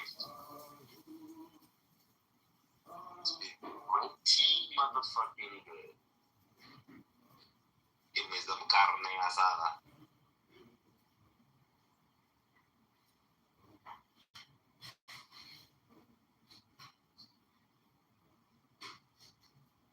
It's a slow night tonight. I figured it'd be a little bit spicier out there, but isn't that Friday night? People are fucking. Friday and fucking. I was too. I just left.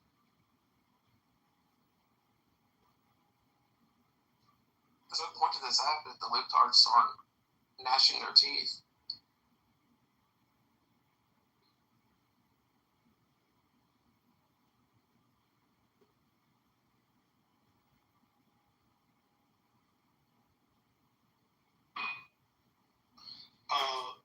Did you hear any of that debate or not? I don't know what that was. Over in Politically Correct with those two quote unquote MAGA / conservative people or no? I forget if you even heard any of it. Yeah, I heard a little bit. It was the typical tried to do a shtick. The lady didn't fall for it. The guy fell for it a little while, but the lady left. And then it just turned into a shit show. They just fire-branded the whole place. I mean, nobody's putting up with this shit anymore. You know what I mean? So I'm not surprised as how they did that, how they went about their business. I was surprised that they were actually so unreasonable at the beginning, that being the PC people. But I knew that there's no way these guys didn't know what these folks are a little bit about, because I'm sure Trent told them, You would hope so. Yeah, because and then someone said they had been in the room before. Listen, they just know what it is. They came in like just throwing chairs and just like, who gives a fuck about you people, It's you fight guests and then you treat them like shit, and then you get surprised that they left. I mean, it's a typical clubhouse. Actually, they probably think we're better than those folks because at least we all know, how we all operate, But, I mean, it's no different than the usual stuff that goes on here. Serendipity, yes, I do think that he spoke. I haven't heard it yet. I heard like a brief part of it. He made a joke about Nicki Minaj. What did he say about Nicki Minaj? Crazy country. Crazy country. I'm just jealous. See, that's just projection. We're actually a highly enlightened country. If you study the founding fathers and the principles of enlightenment, you will see that our craziness, our far outness is actually theosophical, philosophical, and based in wisdom and even metaphysics. It's faggot Canadians like your former prime minister, faggot retard, who probably killed his brother and giggles and laughs about it, divorces his wife, marries a witch known as Katy Perry, and tries to destroy patriots in Canada and ruin their lives. Faggot retards like that, like losers who want to ruin their own country and ruin people's lives because they're faggot retards, like your former prime minister, Kevin Trudeau, or whatever the fuck that faggot retard's name is. Fuck. What happened to his brother? He killed his brother. I don't know. Yeah. His brother was skiing and his brother died, and there's a very strange interview with him, like, since the passing of your brother and blah, blah, and he's like giggling. It's the weirdest fucking like bizarre, shocking, like, what the fuck? Like, what really happened here? Like, this is weird. I know weird is a weird thing or a stupid thing to say on this piece of shit conference call, but look it up. Anyways, I'm telling you, that guy is a faggot retard, and like we should restrict that faggot retard from ever coming into America. Ever.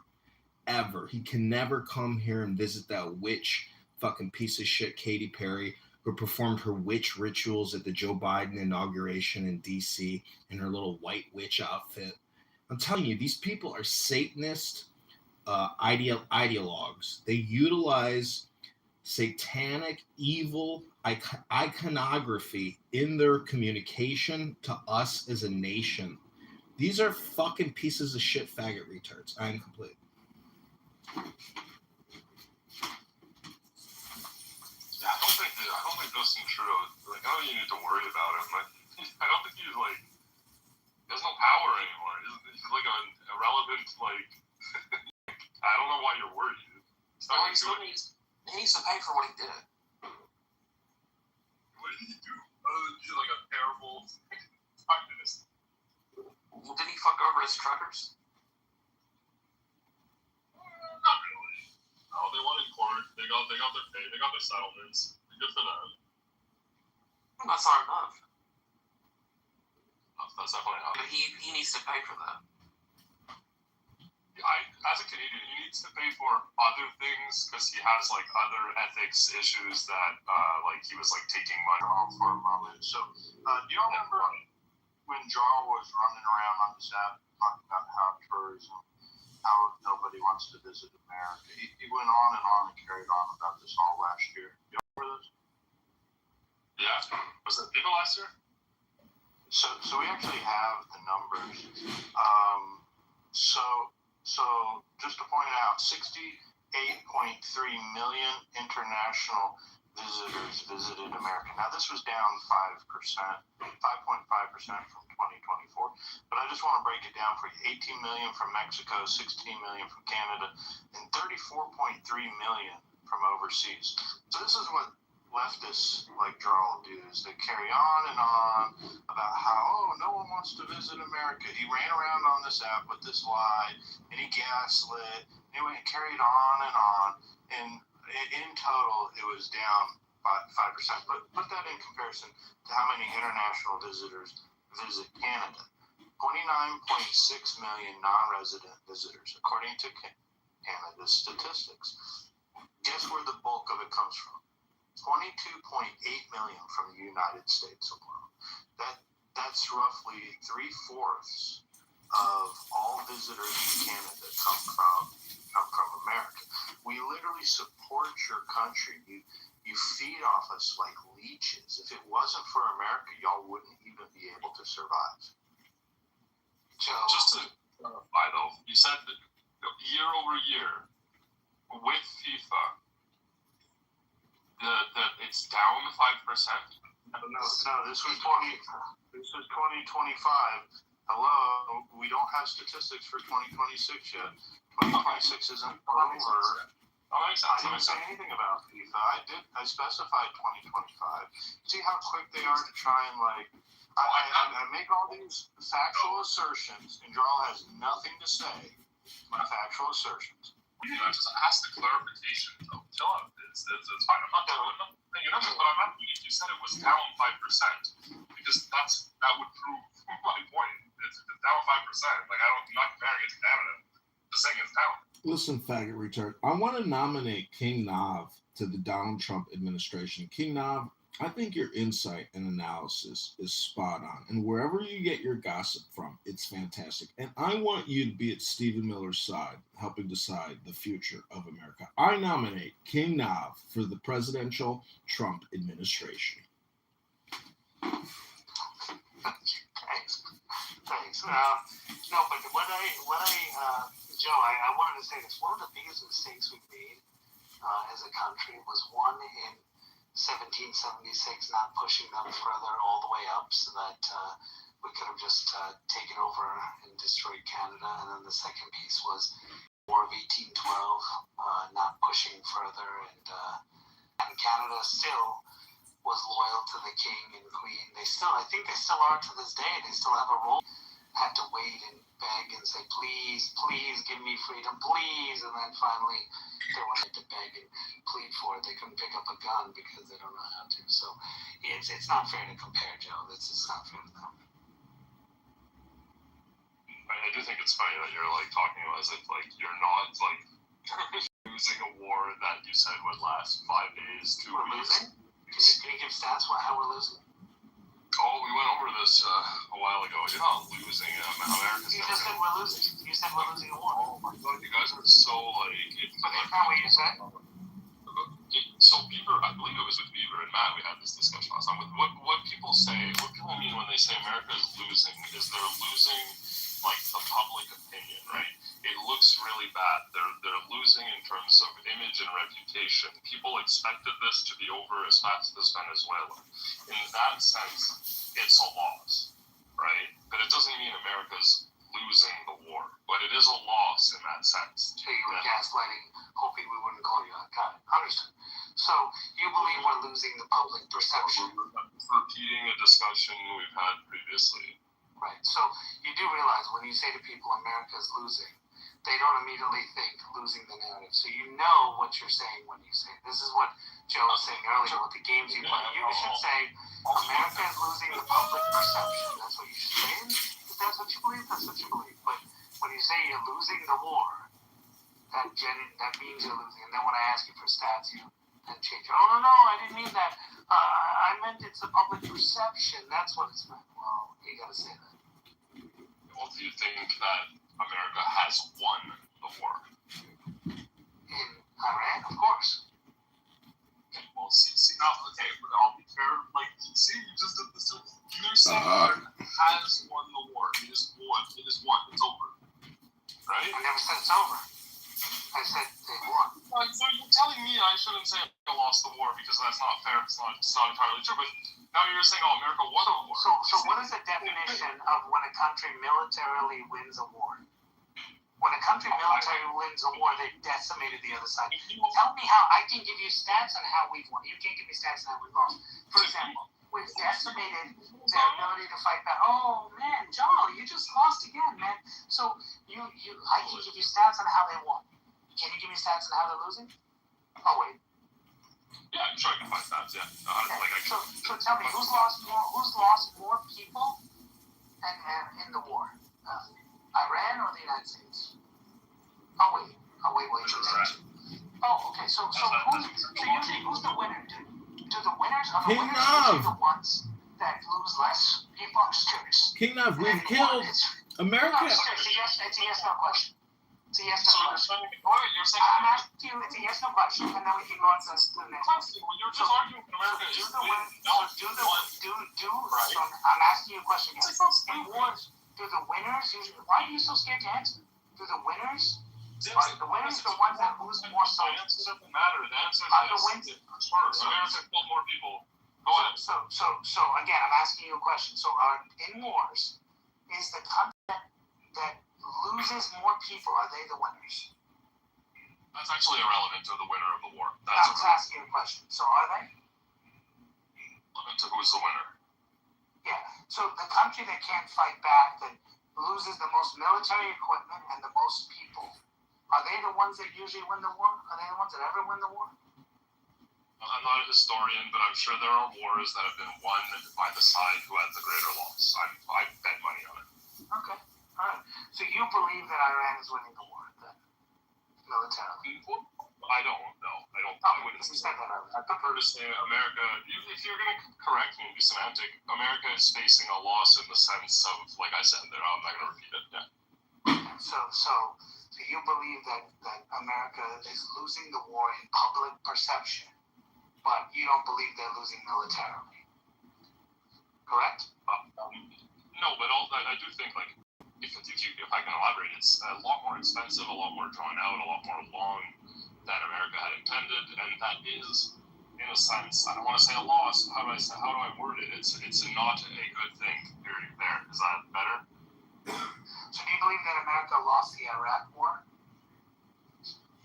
No, I guess. Wait, but that was a lot longer than expected. Hold on, I'm going by your argument. But do you believe Canada lost the Afghan war because they joined it and the war went a lot longer than expected? If you actually look at Canada at that time, I'm just going by your definition. They expected the war and they expected to last 1 year. It went longer than that. So do you believe that Canada lost that war and in defense of what happened in 9/11? Sure. Okay, so you believe Canada lost. Cool. So Canada lost that war. So your people reached a war that went on 11 years or 12 years and lost it along with America. That's what you believe. Wow. That's cool. I don't want to argue. If the war is still happening, you're right. No one has lost it. I think no one has won. So I'm wrong. I should have said that America lost. But I think you're wrong if you're saying America won.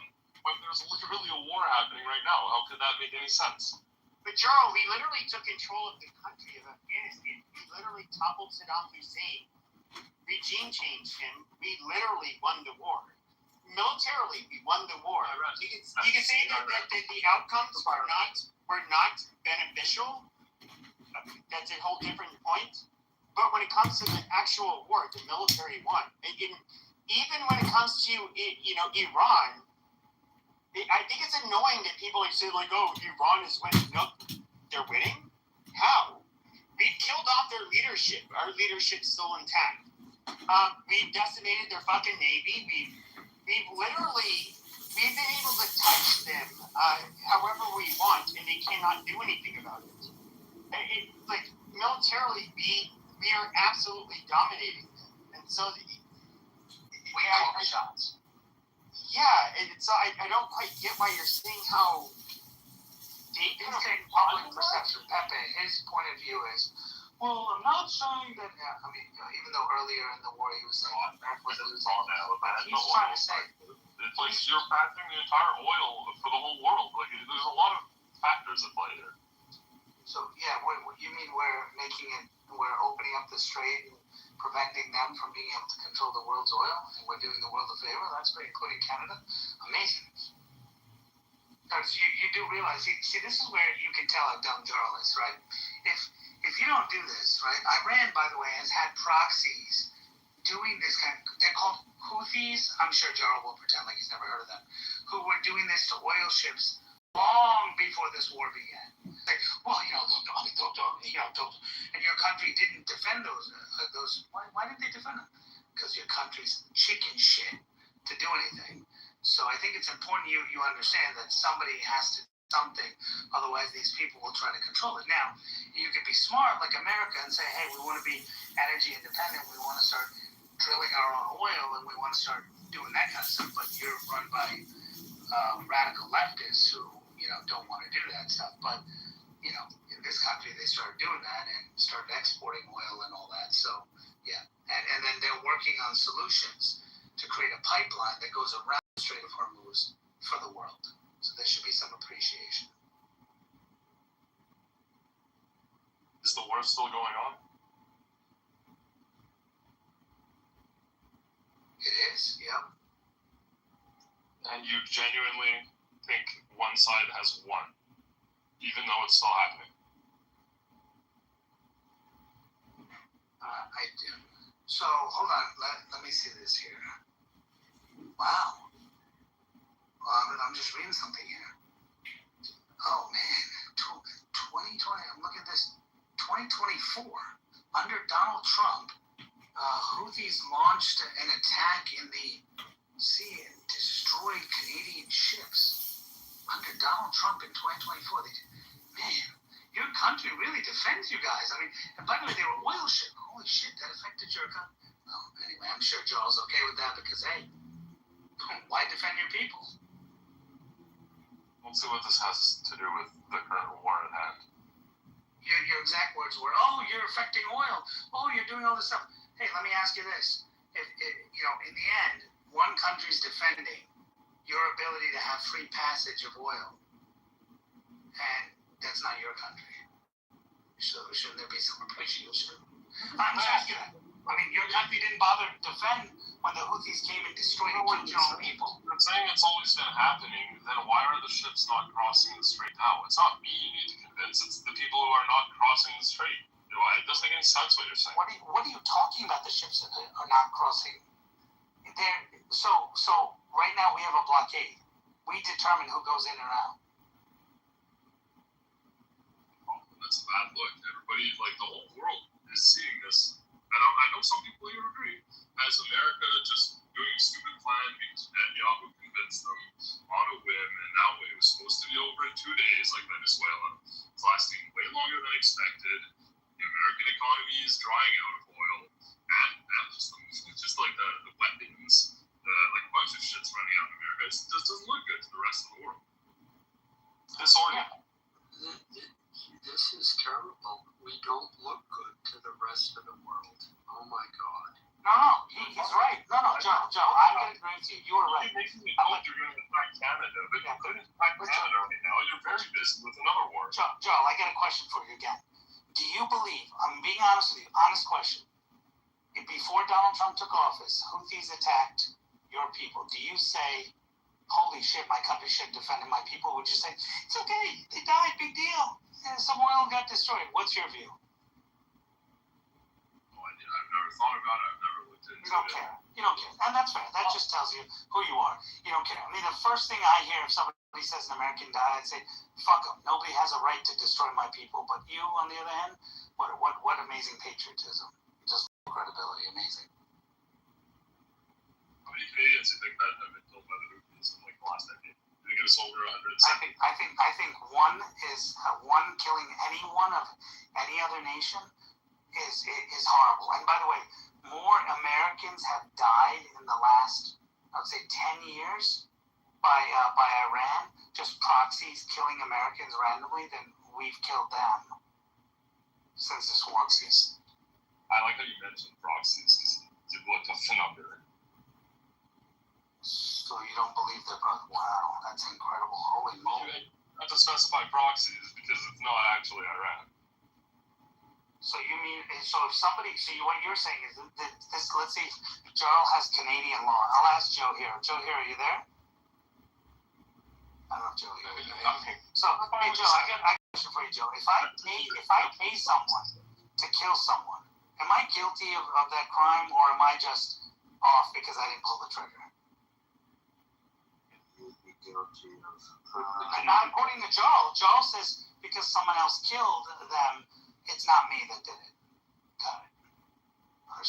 That's Canadian law. That's Canadian law. I don't think you can shoot through hostages to try to kill like the bad person. You believe that Iran didn't hire these groups and pay them, even though there's money evidence and Osama's administration said it. Everyone else. No, you're just like, I don't know why you're saying that. I don't not believe that. I believe that.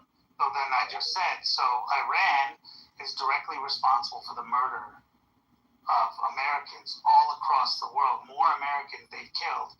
And my view is when you kill our people, you should go back. Your view is Your view is when Ocean, welcome to the room. I don't know if you were here earlier, but we were talking to Jarl, and I was saying, Jarl, there's examples in 2024 of the Houthis killing Canadians, on ships and all that stuff. What would you say about it? Well, I don't know. I said, dude, you should say fuck them up, but your country just sat on their ass and was like, help me, United Nations, NATO, somebody, and nobody did anything, and you guys were like, okay, well, I guess they just died. Oh, United States, help me. That's what they did, and that's exactly what you're doing. You didn't even have the balls to say, hey, kill one Canadian man, I'll fuck you up. Like, you should have that kind of sense of pride for your country, but I guess, I don't know what's wrong with people up there. Maybe it's the water. Anyway, Ocean, what's going on?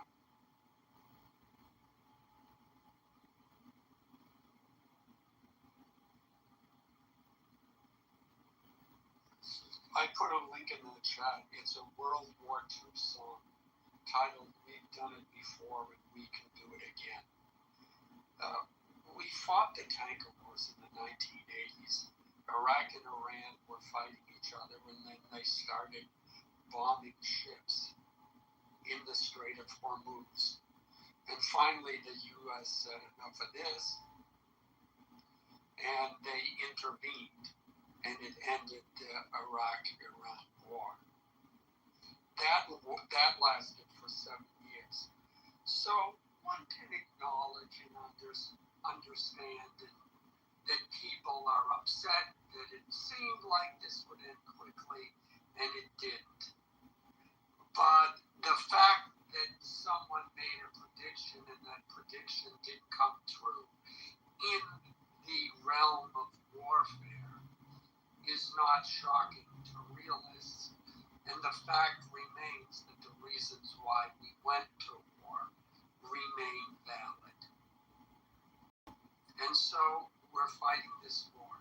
The only thing Iran has to hang on is maybe the midterms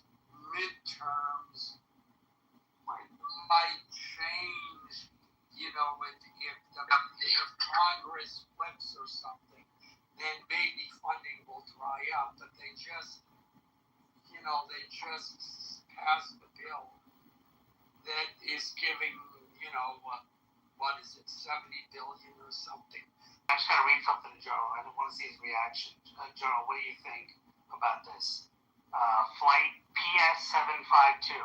In January 2020, Iran's Islamic Revolutionary Guard Corps, IRGC, directly shot down Ukrainian International Airlines Flight 752. The strike killed 176 people aboard, including 55 Canadian citizens and 30 permanent residents of Canada. Charles' response? No problem.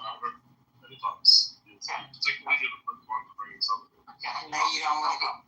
I know you don't want to hear a response from a black person, because I can name a lot of shit where we was fucked up. So go ahead, person. Go ahead. You don't need to make this up. Bring up some shit where we was fucked up too. Okay, no, but we're keeping this Yeah, but we're not making it about ghetto people with a black person. Alan doesn't like historical context. Alan. So that's why you don't respect us. We don't respect you, so nobody gives a shit about your religion. You do not like historical context. Go over, listen to the Reverend Manning, and maybe you'll learn something. But in the meantime, go ahead. You guys who are speaking, go ahead. We're not doing this.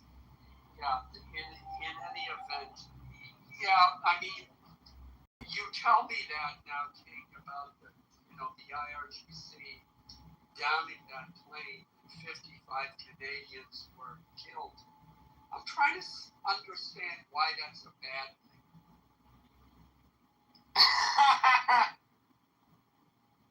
So, King, how many children were killed in that school that America bombed?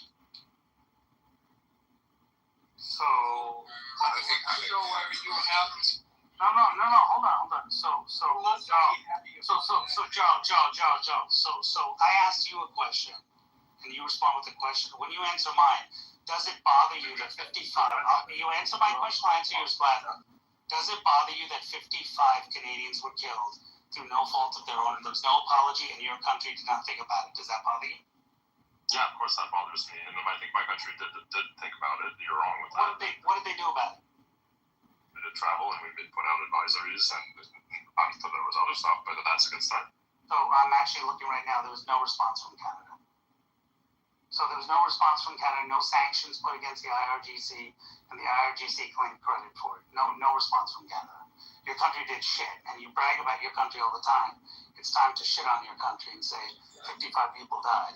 Well, they did do shit. What did your country do after bombing the little girl's school?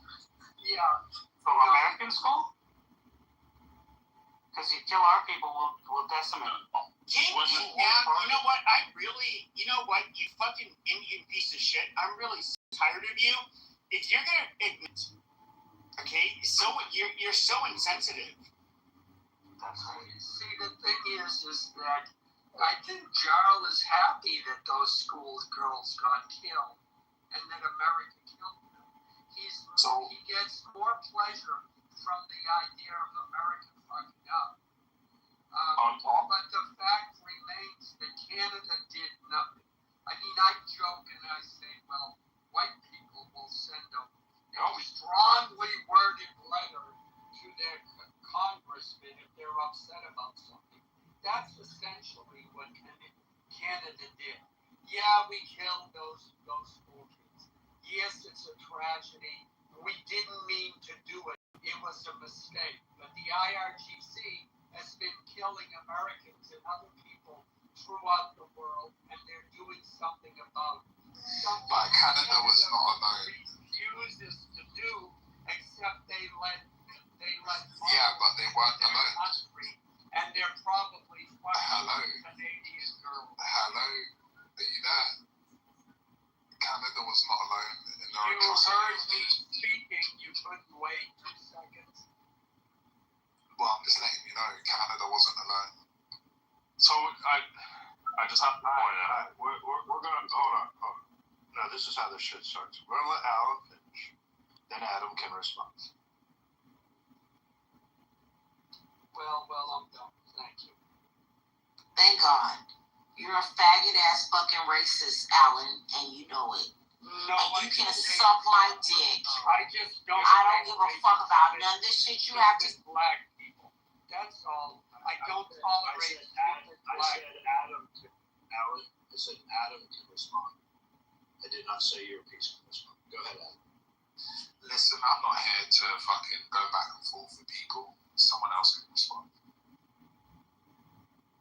I want to point out that when King said Canada did nothing, we took them to international courts, and there's like not that we pursued an ICAO case, we applied sanctions and immigration bans, and we created various initiatives. So Canada did really quite a bit, and that is exactly what I expect a country, a modern democratic country to do, is to not just start a fucking war. So big countries international. Did they do it again after? Let's see your knowledge. Did they do it again after that? And kill Canadians? But you just lied. You just straight up lied. You said Canada did absolutely nothing. You said I'm looking at it in front of me and Canada did nothing in response, and that's just a flat out lie. You're trying to call me out on a bunch of little nitpicks, but that's just a straight up lie. Well, what did they do? If they did it again, then what did they do? I just listed out 5. So you believe that what they did was effective because Iran did it again and killed Canadians? That's amazing. That is really awesome, Joe. Like, that's the way you do folks. No, that's what you said. You said it was really effective, and that's what a country should do. That's what you said. So that's incredible. When it happens again, I guess your view is, hey, it keeps happening, but Canada responded the right way. They did the right thing. Got it. Okay. It's a basic. It's a delusional matter that this is better, and it's not. This war is not working. So you believe it's okay if a country kills one of your people, you don't take an eye for an eye. Your view is, hey, we'll do it. That's it. That's fine. That's cool. I don't think it's okay to just go rogue, dude. And within your country, if somebody comes and robs your house, you don't get to just And if I feel like I'm in harm, I have the right to beat the shit out of them. Maybe not in Canada, but in the U.S. I beat the shit out of them. were in a fucking plane and it got shot down, okay? You have to do your own investigation to figure out what's... And I give that example, and you say, you don't have the right when someone breaks into your house to beat the shit out of them. Yeah, I do. You know, it's a basic part of interpersonal communications, that in order to communicate effectively, you have to speak in a way that the other person understands.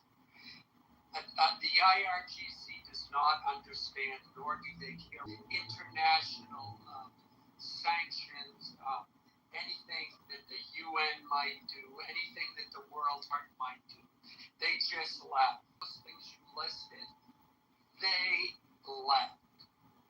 The only thing they understand is military force and export oil or cutting it off. That's what they understand. So when you're talking about what Canada did, no, it was completely ineffective. So just want to say, Alan, I just want to add to this.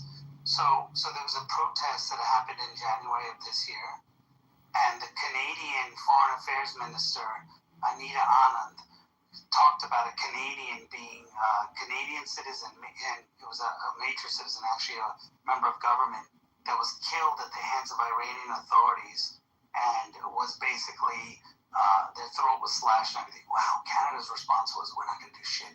U.S. is going to do it, and then we'll condemn U.S. Yeah, amazing. Joe, what a country. And then it also says was killed by security forces. The victim's name has not been given. Canadians, since Canada put sanctions on IRGC, which you said were effective, IRGC has harassed, captured, wounded, and killed Canadians who are traveling. Wow, through the region. That's incredible. And according to Canadian intelligence and victims association, IRGC has also subjected Canadian citizens within Canada to surveillance, online harassment, death threats in efforts to silence their demands for justice, has beaten and abused them, and the Canadian government has not responded. Wow. In the years following the crash, the IRGC has placed exit bans on relatives of victims living inside Iran, such as the mother of a prominent Canadian activist, Hamid Ismaili, barring them from leaving the country. Well, Canadian, man, they're fighting hard to get their people released. I mean, they took a prisoner. They basically have a prisoner, Canadian prisoner, who's actually a prominent person as a prisoner that's still there in Canada. Man, your Prime Minister's really negotiating for that release, man. But according to Jarl, that's the right way to do things. This is the right approach to do things, to get our people back and to avenge our people. It's good to know. Good to know how you think. I remember in the war in Iraq and also in Kuwait, one of the things they talked about was the culture, because neither one would way that you will convince them to give up fighting and to give up any kind of control of the country is they need to be overwhelmed with force. That's that part of the world. That's the way it works. You can't change that. And the problem that the West has, we negotiated this. It wasn't even a real agreement. It was a political understanding with no teeth. But the problem that a lot of Americans have, and especially the West has, is they believe that people in the Middle East are operating under a Western sense, a Western set of values, and they don't. And they probably won't ever do whatever the hell they're going to do, which is what we saw with all of these negotiations with Trump and Iran and their understanding and the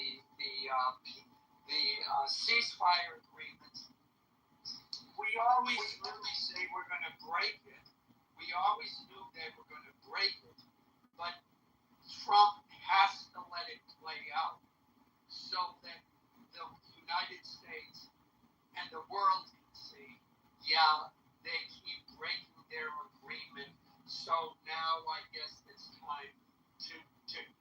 more drastic measures, which is where we're slowly getting to. But Alan, I think that now that Trump played it, he made massive concessions. He made a deal with them. Trump made a deal with them that was ridiculously good for the Iranians. Ridiculously good. And I think in hindsight, he was smart to do that because when he made that deal, he won agreement from Pakistan and from the Saudis and from the Emiratis that if the Iranians broke this deal, that's it. There's no coming back from it. And so Trump very smartly, he built a coalition of the willing. He has a coalition of now 30 nations. There are 30 individual countries that are helping Trump bomb Iran. And so in hindsight, I think the smartest thing Trump did in his whole career was offer that very, very good concession, because by offering that generous deal, he unified everyone in his side. Now, if you disagree, Alan, please. No, that's exactly, you're saying essentially what I said. It's like, look, I'm giving you guys a break. All you have to do is follow it. And they didn't. So now, like you said, he can go to the rest, he can go to those other countries and say, look guys, I gave them every chance and they still can't get their shit together and swallow this agreement. So I'm gonna go full on, meaning the other countries are on board now. Well, the question I have for you, Alan, it's a very brief one, is what do you believe China is selling Iran a lot of weapons or a little bit of weapons right now? I don't know that. Does anyone have an informed opinion? And what? How does that affect anything? Before you go ahead, but Alan, hold on. The deal is supposed to be that China and Russia have agreed not to sell Iran any weapons. That's what the deal is supposed to be.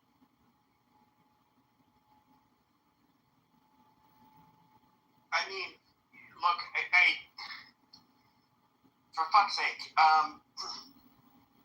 go the villain in this room and say this. Like, I do think that the Israelis were pushing very hard. We can look at, who the main donors were, the private donors, there are individual donors.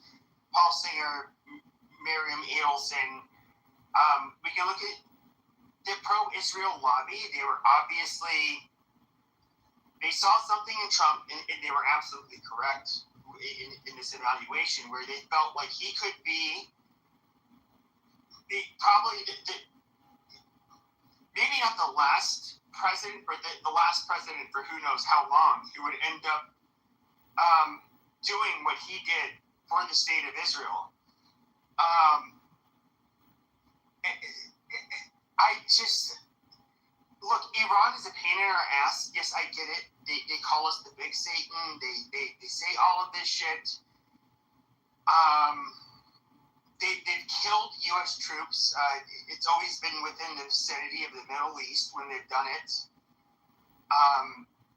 There's a lot of conflation that I've always heard going on between, like, oh, well, they're your enemies, and, okay, ISIS, which, for example, committed a lot of terrorist attacks on Western soil. We're not affiliated with them. In fact, the Iranians, the Shias, hate groups like ISIS, which are Sunni, with the fucking passion. They will kill each other. I think that, that's why Israel, for example, is happy Jolani is in power in Syria. There's no longer this route in which weapons can be, smuggled from Iraq and Iran into Lebanon.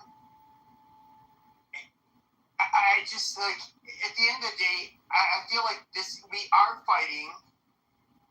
They're going to try to give you this turd. They put on an ice cream cone, a waffle cone, and they put sprinkles on it. It still smells like shit and will taste like shit. but they want you to just like say, hey, this is the best thing for America to do, where I absolutely disagree. And, you know, it's not, I love Jews. Like, I have no problem with Jews. But obviously, I look at them, I'm not a small minority.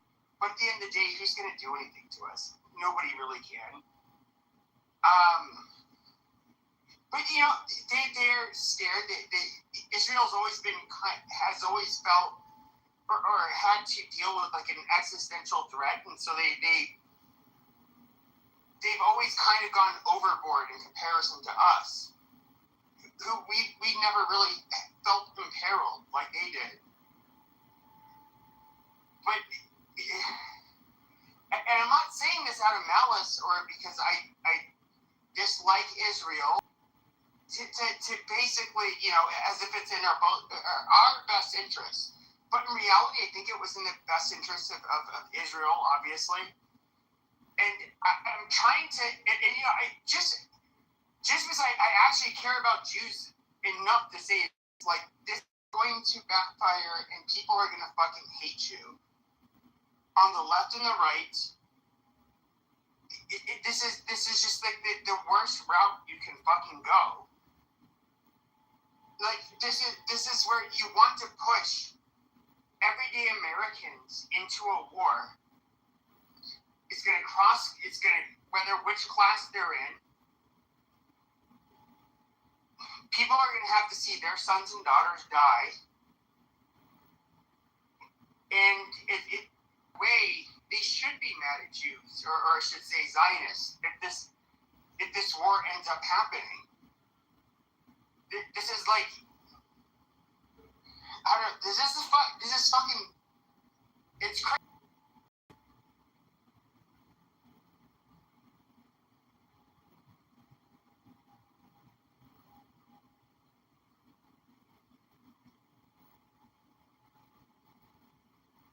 You were off to a good start, Pepe. You were off to a good start. You brought up white people. I wasn't even trying to bring up white people. I mean, I don't even know what percentage of the military is white at this point in time. Like, I saw, I think like 3 or 4 individuals that were actually killed when, you know, the strikes from Iran. There was this young Mexican woman. I'm old enough to be her dad. You know, that's sad. That really fucking sucks. And then there's, at least one of them was black. There was a white guy, who I think was slightly older. When I say slightly older, I'm not old enough to be his dad, but he's doing this with Iran. I mean, everything was kind of going smoothly until we attacked Iran. Now all of a sudden they closed the Strait of Hormuz. They're bombing all of their fucking neighbors. Yeah, you just got attacked. They're not.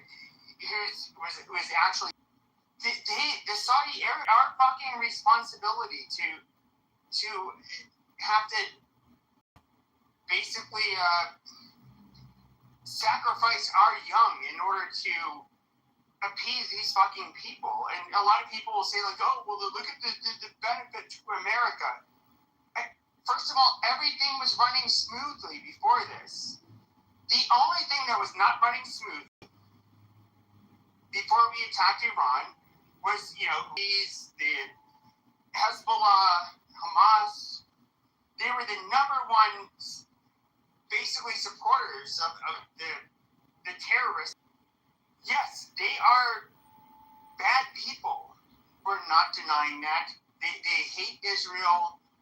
They hate Jews. They hate, and I believe they also hate us. I would. A lot of Zionists will say that. I absolutely agree with them.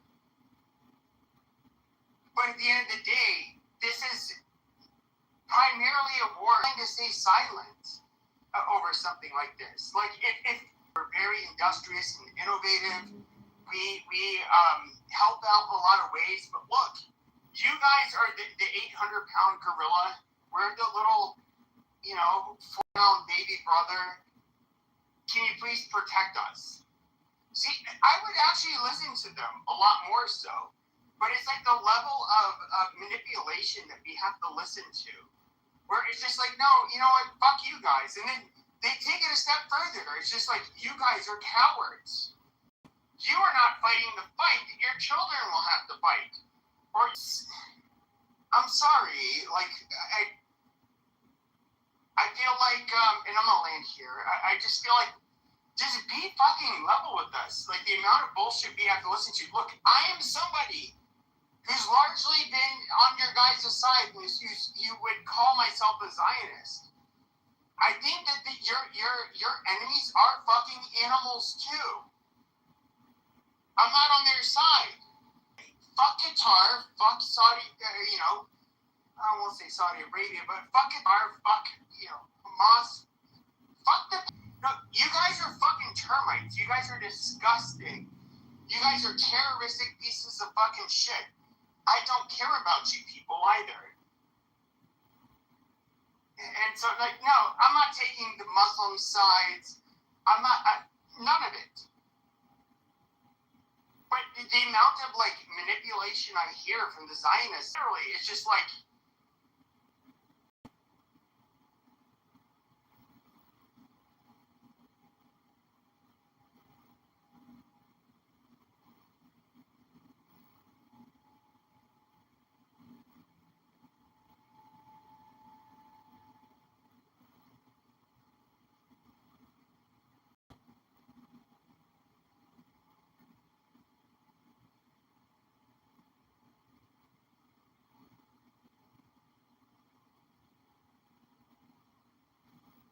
so is there any of you people? So what I love about this I have a very specific gripe with Israel. It more has to do with like how what I would call Israel firsters trying to fight with other Republicans that are not Israel first.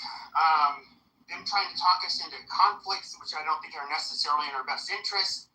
But I am curious, are any of you diaper head Muslims in the audience? Would you like to try to maybe say your part of the story? Why we should be on your side, which obviously we shouldn't. Or is there any Zionist in here that just thinks I'm like a horrible anti-Semite and I'm a retarded person who just, my proverbial diarrhea that's coming out of my mouth is nonsense. I'd love to hear from their group. Who I think this whole war is just straight off just like the oil reserves. I think that's all that the United States cares about. I'm still trying to figure out how does Israel come into to everything, but I know on Trump's behalf, I know he wants like Iran's just how he took over Venezuela. He wants to do the same exact thing with Iran because Iran does have a very big, large oil reserve. So it's like if you look it up, you can see that Venezuela has the biggest oil reserve in the world. And that's already taken over by Trump. So the next after Venezuela is Saudi Arabia, which is an ally. So not going to too much press them. So after that, it goes Iran. And Iran so-called has nukes. I just feel like that's just like, like a dummy to kind of just go at Iran for their oil reserves. So I think this whole thing is just straight off of oil reserves. And that's like, it's kind of like me personally. I don't want to go back and forth with everything. You're entitled to your opinion. That's cool though. 100%. So I'll take it one step further. Can I share something about Joe? I just wanted to say it's not just the reserve, it's the control of the flow of oil to China. Go ahead, Edward. Yep. Yes, that's right. That's part of it. Right. Tell me you forgot to say something. But what we all need to look at is since 1979, the actual supreme leader of Iran has decided to go against the West. It's a democracy, guys. They're not many years. Actually, we talk about 47 years. This is very, very interesting.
Iran and all the other groups, all of the Muslim groups and Muslim countries in the Middle East, they're also afraid of Iran. They don't want to participate in Iran. Okay? So we got a lot of... Can I ask a question? No, can I finish my statement? Then you can ask the question. Okay? So I'll land there. Go ahead, because you threw me off. Go ahead. I would like to ask you, what about ISIS? You said that Iran, do you think they are terrorists or not? What? Hold on. You asked me a question. Let me answer. Right? You were in the Matrix for a second, Edward. Yeah, I do think that any group, ISIS, Hamas, Hezbollah, all of the groups. So, anyone support ISIS should be like supporting terrorism? Yeah, the U.S. created a back. U.S. support ISIS. He's trying to get cheap point because Israel backed ISIS, but the U.S. also backed ISIS. Hold on, guys. So U.S. is supporting terrorists? You want me to answer or not? Yes, you want to tell me? U.S. No. support Obviously, but obviously you guys have decided that the U.S. supported ISIS and created ISIS and wanted ISIS to go against all the different things. I'm just trying to find out for you guys, again, what is the saying? Keep your enemies close or keep your friends close? Which one is it? What do you think? No, you tell me. You asked me the question. Do you keep your enemies close? No, you didn't answer my question. I did. No. I did answer your question, but you told me clearly that you had. I asked a question. Do you agree? I'm going to say this again. ISIS is a terrorist group. So, and the U.S. support terrorist group? Is this a picnic towel on his head? I have no business. Okay. You want to tell me, right, that ISIS is a terrorist group, and then you want to tell me that the United States supported a terrorist group? Do you agree? No, that's not what he's saying. Mohammed, are you wearing a picnic towel on your head? This is bullshit. Okay, we know Israel backed ISIS as they were fighting Assad. Okay, we get it. Now they have an ISIS leader even that's in fact, in charge of Syria. Now, when it came to ISIS, us backing any of the groups that were trying to get rid of Assad, we did it too. We helped fund and arm ISIS. So once again, like you're trying to make a point where it's just like, oh, the Israelis back ISIS. Okay, yeah, but America did too at one point. I know where you're going, and look, like with you Muslims that want to come in here, you see somebody like myself who's maybe critical of Israel. I do think that the enemies of Israel are absolutely pieces of shit for the most part. And quite frankly, I'm just going to be very frank. I don't think there's ever going to be brotherhood between Muslims and Christians, just as there's never been. I'll go ahead and listen to your sleazy ass talk about, how great or how horrible Israel is, and somehow how great the Arabs or the Muslims are. No, I don't talk about how great is Arab or how worse is Israel. I just talk now about something. Do you agree? Or no? Yes or no? You agree, yes or no? You agree that ISIS is terrorist organization, and you agree that US and US support ISIS? Do you agree with these two facts? Why do you think? One second, Florida. Why do you think US support ISIS? What's the reasons that make US supporting terrorist organization in the Middle East? We don't anymore. Go ahead, PP. Call you PP. Or Edward or anyone. We were supporting anybody who was anti-Assad. Now, Assad is somebody who, for example, was very friendly with the Russians and the Chinese, and somebody that was definitely not willing to work with America's interests. When it comes to why would we want to do that, I mean, we can look at when we were still in Iraq, for example, at the time, the instability that came both from the IRGC and their training and arming of the Shia militias, which, you know, with Syria was obviously, they were a big part of that because the Alawite minority, which a lot of Muslims don't consider them Christian. Okay, I get your point. But do you think if China or Russia supporting some groups or organization in Mexico or Canada or any place or U.S. itself, and these groups are terrorists, and they think that they are supporting them to be against U.S. Yes, we're critical, you smooth brain fucking shit. Yeah, I would say that China does a lot to try to facilitate terrorism to the United States, as does I think Iran, you know, Venezuela at one point at least. All of these countries. So you think that this is so U.S. is terrorists because they support ISIS, right? So you think that any country would like to fight another country can support terrorism in this country? It's fine for you. It's okay to do that. You're talking about the enemy of my enemy is my friend at certain points. Alliances. Not just the kind of enemy. For example, if I have a country who are enemy to a country that enemy for me, I can support this country. But I mean about terrorist organization, terrorist groups. That's fine. Not just an enemy. I've explained this to you over and over. And look, I want to go to bed. And you're low IQ. Good night. Your low IQ diaper brain, chip fucking Muslim brain is not going to comprehend this shit. That's fine. You believe that Muslims are bad because they are terrorists, and U.S. is supporting terrorists. And do you think that supporting terrorism is a good thing? Okay, good night, Bob. I'm surprised you have to flex when it's literally Muslim organizations and terrorist groups that are actually committing the fucking terrorism. You low IQ fucking troglodyte. How did you walk into that one? You goddamn moron. Your people are so fucking stupid. Is that what you're telling me? That we can fund you into committing fucking terroristic acts where you monkeys act on our behalf? You fucking retard. The dumbest fucking shit.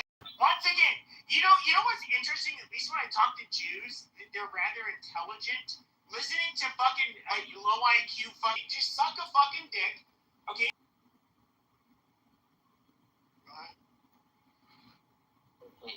So, as a Muslim, I would like to speak about this Jewish problem in order to clarify this historical animosity about Judaism and Islam.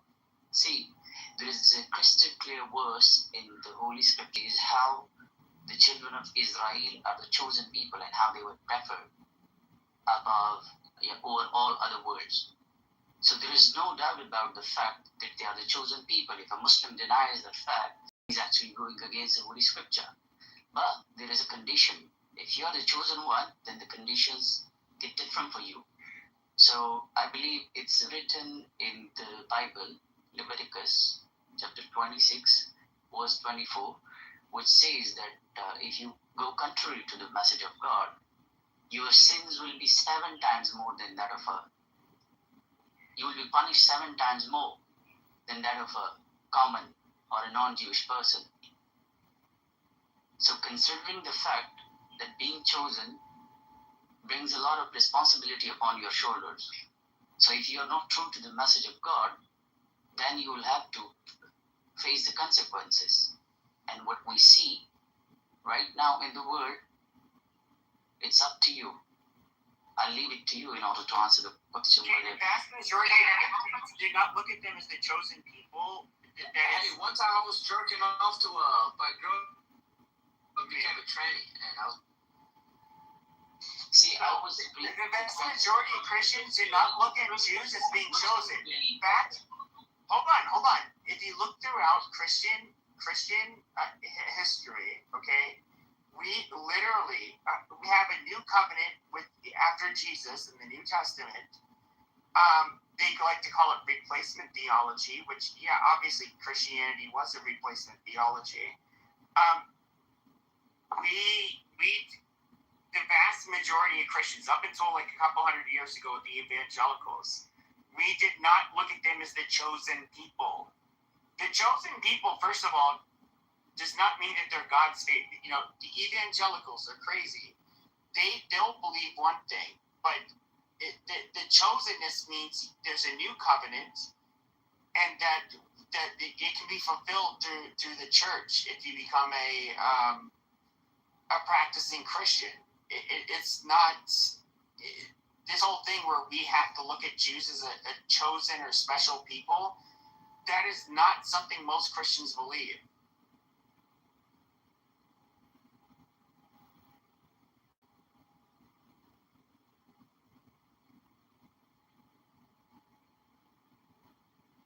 It's really up to you whether Christians believe in that or not, but I give you the Muslim's perspective. It's clear, crystal clear in our scripture, and I just gave you the references, how it goes.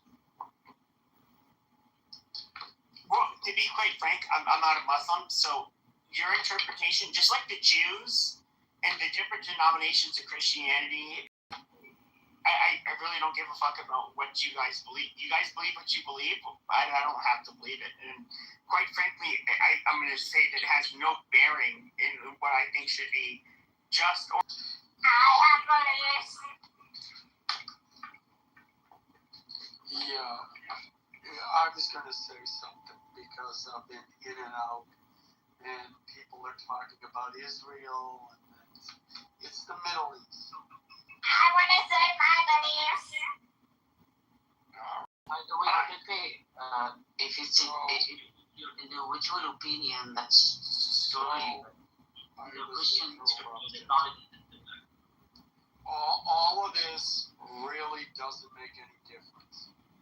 The United States doesn't care if they're Jews or Muslims or Islam or anything else. The question is if you are useful to the United States. Israel has shown itself to be useful to the United States. Other Middle Eastern countries have shown themselves to be useful to the United States, either by supplying oil, by friendly to the United States, by supplying Israel supplies, technological things, etc., etc., etc., etc. If you're useful, then things will go well for you. If you're not, things will not go well for you. It's that simple. And it's a lesson that certain countries in the Middle East refuse to learn because of their own egos. They think they're bigger than the United States. They think they have more power. And they think just because the American consumer buys the oil that they have in the ground, that somehow that gives them some supreme leverage over the United States. It doesn't. And it never did. And Iran is a good example of just how stupid the Middle Eastern mentality is. It has rich oil reserves in the ground, and they couldn't do shit with it. It took the United States and their engineers and their technology to pull that oil out of the ground. And then, after millions and billions of dollars being invested so that oil can come out of the ground and that Iran can participate in those profits, the attitude is, oh, the United States is evil. Look at that, I heard this last night. The Shah was kissing up to the Americans, and he was an American puppet. No, he was a smart person who understood that the United States did Iran a huge favor by developing its economy and by developing an asset that it owned. And yet, what's the repayment? Oh, well, you know, this America's terrible. America is it's debts America. So, it's simply tiresome to hear this over and over again, how America is evil, when without America, you would have no economy, nor would any other Middle Eastern country. It's been stagnant since the 1300s. And if it wasn't for oil, you'd still be in the same place. And so, when it comes to this, and getting back to the main point, Israel makes itself useful. We don't care. If the IRGC freely traded with the United States and became the friends of the United States and said, yeah, okay, the Shah's out, but we're going to continue to trade with you. We're not just, as soon as it came, Iran is getting the shit bombed out of it. We control Dark Island. We control the other islands. We bond military assets. And there's one last nuclear, facility, centrifuges that are deep underground, and they're working on how they're going to just bomb that out of existence, and that'll be that. And they won't give up.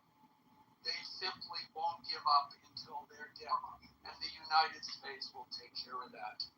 This is all very tiresome. It's totally that was trash, Alan. Please don't do that to us. Concrete, shut the fuck up, you dumb ghetto bastard. Okay, let me that's what I was thinking. Listen, you're dumb. Listen to this amazing asshole, man. Yeah, see what Concrete does is he comes and he starts whoever the last speaker was. Because that's you're all he embarrassing yourself. Because he failed so many concrete things in You were his life. blazing the shit out of the American eagle just now. You're gonna get pregnant from the fucking eagle the way you were. Yeah. Hey, check my brother. My brother, how you doing? Good, we're done. Yeah, Chuck. What's up? Good to hear your voice out with you, but good to see you guys like and stuff. No, I have to deal with that for most of my life, So I've been away. We love this place, we love you guys, and it's terrible what's going on at the moment. I think what makes me nervous? The fact that Israel is like quiet. It makes me nervous. I'm like, the Israelis are probably going to kill one of the Iranian top generals tomorrow or today, or whatever your time frame is. But do you guys feel that way? Whenever Israel is quiet, I get nervous. Because I'm like, they're after some bullshit. Israel is a failed state, failed project. No, Israel is the best state in the Middle East. I can't speak it squiggly lines, Israel is bleeding money, is bleeding fucking. No, not concrete. Calm down, bro. Hold on a check. I know you don't like to hear the truth. You can't overshot. 10 million. Hold on a check. People like you have been saying Israel's going to be dying for the last 3,000 fucking years. Nothing has happened. They're still there, they're still powerful, and everything else. Nothing's going to happen to Israel. And don't get me wrong. Give me a fucking break. They haven't even sent a single ballistic missile towards Israel. You want to know why? And what are the fuckers they're going to do about it? The Iranians. All these Muslim jihadis, Sunkum, whatever the world you want to call them, they're discussing comebacks. Israel has to get out of America ASAP, 100%. And you have to get rid of Islam. It's a poison, it's a cancer. It kills everything in your society. white, black, Jewish, Italian, whatever the fuck you are, it doesn't matter. But when you bring in Islam, that's when you get the death sentence. Look what happened in New York City. They elected a fucking Muslim. And you know why they did it?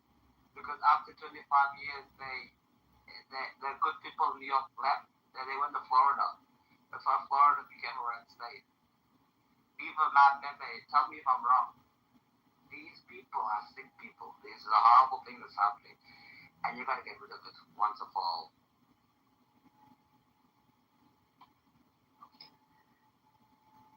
I hope you're done with your monologue, hey chick. How about you shut the fuck up? Why you over talking me, yo? Can I What the hell is this about?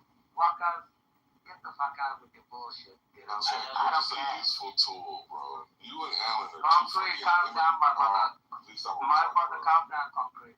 Me and you You're are not not gonna let me fighting. go?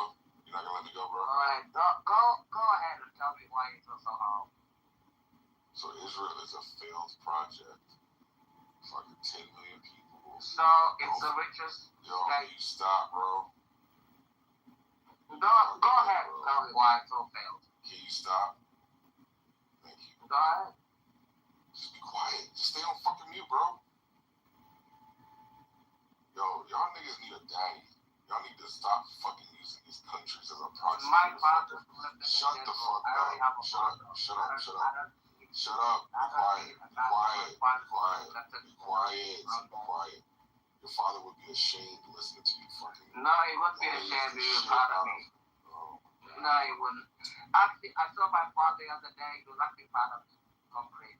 So don't come here and tell me, oh, my father's going to be ashamed of me. My father's very proud of me. He loves me.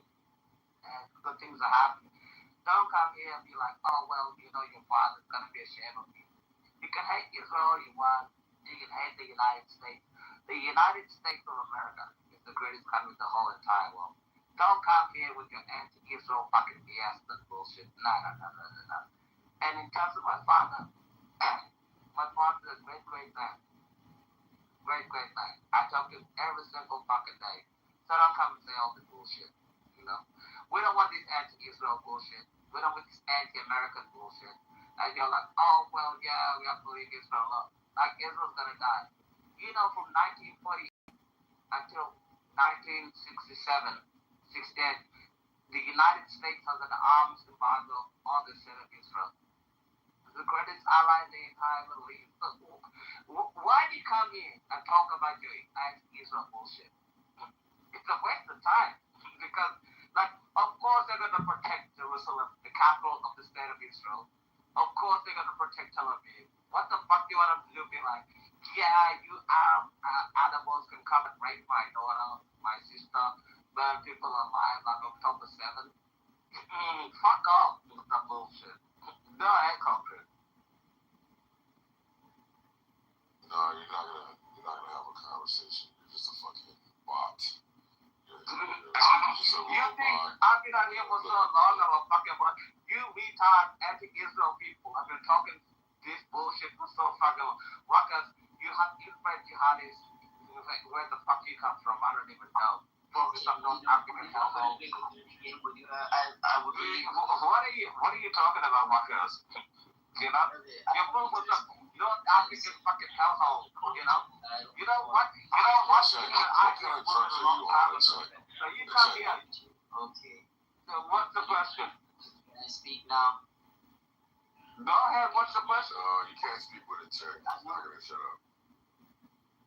Okay, so Aiden, you say that it doesn't matter to the United States whether someone is Jewish, Christian, or Muslim, unless and until they go parallel with the interests of the United States of America.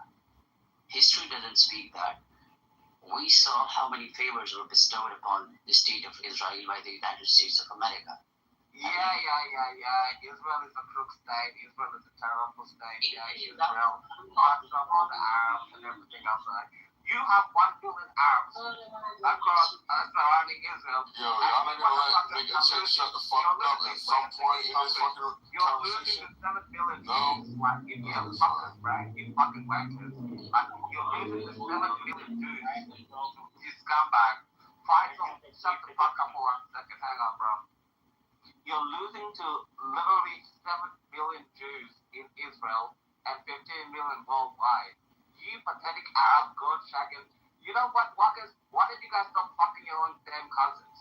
And then maybe, you can do something that could fix up your own fucking slaves, you know? Jack, have you considered that your immigrant opinion isn't worth the weight that it's printed on in this room? Fucking retards. Have you considered that your opinion as an immigrant isn't worth 2 shits in this room? Who are you talking to, Walkers or me? You. Well, both of I'm you, not quite an immigrant. frankly, but you're the one I I'm hear. not an immigrant. Where do you think I fucking am, Florida? You think I'm an immigrant in the United States? Well, good. I'm glad you're not. You don't even know me, you dumb fuck. Shut the fuck up, you dumb wanker. Fuckers, I'm talking to you Islamic jihadists so dumb ass bitch. So why you Islamic motherfuckers are going to Texas? You're going to North Carolina. You're going to Iowa. You're going to Texas. What the fuck you do? You're going to outbeat the American citizens that are dead, you dumb fuck. And you have them dying there? Shut the fuck up. People like you are such a cunt. Like you're like a bad hemorrhoid to the United States of America. You're like a bad hemorrhoid. So don't come here and be like, oh well, yeah, nah, this is what we're doing. People like you go back home to your shitty country and do whatever.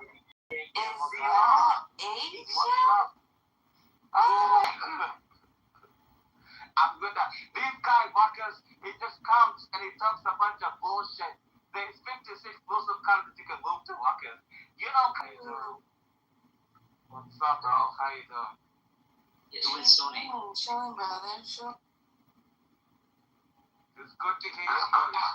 I feel bad. We miss you. We miss you. It's so good to hear you.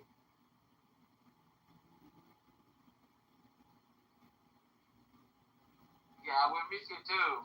Like, I just gotta. I'm here today. My thing is, I'm like, I kept saying, you know what, Bima? When you said that thing, when the Avatar movie was saying, that chick sounds exactly like you. And I'm like, oh my God, are you? Blah, blah, blah. It's good to hear your voice, bro. You're cool as fuck. Bima, sorry, I just had to Kusumkum how to deal with. And man, good to see you, bro. Love you. You're a great man. Hey, can you tell someone that they're terrible or horrible for us, please? And thank you. Yeah, it's fine. No, he's terrible and horrible. It's true. You're right about that. No, but it's horrible what these people are doing. These are sick people. Sick people. And you have to find a way to deal with them. It's very, very sad people. Right? You know, like the savagery that's going on in like North Sudan. Most of the women have been sexually assaulted in North Sudan. These are facts, right? I don't care about North Sudan. These people rape each other for a living. North Sudanese are animals. My grandfather had to fight them. I'm not asking you whether you care or not. I'm saying that most of the women there were sexually assaulted. I don't even hate of the North Sudanese women. Fuck those sluts. They're the same sluts who come to the West with the fucking hijab and be like, oh, you know, like the Ilan Omar type. I don't care about North Sudan. I'm not denying they weren't sluts. I'm not denying. Like even Tiger and others, women are sluts. Bro, fuck North Sudanese women. All the women that I get Tiger's women are the biggest sluts. The most closer they related to Tiger, the more slutty they are. These are facts. You're not listening. I don't care about Islamic, Muslim, terrorist, jihadist, Kusumkum, women, North Sudan, anywhere. I don't care. I don't care about Sudan. Wait, bro. Do not feel sorry for Muslim women. These are the same jihadists. No, but Tiger's women are Chinese. Tiger's women are Chinese. What? Tiger's women are Chinese. They have nothing to do with Muslim. Tiger's women eat pork, but they still have their sluts. I don't care. Anytime you have Islam, anywhere, in any country, you have bad news. You You have horrible things that happen to everybody. You have terrorism, you have suicide bombing, you just have horrible things that happen. Do not do that. These are terrible people. These women are the most worst of the worst. A Muslim woman is a terrible person. Because why? Because you always be like, oh, what do you think about the Muslim women in the north? Fuck all. Fuck, I don't give a shit.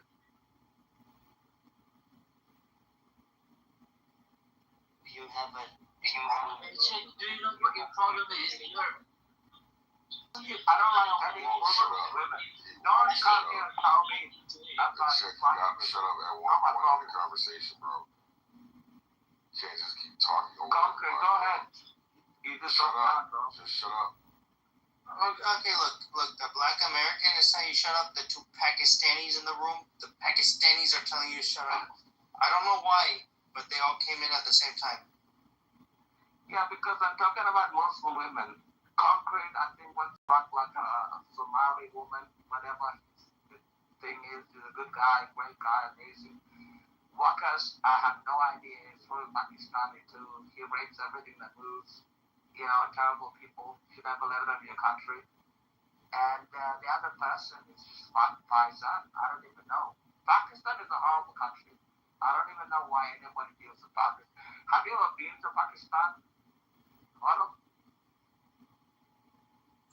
You know, I kind of wish I went there once, but yeah, it's not a good place for women. Is it for women? You will get raped over there. I would want to visit there because I'm a big guy, right? Like, I'm pretty big. No one's going to mess with me. But if I was a woman, yeah, I would get raped over there if I was a lady. But, yeah, it is what it is, right? Pakistan is Pakistan. Oh, bro, these are two wrong things. You haven't studied, I know by science, isn't it? Science, studied. What did you study? What did you study? You guys have a problem that you don't let other person. Why are you showing your stupid feet in your picture? You cunt. Yeah, you want us to throw up. What the hell are you showing your ankles in the fucking PTR that you have, Faisal? Terrible. That's even an Arabic name. You know what, Faisal? Your grandfather and mother were raped by fucking Arabs, and you became an Arab. People actually make mistakes. This is where Islam is distinguished from you guys. You guys. Yeah. We don't care about Islam, bro. We don't care about Muhammad. I'm talking to you very softly. Sex offender, and child molester. We don't care about Islam.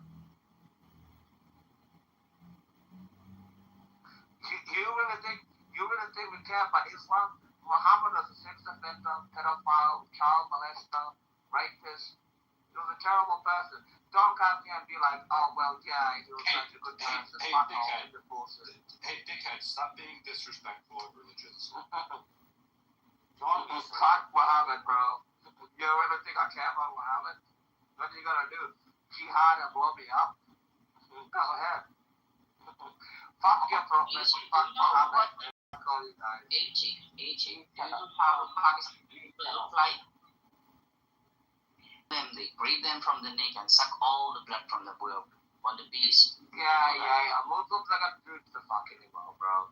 Nobody cares. Pedophile, child molester. You're talking about your issue. Just learn some ethics, how they Fucking shut the fuck up and don't tell me about fucking that's ethics. the only thing that Bro, how about you shut the fuck up and don't tell me about ethics? This is terrible. Is that what you've learned Yeah, so far? what are you gonna tell me about ethics? What ethics? You What don't ethics even know. does Muhammad have? Muhammad doesn't have ethics. He fucking raped a 9-year-old girl. Okay, Don't tell me about fucking ethics or You are a wonderful person. You believe shut the fuck up, bro. Bro, why you raped Asia when she was 9, bro? Shut the fuck up. Don't tell me about morals and ethics or Muhammad. Give me a break, bro. Nobody cares. Your name is retarded because that's the way you are. And you Indian Muslims are the worst. Walkus, as much as we all hate HMPs right now. Prophet Muhammad Why is a don't you shut the fuck up with the bullshit? Fucking retard. Thank you. It's all because Muhammad is a pedophile. Muhammad is a child molester. Muhammad is respectfully, guys. And so are all the Muslims. Muhammad is a child molester. Muhammad Hazir.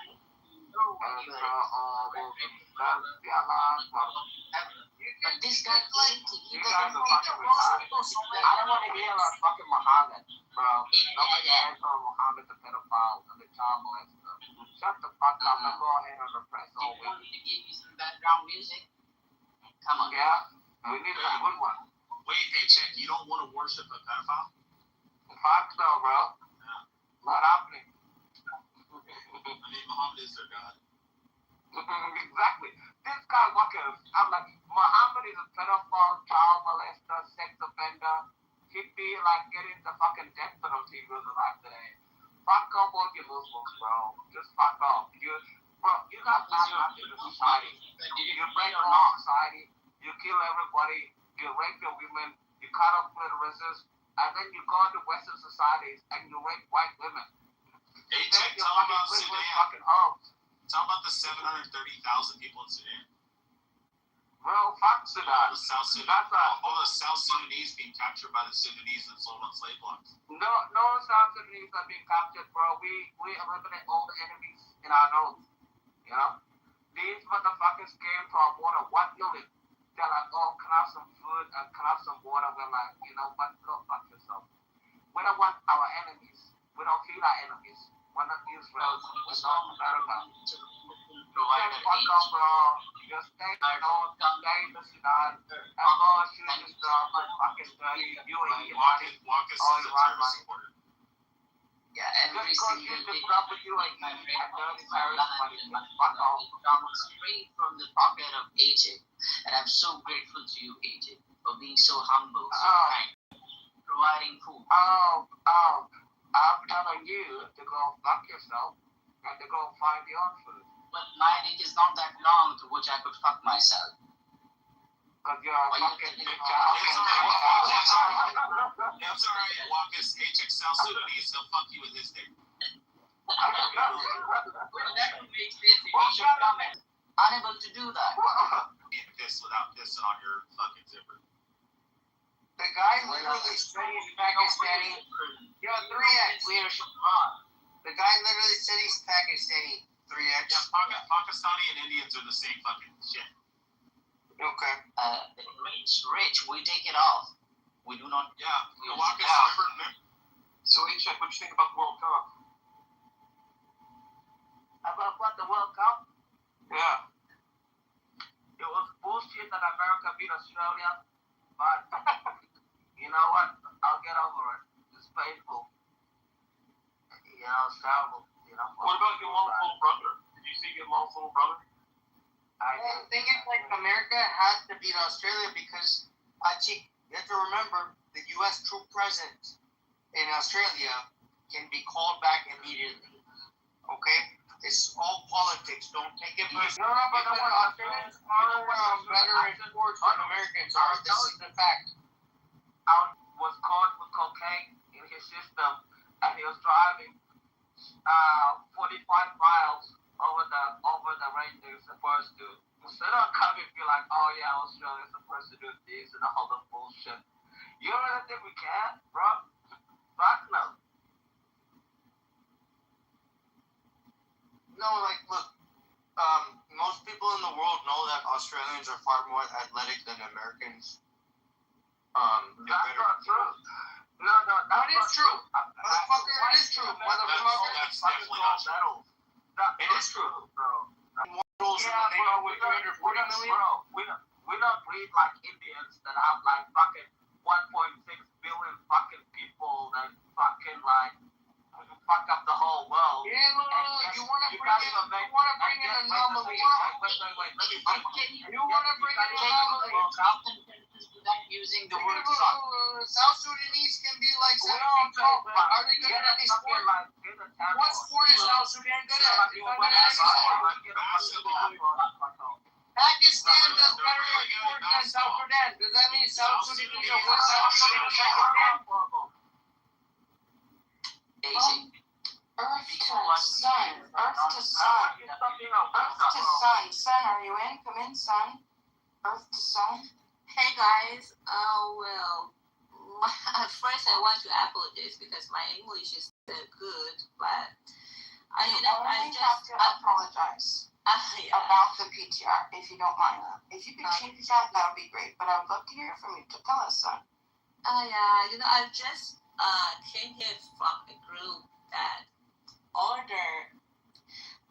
in the just opposite here, and majority of them were so radical Islamist people that were, and they were insulting us, and they were telling some, something so disgusting, fake stories about our history and about our ancient kings and our history and everything.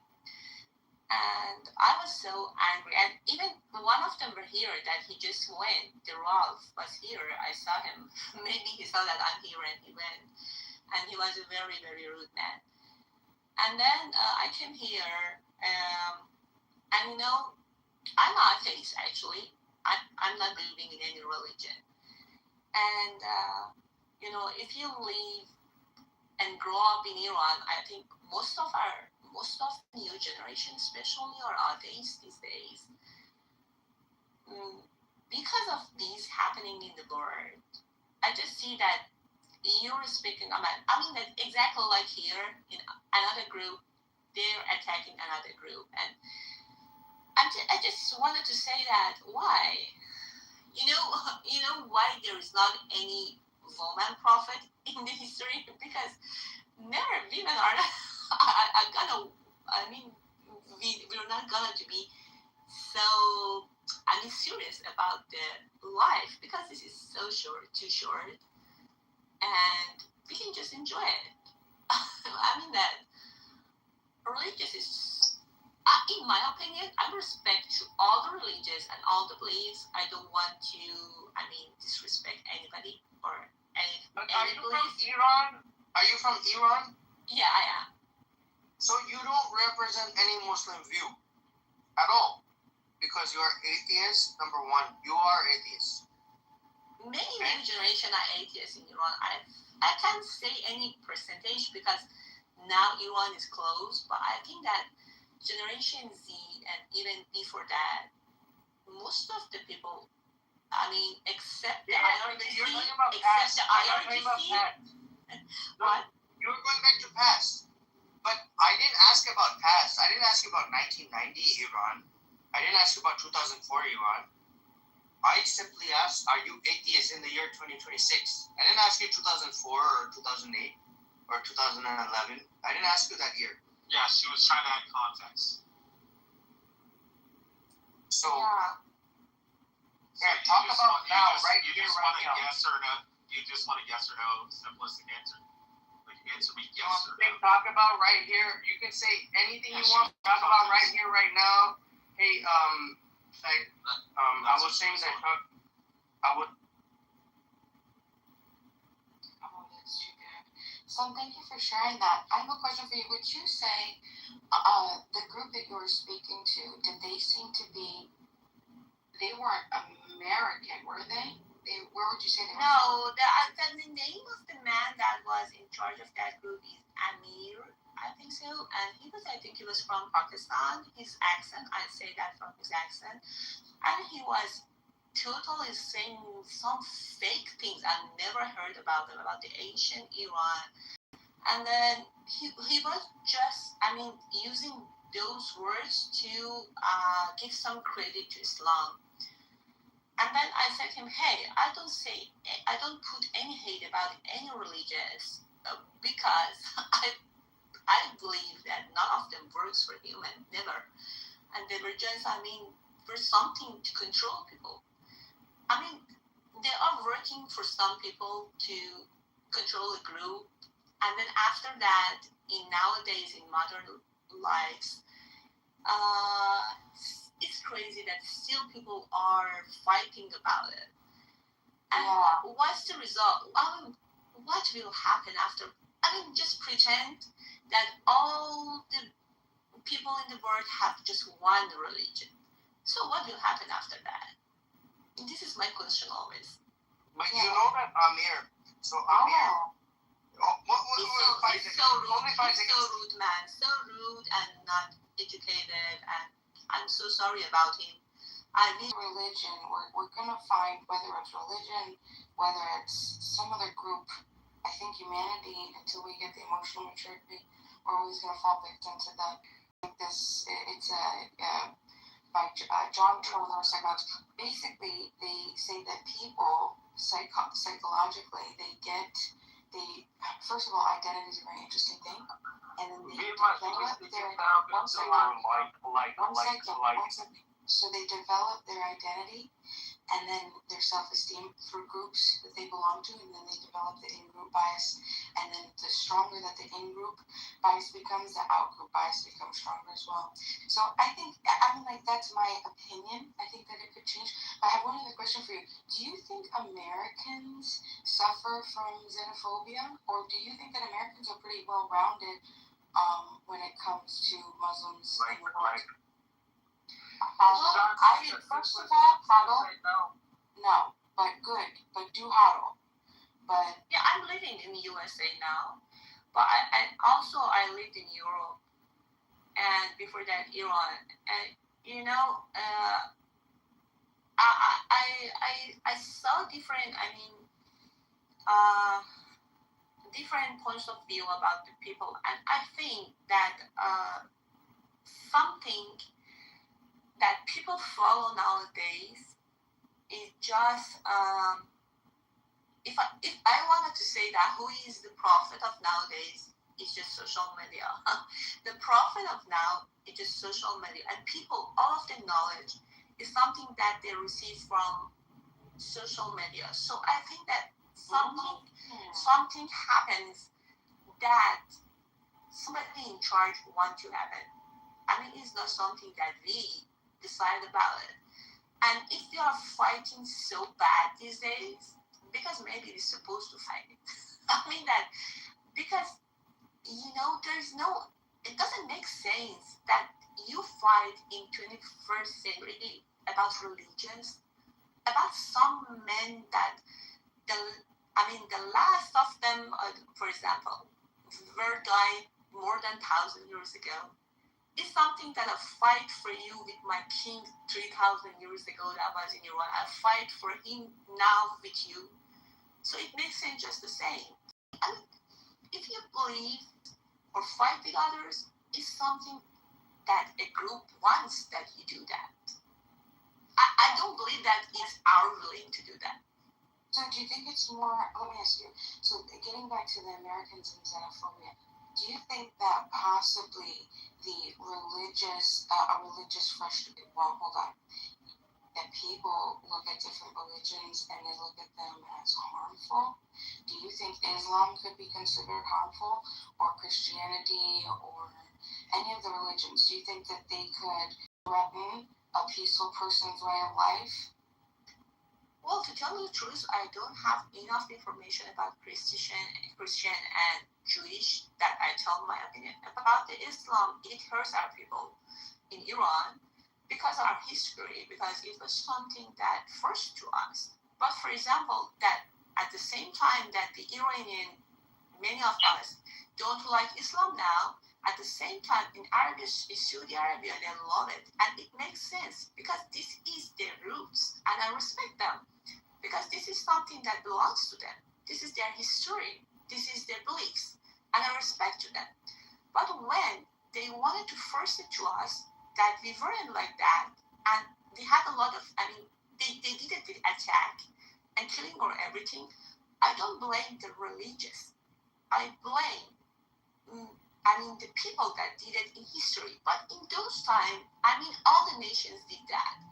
All the empires wanted to spread and wanted to catch new lands and kill others for that, or slaves or everything. So that time is past. That time passed. So you see there's a little bit of maybe they're using religion as a cover for conquest to get more land. So, but let me ask you, today, right, I think pretty much the world is carved up pretty, like mostly stable, right? There's 100 and something, 90 something countries, maybe 80, I don't know, a few of them. Obviously, the jurisdiction, what is it called? The primers are going to change. But my point is, do you think that there are any religions today that threaten a peaceful person's lifestyle? Like they would, if they were today to move into your community, do you see any religion saying, oh, well, we have to govern this way, or we have to put these laws in place for you too, and not just me? Do you know of any religions that say you have to live under the laws that I say because this is what God says? Isn't that what she's been answering this whole time, though? Like, she's already been answering your question. And also, there was an article that a woman gave to Elizabeth more than 50 years ago, and then before that, there were somebody from the Europe that decided to make a religious build in Asia. I mean, to have the control of them. When you make a new version of religion, because this version of religion of Islam that they make, of course, that I don't believe to Islam from the first to now, because it's not ours. It wasn't adopted to our roots in Iran, So all these people at the same time that many of them maybe were Muslim, many of them didn't like it because they forgot that what happened. But when you go to books and read it, that how there are some people that are against that. It's not because of Islam, Christian or Jewish. It's because it's not belong to Iran. It's not Iranian. So when something comes from out, all these people are defending themselves. And then I wanted to say that these days, Islam that we see with a lot of violence, it comes from, community. A part of that comes from Qatar, a part of that comes from Iran. And this is just a politic plan. It is not really religious. And they have it. There is an aim to spreading that hey, we can catch these in the bird if we spread our beliefs. So the more that they spread something, the more soldier they have. And then they can do something in the world without paying. If you wanted to pay soldiers, it's so expensive for you. So I have one more question, and then I'm going to stop interrogating you. I thank you for answering my questions. I heard that, first of all, have you lived in Iran? How long have you lived in Iran for? More than 30 years. Okay. So I heard that they have a thing called morality police. If I, as a nice, peaceful person, I've never harmed another peaceful person or their property in my entire life. I never intend to. I never tell people what to do, what to say, as long as it doesn't come to my private property or my family or my friends or my community. So who listen, I'm moving you down. That's it. It's fine. You're never supposed to buzz on the best fucking soapbox era. Okay, so this is son.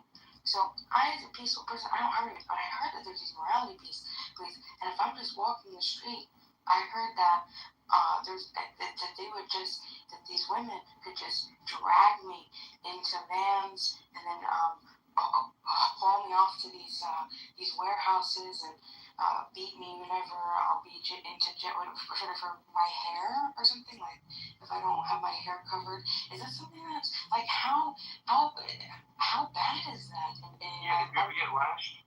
And like, can you tell us a little bit about that? Yeah, of course. I have some experience like that. And you know what? This regime, IRGC, were playing with some beliefs of people. When they came in Iran, they were different groups. They were leftists, and they weren't religious actually.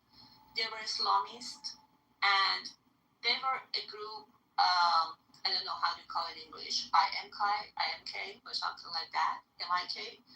They say Mujahideen Khalq. Okay. And then these MEK, yes. These three groups were against the Shah, the Pahlavi, and then they became union, and then they did all theories against the regime that time. We believe, we Iranian, most of us, I don't say it from all, because they can unfortunately the internet is filtering for house clubs, so you literally can't see nobody from Iran in Clubhouse because it's filtering. This application is filtering in Iran, and then some of them wanted republic, change the regime to republic countries, and also some European countries. As you know, that Khomeini was living in France in that time, and they brought him from the plains of England, the army of England. So, and they came to Iran with the foreign ministry of England, and even he stays with Khomeini for some months to, be sure that they killed all of the pilots, they killed all of the armies, they killed many young people at the first, and then for staying, because very soon people understood that they were betrayed. Yeah, but did you ever get back? And after that, they stayed with forcing and pressure on women about the hijab, about the rights, about the mothers. Mothers cannot have their own children if they wanted to divorce, or they don't have the right to divorce. If they want to divorce, what? We know what kind of things happen within the Islamic regime. Oh, right now. Yeah, I have two different positions about that. I was so happy when they targeting the Khomeini and RGC and all of them, and we thanked them actually to do that, because it wasn't something that people could do themselves. Because as we see, they respond them, with shooting and slaughtering and killing, like the 8th and 9th of January, and that people went to street. And then after that, I think the war came to complicated position. That many of the Iranians, are not happy about what is happening, because it's just made to a kind of half deal and half war, and it's really hurt them, because at the same time, of course, the currency falls down so much, so the economic problems are really serious now in Iran. At the same time, they're dealing with the regime, and people are just confusing what is happening. So, I myself, I was half and half, 50% and 50%.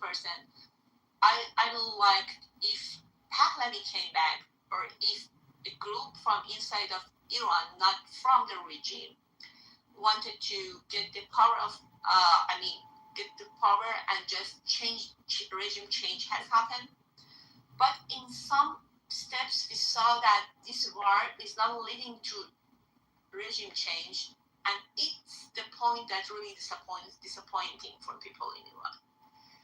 And just now, that they're just bombing, and it's some at the first it was good, but after that, also it was late, because we remember that President Trump tweeted. Yeah, but I understand that, but what if they arm the Iranian people? You think they're gonna bring back? I think it's impossible. You should grow up in Iran that you understand what I'm saying. Give me a second. What if the United States does arm the people of Iran? You did not bring back that Shah. I just wanted to respond to this question because many ask me that. You know, you should grow up in Iran that you understand what I see. In outside US, you may see that Iran nation. No, I to tell you about. No. I grew up in Islamic dictatorship too, and I was the commander of the armed forces. So don't sit here and be like, oh well, yeah, it's gonna happen. Do you think it's a good reason for the United States to arm the people of Iran?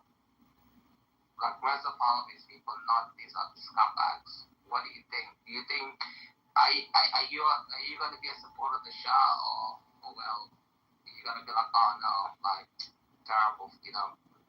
What do you want? So yeah, exactly. I'm saying that arming the people cannot be enough because I wanted to explain you that the Iranian people are not used to see these things just like in Afghanistan or Pakistan. And you know, they are so they are so family form people. You know, they are. Because of that, they just slaughter in 8 and 9 of January. They couldn't believe. What do you want? It's been 47 years, but what do you want? It's been a long time. You asked me that is it possible? You asked me that is it really works? I wanted to tell you that I'm not sure it really works because the nation of Iran are not similar to Syria or to Afghanistan. People, most of them cannot work with the VPN because VPN is not allowed in Iran. You know, they cannot work with. Hold on, time out. I wanna hear the answers to Achik is asking you questions. You're not answering them. You're just saying other words. You're just talking some BS, some bullshit. Answer his questions. Like, do you want to see the Shah of Iran leading Iran or no? Like, it's not that complicated. I myself like there is a Pahlavi comes back to Iran, but the more that I respect is that the vote and will of people living in Iran because they deserve to decide. And then I like the Reza Pahlavi because he wants to make a position to make a free referendum and a free voting that people, choose themselves. And this is something that I really wish for my land. Who is going to decide if this is the wish of the people? Is it going to be CNN and Israel? Is the CNN and Israel going to say, oh, yeah, majority of people in Iran want change? Who is going to be the one who measures that, yeah, majority of people want change?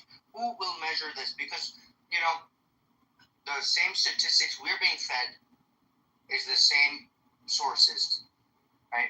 And they give such fantastical claims that it's mathematically improbable. It's like the problem because our connection is so poor these days, so we receive just the community around us in Iran, and the community that I'm connected with them. I insist that I cannot, estimate anything in Iran, but the community that I'm connected with them, maybe 70% they like that. There is a Pahlavi come back. 30% maybe they like that something happens from inside, and 0% supports the regime. So, I can speak about the maybe 2,000 people that I know from different groups or friendly groups or classmates or anything that I'm connected to them, but not more. So I think the only way that we can see that what happens in Iran is just first free the Iran. But for free the Iran is not. In some parts it was absolutely wrong that happened. Negotiation and then not negotiation and then do this and then do that and then let them the time. This regime cannot be changed. Just the only that they can prove they should change all the constitution from the base and they should remove the leader that they have proved that they didn't do that. Because as long as one person decides for all, because the Khamenei and now the junior Khamenei, we're not sure if he's alive, I don't think so. But anybody that comes instead of him, one person decides. One person. Report to the U.S. if there's no regime change.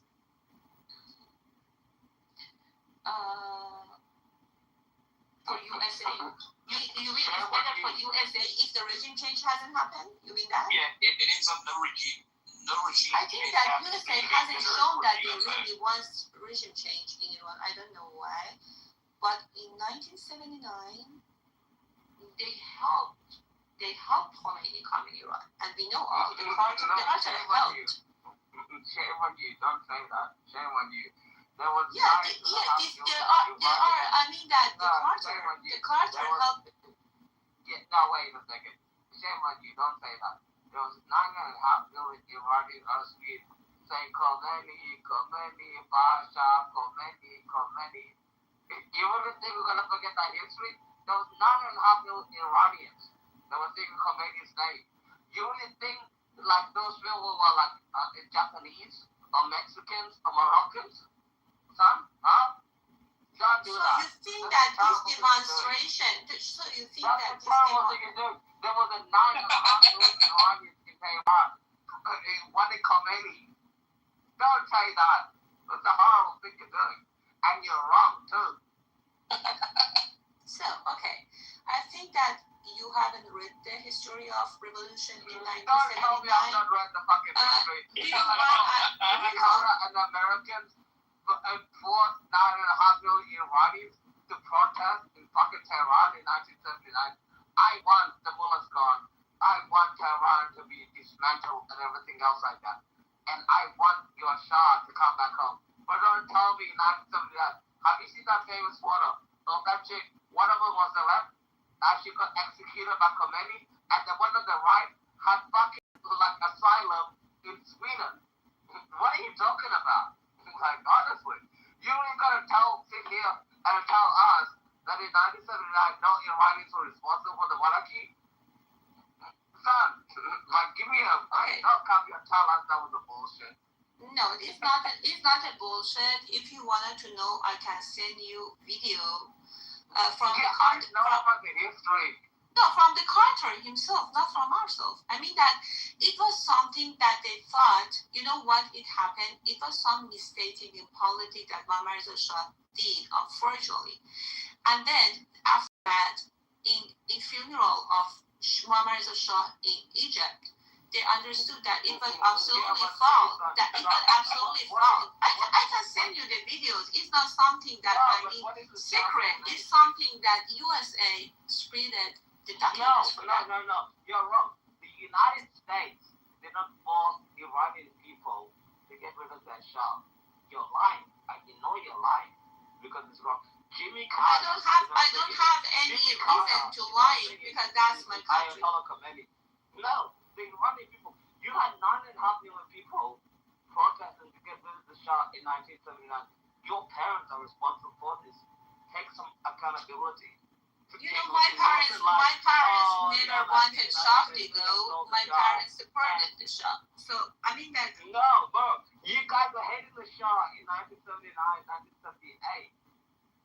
Don't come here and tell people like, oh, Iran is a terrorist regime right now because, the Shah was there in the 70s or whatever.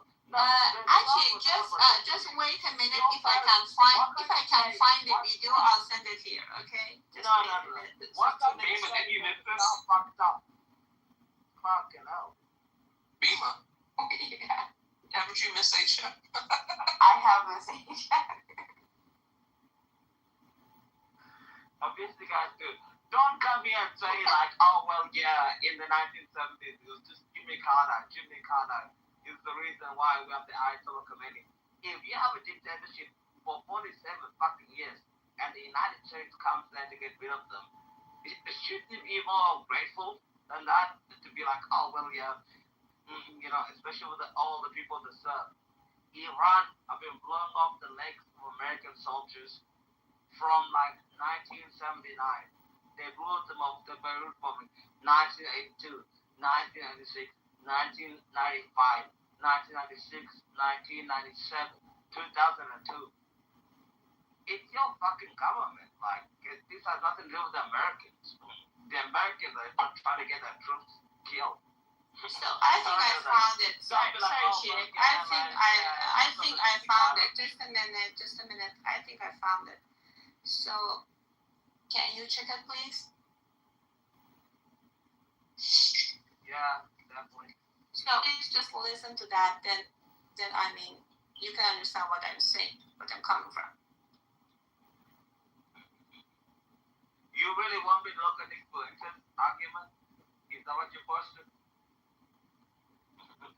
Just please listen to that. No, just please listen to that. I don't want to blame anybody because this is just politics. I just wanted to clarify what happened in Iran.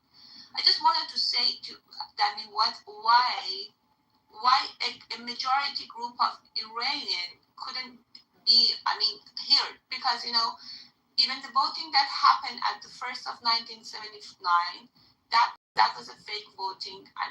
After that revolution. And what is happening in Iran is just after Mohammad Reza Shah virtually passed away, so all of them just became like a secret. So nobody knows what was really happening in Iran. So you're here talking about Mohammad Reza Pahlavi Shah, and he's a Sunni Muslim, right? Son, I'm talking to you. Yeah, Mohammad Reza Shah and Reza Shah, both of them. Both of them. Yeah, why is it that you want his son to become ruler of your country after his father's name is Mohammed Muslim? Why do you want that? First, the Reza Pahlavi himself is an atheist, and he's not believing in any religion. And then, as I told you, then you don't know about the inside of nation. You just say it's something that you experienced already, because you should believe that so because of that, first I told you that what happened in Iran, that Islam came and then remained, and then a part of Iranians were Muslim, and then it became more or less. I explained first because of that, because for many people it's complicated. What is really happening when, for example, they in their identification they are Muslim, but at the same time they are claiming that they are not. So this is something that, for example, in this regime, when you are born as a Muslim, then you cannot change officially your religious, never. So this is something that many people maybe they don't know, and I can say that, hey, you're right, because you don't have any experience in Iran.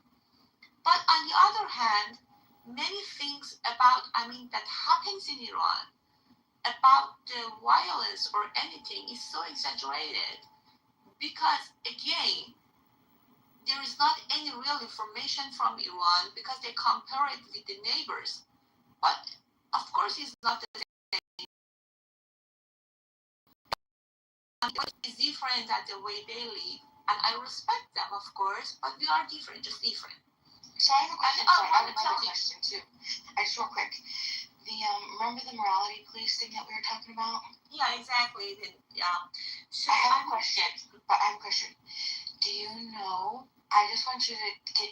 I'm curious to know how well you would know an American population.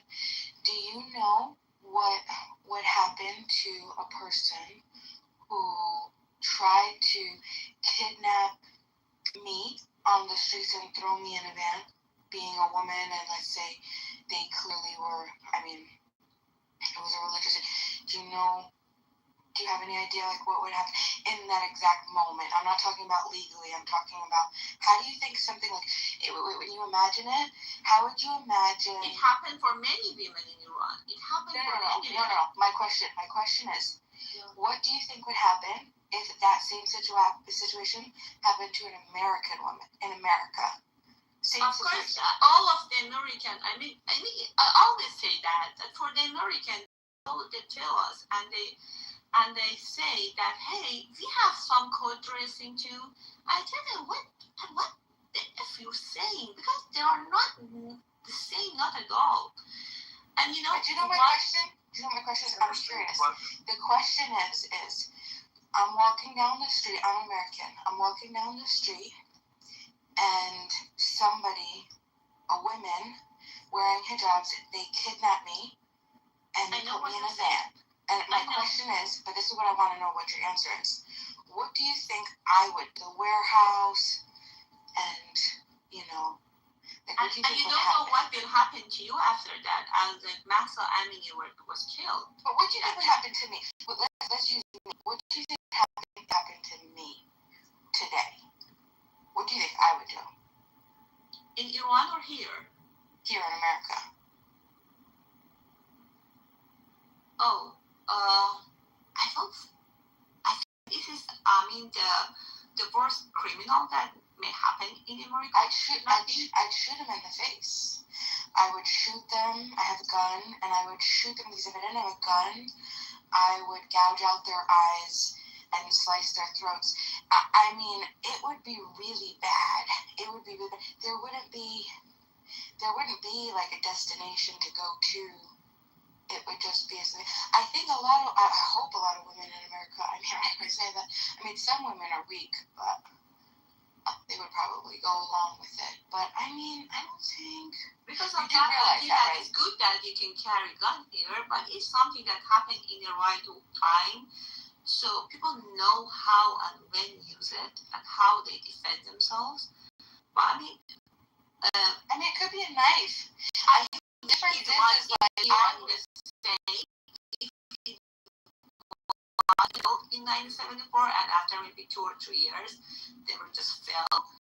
But I mean that after these many years, that nobody know, even they don't know how to use it with, you know. Yeah, I wouldn't even need a gun. I would risk my life, and this is what I'm interested. This is what, like, I'm trying to get to the point, like the mentality, right?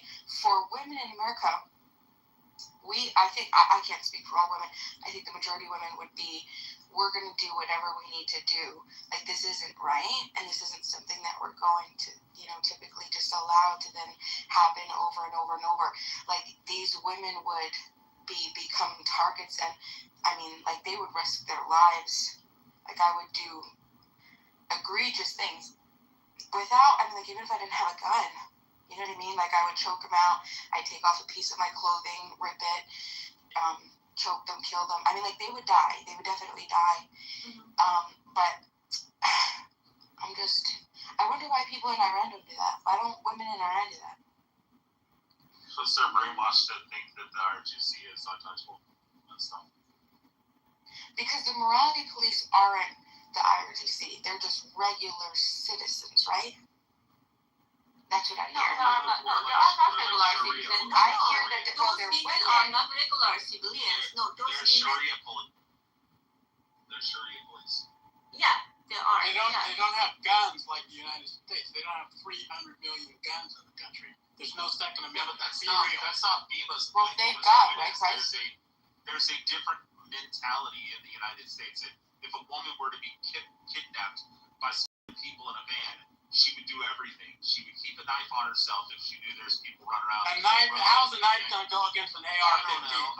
How does a knife go against an AR-15? BIMA stabs you right in the fucking face, or in the eye, or in the throat. Be real. You're an American. You can buy a gun at the next store. We can buy guns here right and left. Be real. Point that she would do anything. She would claw them, gouge them. She would do anything, scratch, bite. After the fact, they don't have that. But the point is, when you listen to the Iranians are just like, oh, well, they got us. There's nothing we can do. And just gonna have to go, and they're gonna have to rape us and hang us from a crane. Except we live in a country where you can buy a gun and not like that. Liquor store down here. Okay, come on, let's be real. We all know we can. Any of us can go out and get a gun within the next week or less. So it's not like the Iranians are somehow ain't shit because they're not shooting people. Yeah, this is America, bro. You think when we say knife, we're talking about like a little butter knife? But nobody has a meat cleaver, a chef knife. If you know that there's going to be people picking you up, a woman, even Bima size, picks out a fucking 8-inch chef knife or a meat cleaver and starts whacking you in the fucking head. And her point is she's going to go down fighting. And even if they kill her, she's at least going to make them fucking pay. Typical American arrogance. We got a Glock. We got a Glock. We can get a Glock and AR-15. Listen, my mom is 63. My mom is 63 years old and blind. You come in that fucking house, she's picking up a meat cleaver and she's whacking you in the fucking head. She probably got a Glock. She will. She probably got a Glock. She has a gun. But exactly. That's exactly my point. Grabbed that motherfucker and was tagging him in the fucking face. My mom would pick up a meat cleaver and she would whack you in the fucking except for 3,000. I think that you're absolutely wrong.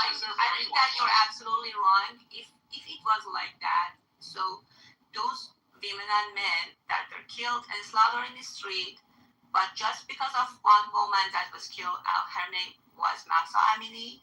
So you're comparing, it doesn't make sense that you compare, a kidnapping, but in Iran,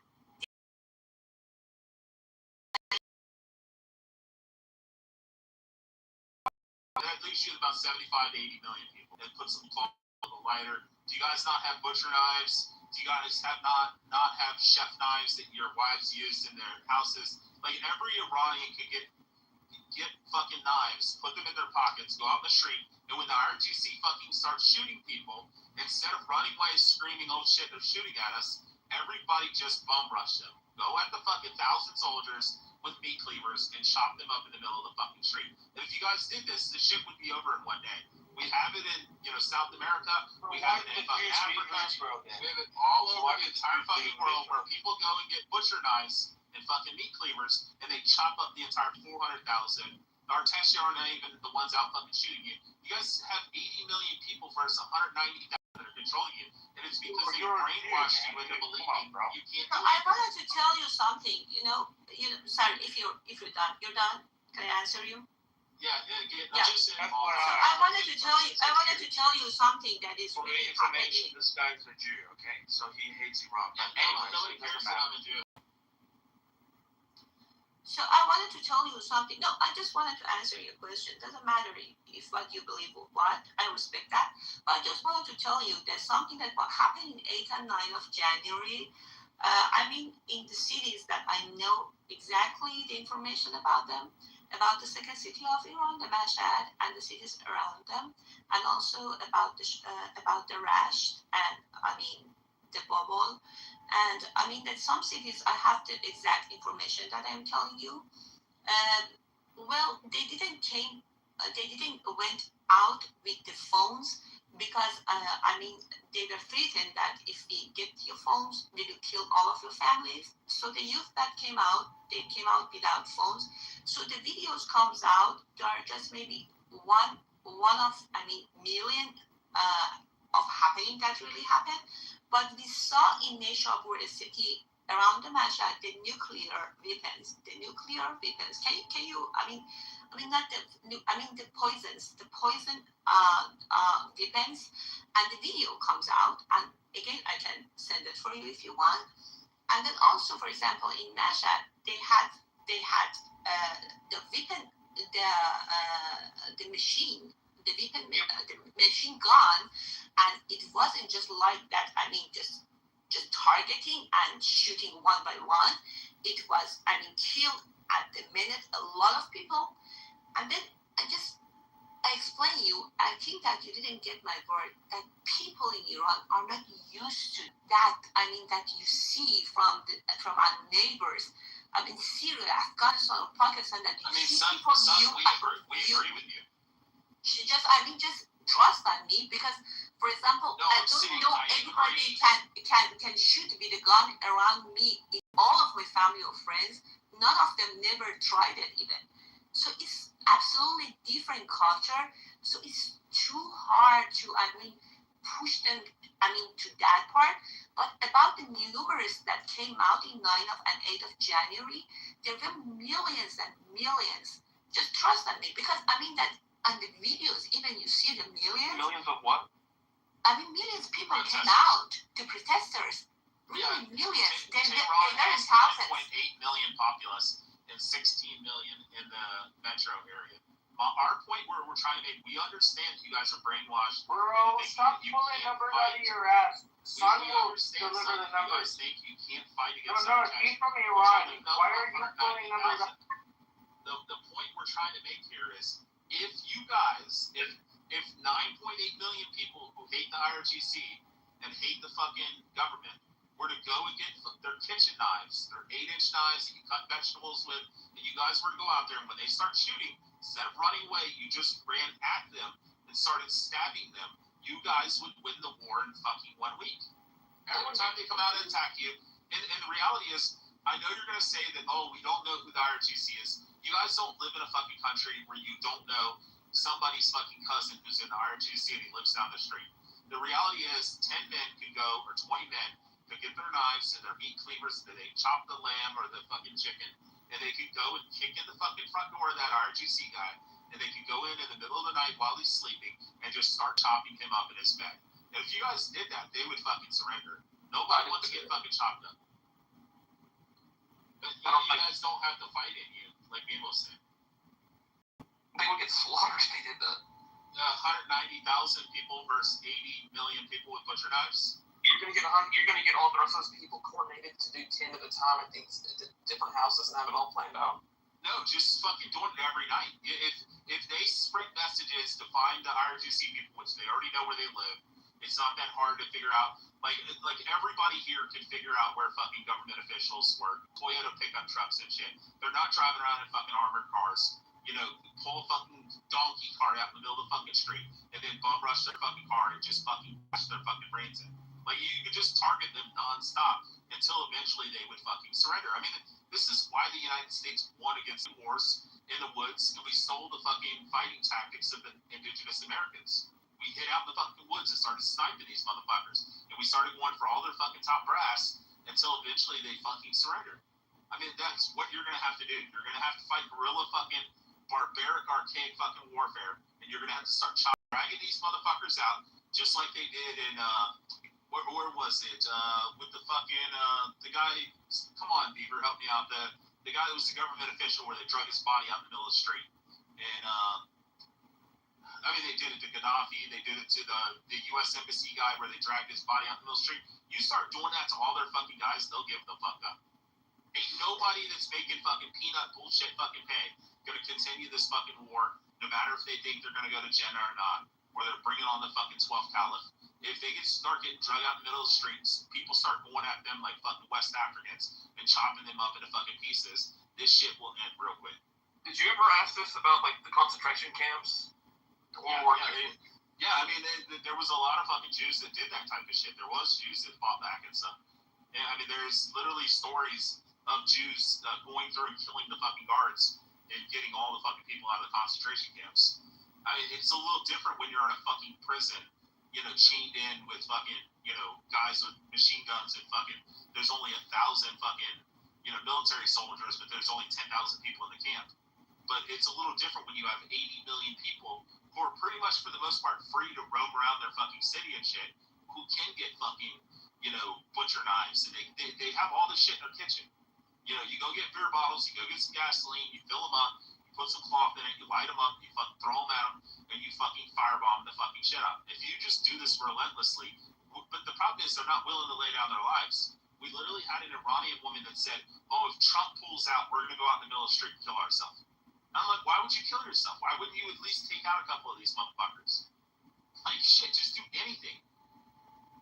Freaks, you know, I don't disagree with you. I agree with what you said. Hold on. Rich, it sounds like you might have to go over there, get on live stream, and show them how to do it for real. Yeah, we're not going in with the green berets. We're not putting boots on the ground. We're not going to instruct them. They're just going to have to get out and do it themselves. No, I said you. Like, yeah, no, I know. But go over there, hop on live stream, show them how to do the gasoline with the bottle and shit. It sounds like they need some guidance. Well, if you want to send anybody, Timothy, if you want to send anybody, send John Kitover with the book account. He was intel guy in the fucking military. He knows how to go over and fucking train everybody online. And he's already got 1,000 accounts, right, John? Good point. I think Daniel wanted to go. Daniel, did you want to go? Yeah. Thank you. What do we need is we need Rich, right? We need Rich singing Lava Nagila, man, Mr. Bob, right? We need to sing that song. March of the IRGC, building, shoot him up, right? That's how he do it. Oh, what did you say, Coctosaurus Rex? I didn't hear you. I was busy doing something.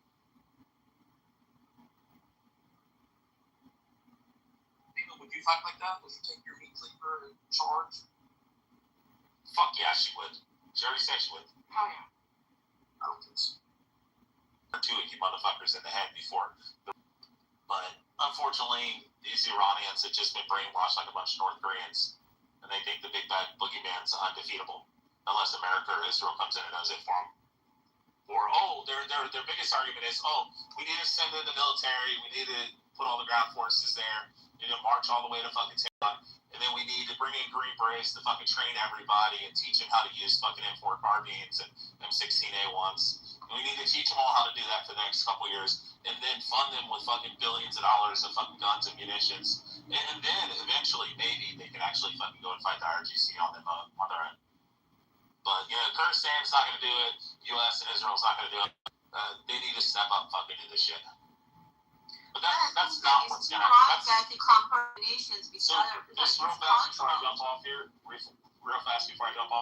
and I know all of you Iranians hate when I say this, but the reality is somebody in your all's top brass in the IRGC is going to step up and become the new Ayatollah, and he's going to be friendly with us, and he's going to run the country, and you're going to keep the IRGC just like you did with Maduro in fucking Venezuela. We elected his vice president as the new leader. She's willing to play ball. Cuba's doing the same thing. They're all falling in line. And eventually somebody's going to step up and say, hey, U.S., I'll be the fucking frontline guy, and I'll let you guys sail all your ships through here. And when China gets out of line, and when you want me to put pressure on China, we'll stop letting their fucking ships go through, and we won't ship them anything. And we'll fucking put a stranglehold on the CCP. And when that person steps up and does that, then you guys are still stuck with IRGC. And then we'll be friends with the IRGC, just like we were when we fucking overthrew your fucking Shah, and we put the fucking IRGC in charge in the first place. Top, armchair general in Trump's... That's crazy. Crazy, isn't it? Right, bro. We should let Johnny Kitover talk. Go ahead, Johnny boy. But serious John, not like joking John. He said he was going out to stock tents at the bars. Going to chop down trees.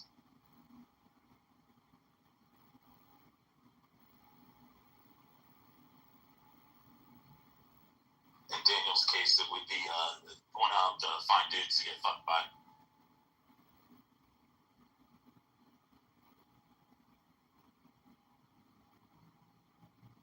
Exile, right? I don't understand this reactionary attitude from the Jews, right? You guys literally were lost for hundreds of years, right? Wait, when have we lost the war since 47? Or 48? Condemning to Iranians, right? No, I'm asking since 48. When have we lost the war? You were in the concentration camp. They were literally but not since 1948. Since 1948, we've won every war. Because he who fights in the name of Allah shall surely prevail. And the land who's given, the holy land who's given to Bnei Israel. So Allah's on our side, Hashem's on our side, Jesus is on our side, and you guys are fucked. So keep fighting the good fight, Daniel. Every fucking war, Gaza doesn't exist. Like you guys cry about all the buildings being gone and all the women and children being slaughtered, fucking kicked out, arrested, and then we'll hang him. And it never happens. You guys are losing, you're just sore losers about it. Arabia will get a nuclear weapon from America, right? So, yeah, there's already ICBMs from the United States and Israel has their own ICBMs. So good luck on that. You know how long it takes to go from the United States, from fucking Wyoming to fucking Moscow? 42 minutes. Good luck.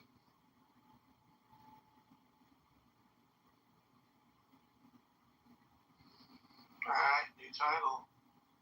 Have at it. Pussy Muslims. Anybody want to take on the title or no?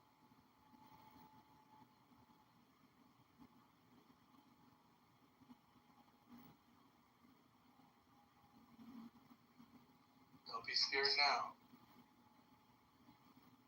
Just shit on Israel for forever, so why not get in here, get it done?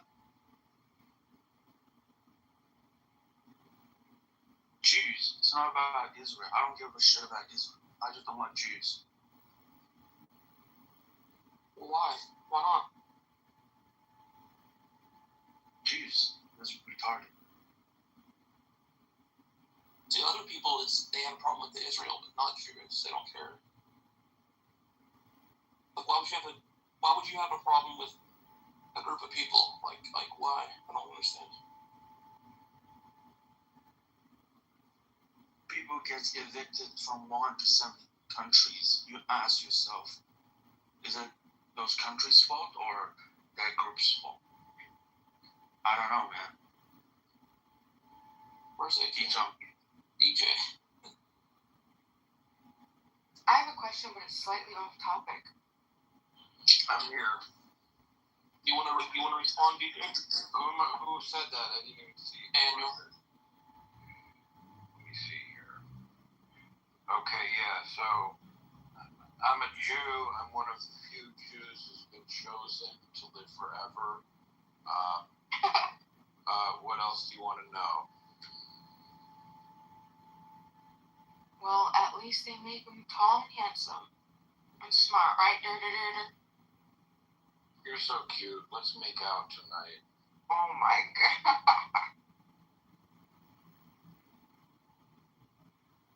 So I have a question. It's off topic. Can I?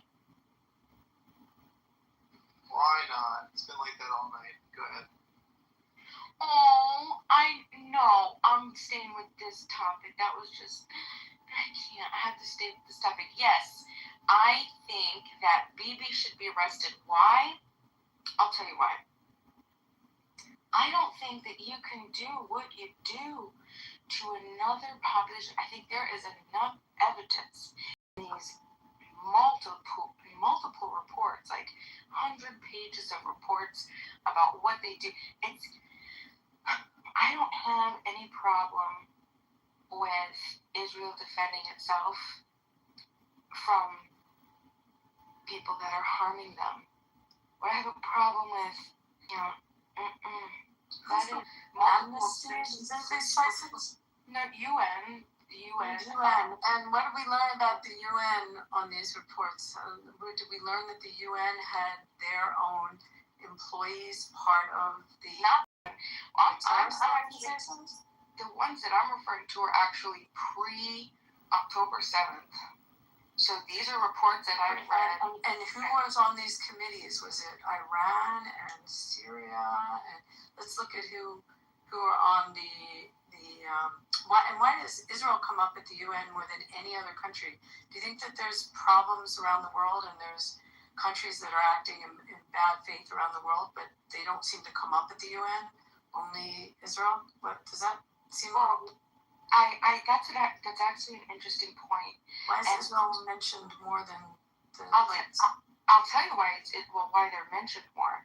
I think they're mentioned because the majority of vetoes, the large majority of vetoes that the that the US have done have been in defense of Israel.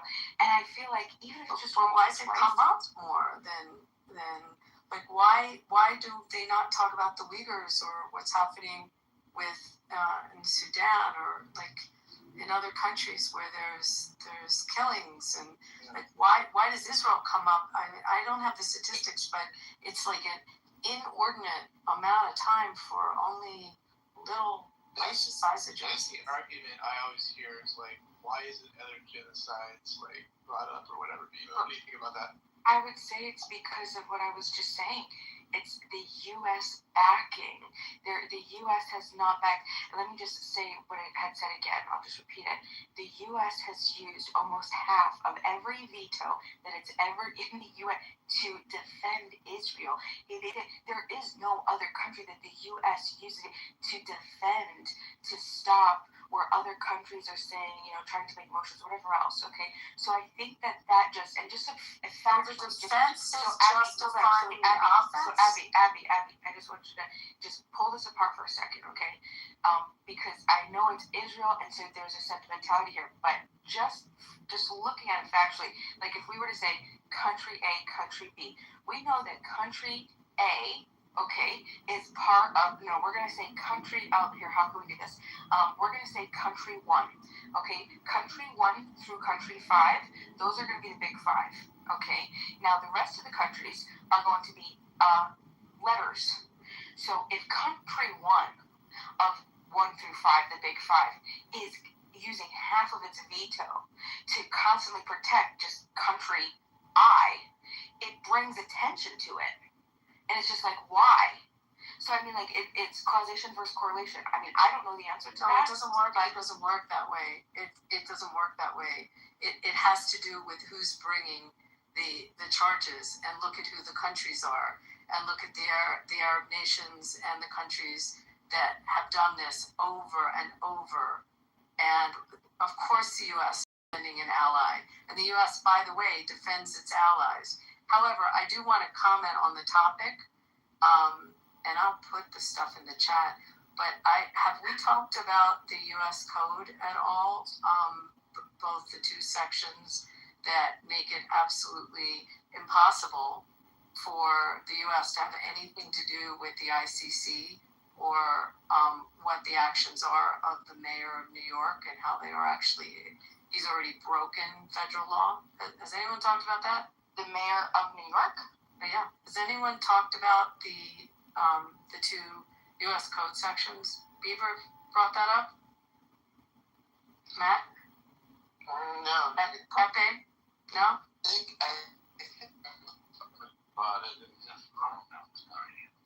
Okay, so who wants to talk about the two U.S. Code sections? So this is in relation to the why we don't recognize the ICC, right? So the ICC, yes. Yeah. Well, related to charges of the ICC on U.S. soil, or in the with respect to any force or threats of force in relation to it, is a violation of U.S. Really quick. Can any of those members indict their own people? I've always wondered this. They can never do their own people, right? You're basically like giving cover to yourself by joining these groups, right? Maybe I'm wrong. I don't know. Maybe you can. This is like a little sidetrack there, but I was always wondering about that. I don't know.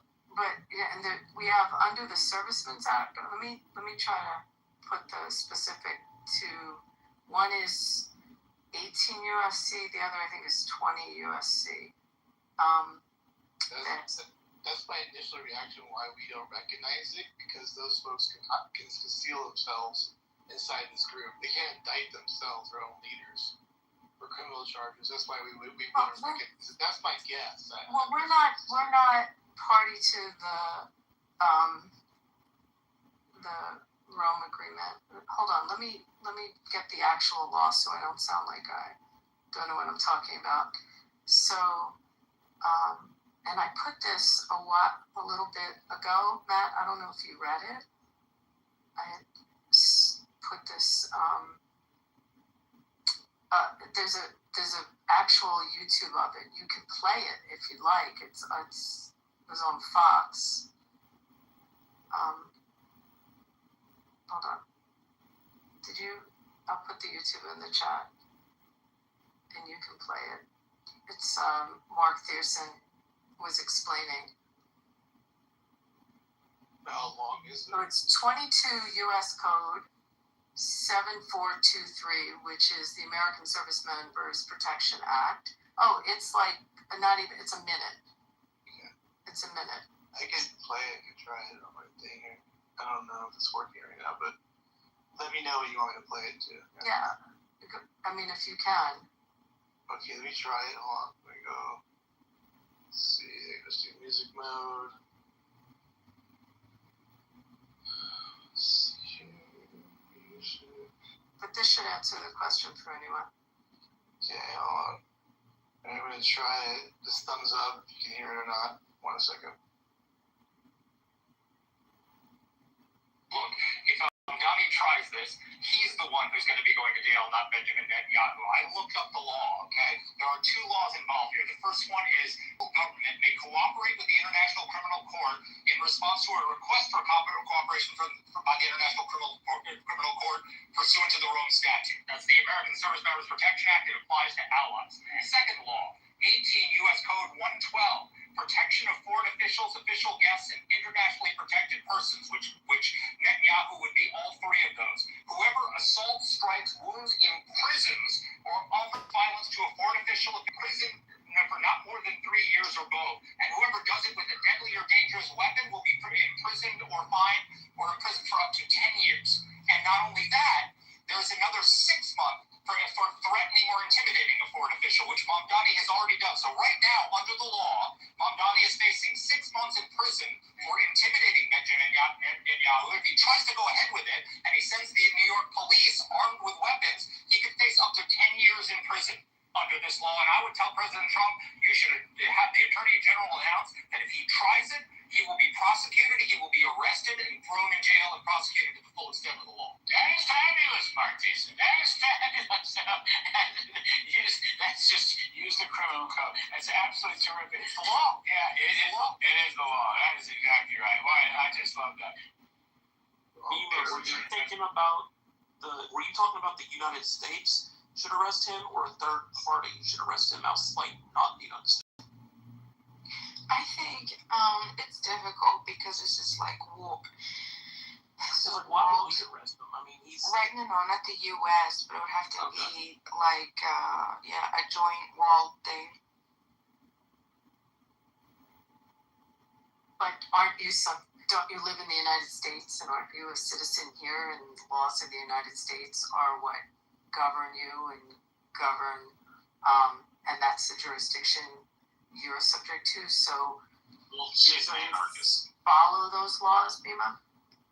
No, I do, but I'm not following why you asked me that question. The laws of the United States, because this is our federal law. No, hold on. Even saying a different party should arrest, like, outside of the U.S., like, whoever... What's the, like, the Ugandans? I mean, like, who should do this? Like, the Syrians? Like a real civilized group, like the Syrians? Or, like, who are you suggesting, Bima? I would say, could you list 10 countries that you would trust to make good decisions for the world? Like, what do you think are 10 good, noble country leaderships? Could you at least name 10? Nope. Well, let's see. Well, pick a country and who the leadership. How many? Let's talk about Italy. Like, how many governments has Italy had since its formation? Does anyone know? Like, how fast they go through their governments? Or the UK? Like who's a new prime minister? Like this morning, because that may change this afternoon. I mean, you're kidding me, right? Well, who issued the warrants for the arrest? The ICC, which we are not a party to. And by the way, the guy that issued them just got arrested for molesting, for sexual harassment or the sexual assaults. The prosecutor at the ICC. I'll find the article. I'm sorry, now you guys are making me like have to find stuff, but I'll find the article. That's been in the news also. Well, the only reason I'm asking is because Mamdani, what an idiot! Why would the United States or anybody in the United States arrest an ally? That's so stupid. Yeah, he's virtue signaling. It's a bad thing. I don't know why he did it. It was because you're right, Beaver. It would be something outside the U.S. Not. We have never. Whether we did. Actually, it was 2 African situations, and one was Uganda. The other, I forget the other country. The guy turned himself in to his own authorities. And no, one, the guy to his own country, and the other ICC. They're not a party to it. Was it an extradition? What do we call the word? Extraditing? Extradition. No. One, the guy who was like a really bad. Wait, I'll try to get you the names. So let me ask you. Because I'm gonna do this thought experiment, do some devil advocate here, kind of beam this question, because I think it was a good question to ask. If our allies kind of situation, what would you say to those folks? So like if it's another ally that we have, another 2 allies that we have, another 3 allies, how do you approach that situation? Like if it ever got really that bad, you think? Well, I mean there are issues and decisions that our allies make that we don't fully support. We're in NATO, so we have obligations under NATO, but it doesn't mean that all of their foreign policy is our foreign policy. In this circumstance, I mean, someone could search it. That's probably faster than I can as to who's party to the particular ICC. I think of our allies, I think Spain is, but there's many countries that are allies of ours that are not a party to it. Yeah, no, I know that. I was just thinking actually ICC completely out of it and just going with what if there was a coalition of those folks that got together and were just like, if you step into our particular area, we're gonna arrest them, So I don't know. I was just playing out like other scenarios that could be in the future. It might not be that Yada, you do somebody else, I don't know what we can do. So the level it's governing, there's the smaller, right, local, and then it grows. And so inside of a country, because it's ran by one government, you then have all your little local jurisdictions, but they all generally are going to fall under that government, right? So just imagine the world being the United States, and all the countries are little states. Now the countries, which would be akin to the states, have to get together and they have to make agreements. They have to say, hey, look, if the UK and Canada and France and Germany and Japan and South Korea, whoever, Poland, Netherlands, Norway, whatever, we all get together and we say, this is the criteria of how we're going to manage keeping the world at peace by identifying, war criminals. If one of the countries gets out of whack, so to speak, right? So, like, one of the states gets out of whack. It's still the same. It's have all of these countries, like in the case, let's say hypothetically that all of these countries did come together.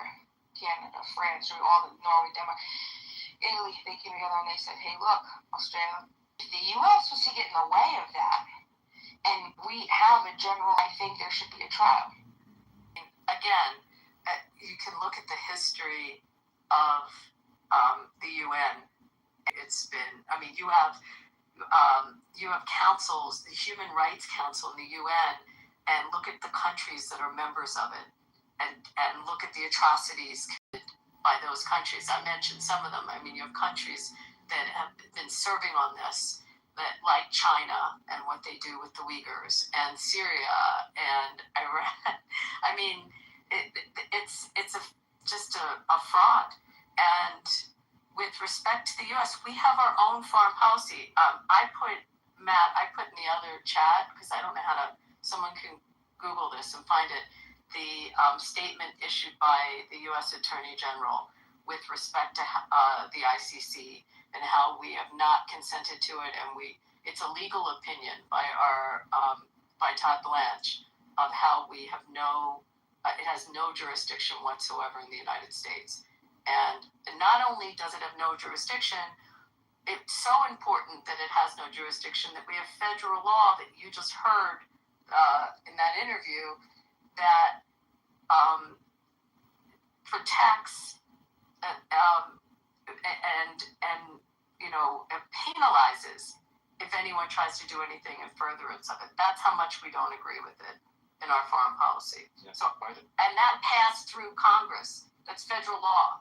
Okay, it enacted through Congress. So that's how much we don't accept that the ICE. Abby, what's your metric of being war criminal? Either for a country or a person? Excuse me? What is your metric of being war criminal? Either for a person, the governor, or the country? How many people should be died? Well, I don't know. I mean, first of all, if we want to have a fake accusation of the word genocide, maybe you need to take a look at what happened in Germany, and you might understand what a genocide is, or what's happened with the Khmer Rouge, or you want to look at real genocide.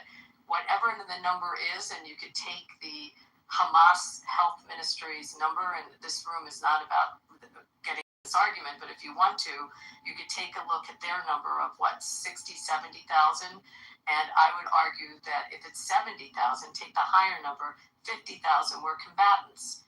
And you need to understand what a combatant is, and what you might consider to be someone in civilian clothes is also taking part in the actions that happened within Gaza. So, I mean, there's also people that died of natural causes in the course of 2 years in war, not in war, in any civilization, about 1.5 to 2. That being said, it's a false statement.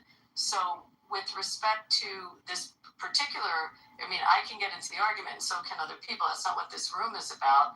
But I think if you look at Nuremberg, you look at those that were individual criminals that masterminded what occurred in Germany, and Nuremberg would be an example of it. Obviously, the same would be with that you don't take Imperial Japan. So far, I understand that your take is, Bibi is not war No, criminal. I don't. He's because there's no crime.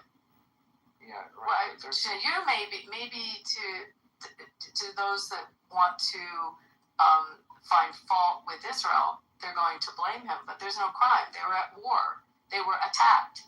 Innocent people in a music festival, people in their homes, people that we loved very much on Clubhouse were murdered, were taken as hostage. They reacted, and they went to war. And those are casualties of war, and actually not many casualties compared to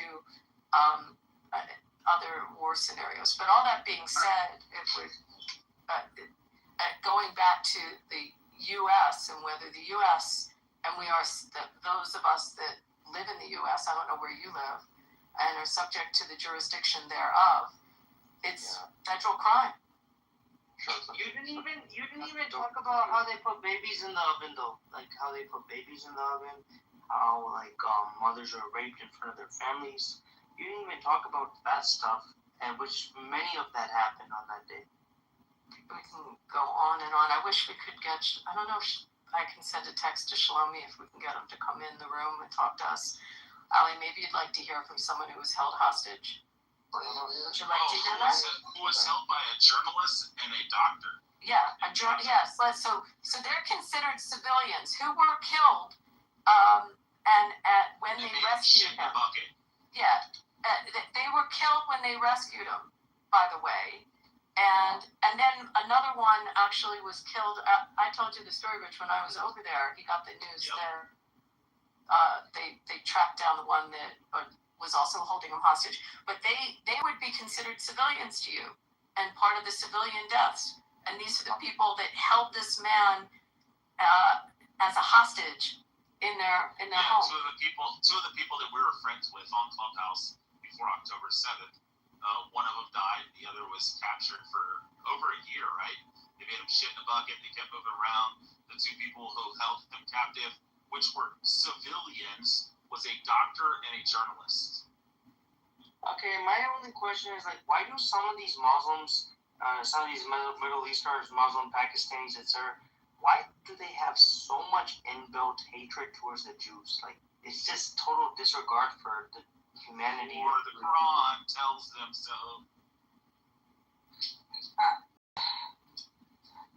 I'm sorry. Hello. Hi, my name is Alicia. Yeah, man, you know, that was caught on like some of these Hi, Baptists. Alicia.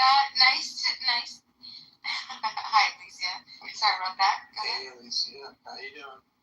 I'm doing well, but I think we can talk about two simultaneous things that are happening right now, or has happened, and there's atrocities in incumbents of. So, like, it's just like, yes, a horrific thing happened, and yes, that was horrifying, and yes, there was retaliation, but we have to understand that there are two sides that also people disagree with on both ends. However, genocide is not the answer to equating to what the atrocities are, and the answer to that. If I'm making any sense. Well, could you define, like, if you have a population that is 700,000 and it grows to 7 million, do you think that you've ethnically cleansed and you've committed genocide against that population if it grew in the course of 70 years from 700,000 to 7 million? I have this question, Abby, first, Alicia. I'm sorry. Like, when in daily basis videos coming out that babies and children are being dead there, how do you stay silent against it? Like, you only go for quantity. What, on October 7th? And also, we're talking about October 7th. We're talking about October 7th all the time. Do you want to see the videos? You should. Yeah, I want to see. Yeah, well, you probably. You've seen videos. I think. Have you seen the official videos, Alicia? Yeah, I've seen everything. You saw the 45 minutes? Listen. Alicia, did you see the 45 minutes? I'm just listen, asking. No, I'm not being antagonistic. I'm just curious. Did you see the the official one? Dying on a daily basis. She's asking if you've seen it. She'll send it to you. If not, no, I can't. It's not something I have the custody of, or it's never something it's very specific. Anyone wants to send anyone. You can't send it. You can't send it. It was available. Everyone saw it. No, everyone did not see it. It was very specific how you got to see it. That's why I asked if you were invited to one of the viewings of the 45-minute video. Did you see it? I was not invited. I was just introduced to it, as social media does, immediately so. It wasn't on social media.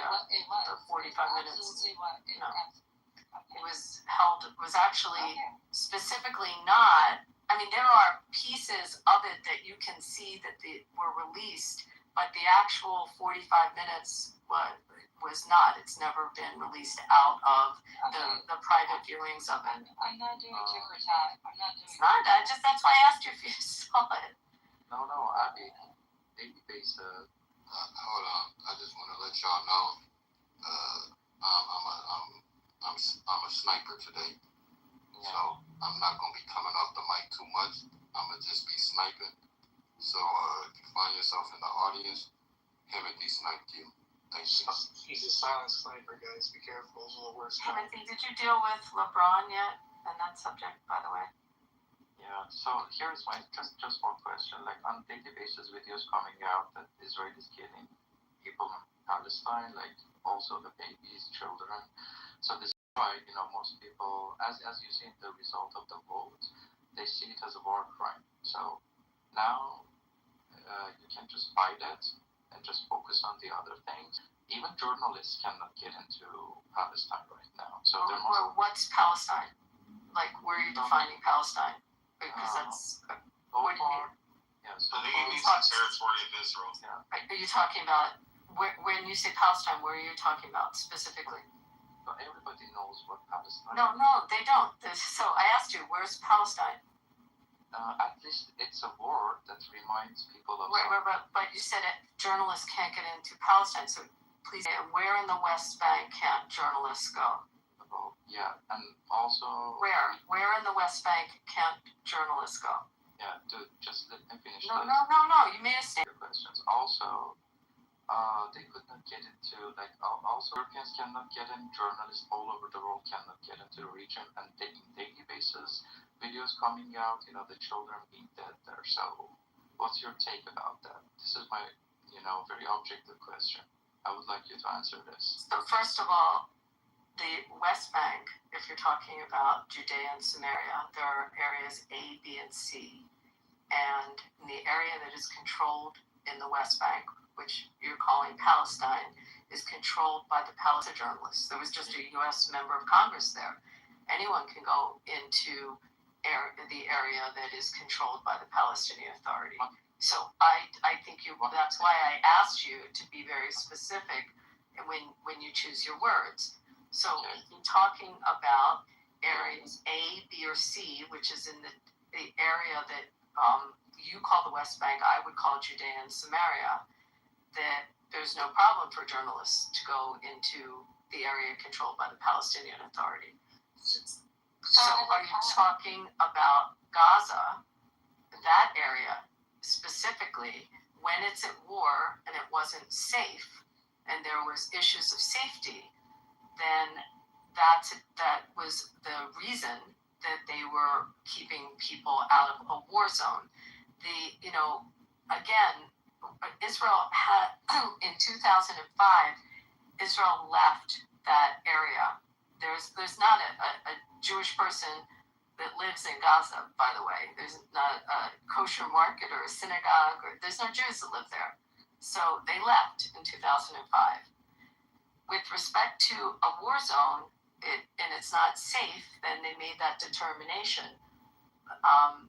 However, to have the false narrative that it's criminal, and words like apartheid or genocide, they're words that are very convenient to try to have U.S. jurisdiction, and we're not party to those that are making that accusation. And you asked me about the main person at the ICC, and that person just got arrested. The main prosecutor, I think his last name is Khan.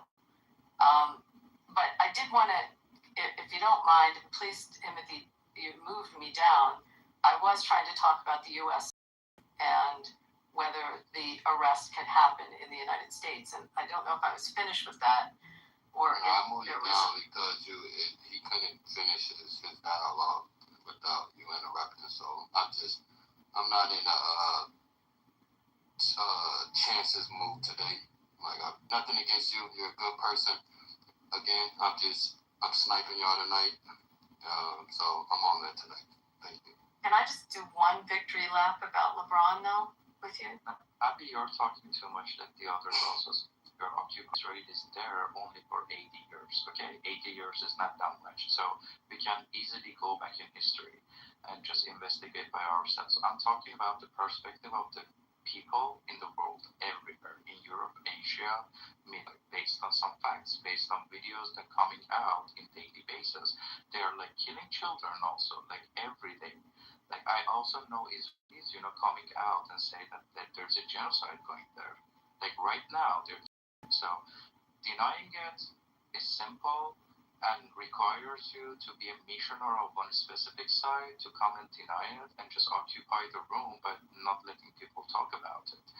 This is whatever you do right now is not good. Not good for you. Now, may I respond since you said my name? So every children is equal, so you have to. Where are they right now in their killing children, as you say? And you also made a statement that Israel's only been there 80 years.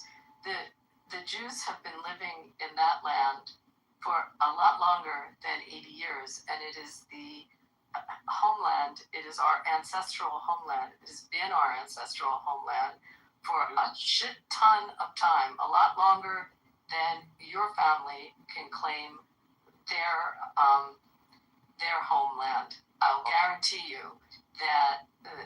But I would suggest just one thing to read that might give you perspective. It's called the Bible. It might help you. And take a look at that, and maybe you'll understand that it's longer than 80 years for living in that area, and that they've been in that area. Again, I'm responding to him, and right now they're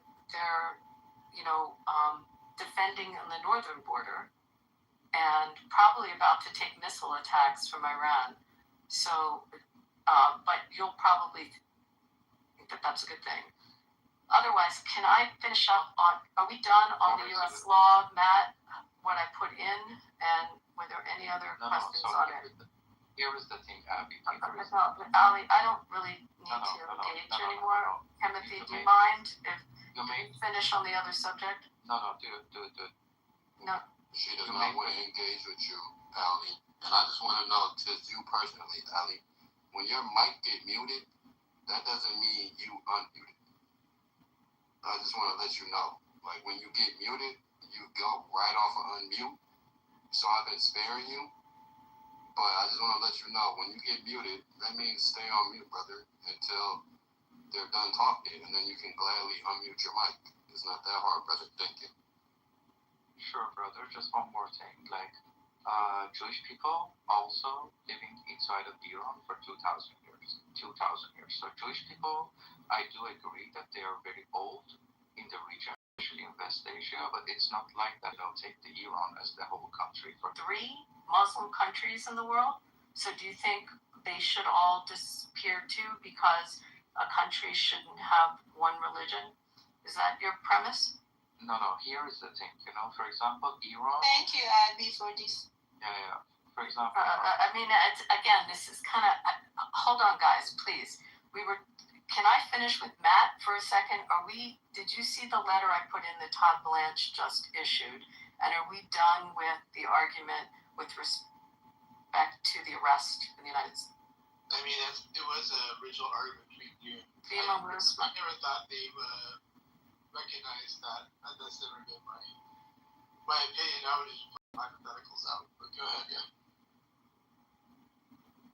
Bima, are you and I back and forth on that? Did you see? Is it the U.S. that should be arresting him, or should he be arrested in general by anybody? By everybody, yeah. Yeah, I think it should be a world thing. I think there's enough evidence, even pre-October 7th, that the charges that they have, that the ICC at least, the charges that they brought against him, I think there's enough evidence even pre. Okay. So I think that it should be. You're not saying the U.S. should arrest him. That's the only thing I'm trying to get clarification on. You're not saying the U.S. The U.S. like somebody, he comes into our country and then our police arrest him. Yeah, like what Mamdani called for. Like, we can't do that. That's absurd. So I didn't know if you were going from the perspective of Mamdani, or what Mamdani said, or are you talking about just in general third party outside of the U.S.? Yeah, but I don't think that would matter too much. I think if the world, if a group of countries agreed. That it would be the responsibilities. But we can't arrest our ally. Yeah. We're not in conjunction with him is what's going on. So then that would be kind of stabbing him in the back, right? Even how would he physically do that? Because his Secret Service guys would be fighting with the NYPD. I don't know how that would, because they would literally fire back. Yeah, there'd be a fire. There'd be a shootout. You know what I mean? They're not going to let now you'd be arrested. You know what I mean? So I don't know how the optics of that works, you know? Yeah, so it's the supreme law of the land, and it's our federal law. And he broke it. He's already in violation of U.S. Code 18-112. So, again, you live in the jurisdiction of the United States. This is our ally. We're in the midst of prosecuting a war with that ally. So it's making no sense. And when you say that you think that this is pre-October 7th, on what basis?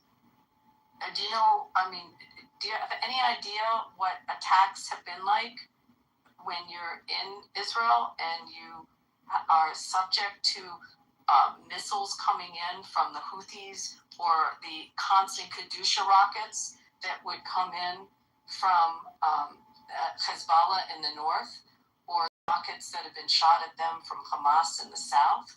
the proxy state sponsor of terror in the world and uses these proxies, specifically those three, and there are others as well. Proxy, what do you say? They don't use the proxy. What did you just say? Israel itself is a proxy. Are you denying that Hezbollah, Hamas, and Houthis are not acting as proxies and shooting at U.S. vessels and U.S. servicemen, as well as Israel, and have been shooting at Israel and attacking the United States for 47 years? Have you ever searched this keyword that they exist, and they exist to kill, and they've killed American servicemen, American civilians, Jewish civilians, as well as civilians in Saudi. I mean, we can go around the world in South America. They exist. They are. I want you to search something, and then I really want to go back to dialoguing with Bima. Search the U.S. State Department list of designated terrorist organizations, and take a look at how long Hezbollah has been on that list and how long Hamas has been on the list. Sure. And they are designated. We're in the United States. We're subject to our jurisdiction and our laws. And under our laws, they're designated terror organizations. Enough said. It's not your laws. It's not. But you're on a U.S. app right now. Alicia, did you ever get to finish? Sorry, I just want to make sure that, because I saw you left. I didn't know if you ever got to finish. All right, never mind. Continue. Anyway, I'm done. Bima, are you and I done on this one? I just want to say that it's not only your laws, it's international law. So the keyword is this, that when and why Hezbollah created. International law. What's international law? So Can you define it? Yeah, international. Yeah, what is it? What is it? International law is something that not only based on your laws, it's a law for all humanity living on planet Earth. So it's a law for humanity living on planet. Guys, so you have to. It's Joe. Well, I mean, we don't have to follow some arbitrary law that some other group made up. I mean, what does that matter to us? No. But you have to be fair. Thank you, Wallace. Yeah. There's no such thing as international law. We'll start with that. Yeah, and when you investigate over incidents, you have to have a bird eye view, just looking to planet Earth from a bird eye view, and go to the truths of the incidents. How do you feel about the Uyghurs? You think we should go after China? What do you think? Should we go after China? Like, should everybody No, are you Muslim? Your name is Ali. So they're killing Muslims in China. How do you feel about that? Doesn't matter. So here is the. Doesn't matter? No, just wait. Just look at what I say. Don't. No, I don't look at what someone says. By the way, that's not how you do it. No. This is how you do it. If you hear what someone says. So here's the key word. You should understand. Everybody should understand why Hezbollah created.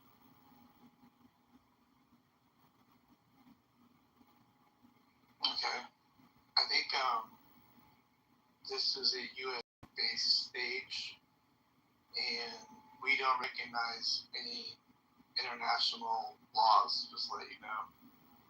So that's the end of that discussion. I don't know why we're talking about that. I know that we all have to feel good as humanity for everybody, but we don't have to actually. So forget about allies. If you don't have an international overview, forget about having allies in this world. No, forget about. Hey, hold on. I'm gonna answer. Hold on. So we have our international laws either. They're for us. So you want to stay biased? Yeah. Then don't talk to us with any commercials, okay? America is like. I think he's hijacking. Can we go back to? We're done with that particular piece. Just search about the Hezbollah. Yeah, we'll never recognize international law. I don't know what part of that you don't get. I don't know. No, I have no clue what you're talking about, but. Are we still on this topic though, Matt? Just I would be curious to know more. I mean, well, see, I think it boils like, did Israel go overboard in their response, and is there such a thing as going overboard in war? Like that's what I mean. Whether it's genocide or not, technically, if it's that or that, like I think people get hung up on that. Like that's not really I think most people just mean, did they go overboard? Like, Do people get hung up Beaver, on do you think genocide? Harry Truman went overboard in dropping possibly. I mean, I wasn't around. Nagasaki and but Hiroshima? possibly. I don't know. My father. I mean, you have family that served in that war. Talked to my father, who was in that theater, fighting. I mean, and against the Japanese, they were very happy that we made that choice. Right. I don't know. I mean, the same extent in Dresden. Did the U.S. go overboard in Dresden? Because we killed babies in Dresden. Is the threat, what's the threat neutralized or not? Like, and if it's not neutralized, then it's not overboard. My only response might be to that is what responsibility do, in this case, I know it's Hamas, but at the end of the day, they're all kind of bundled up in a little ways. Do the Palestinians have for October 7th? Like, what's the responsibility they have for that? That would be my only response to that, you know?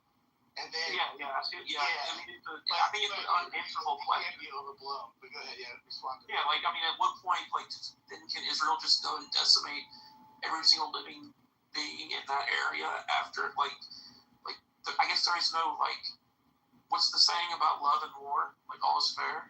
So, like, what do you say was an appropriate response?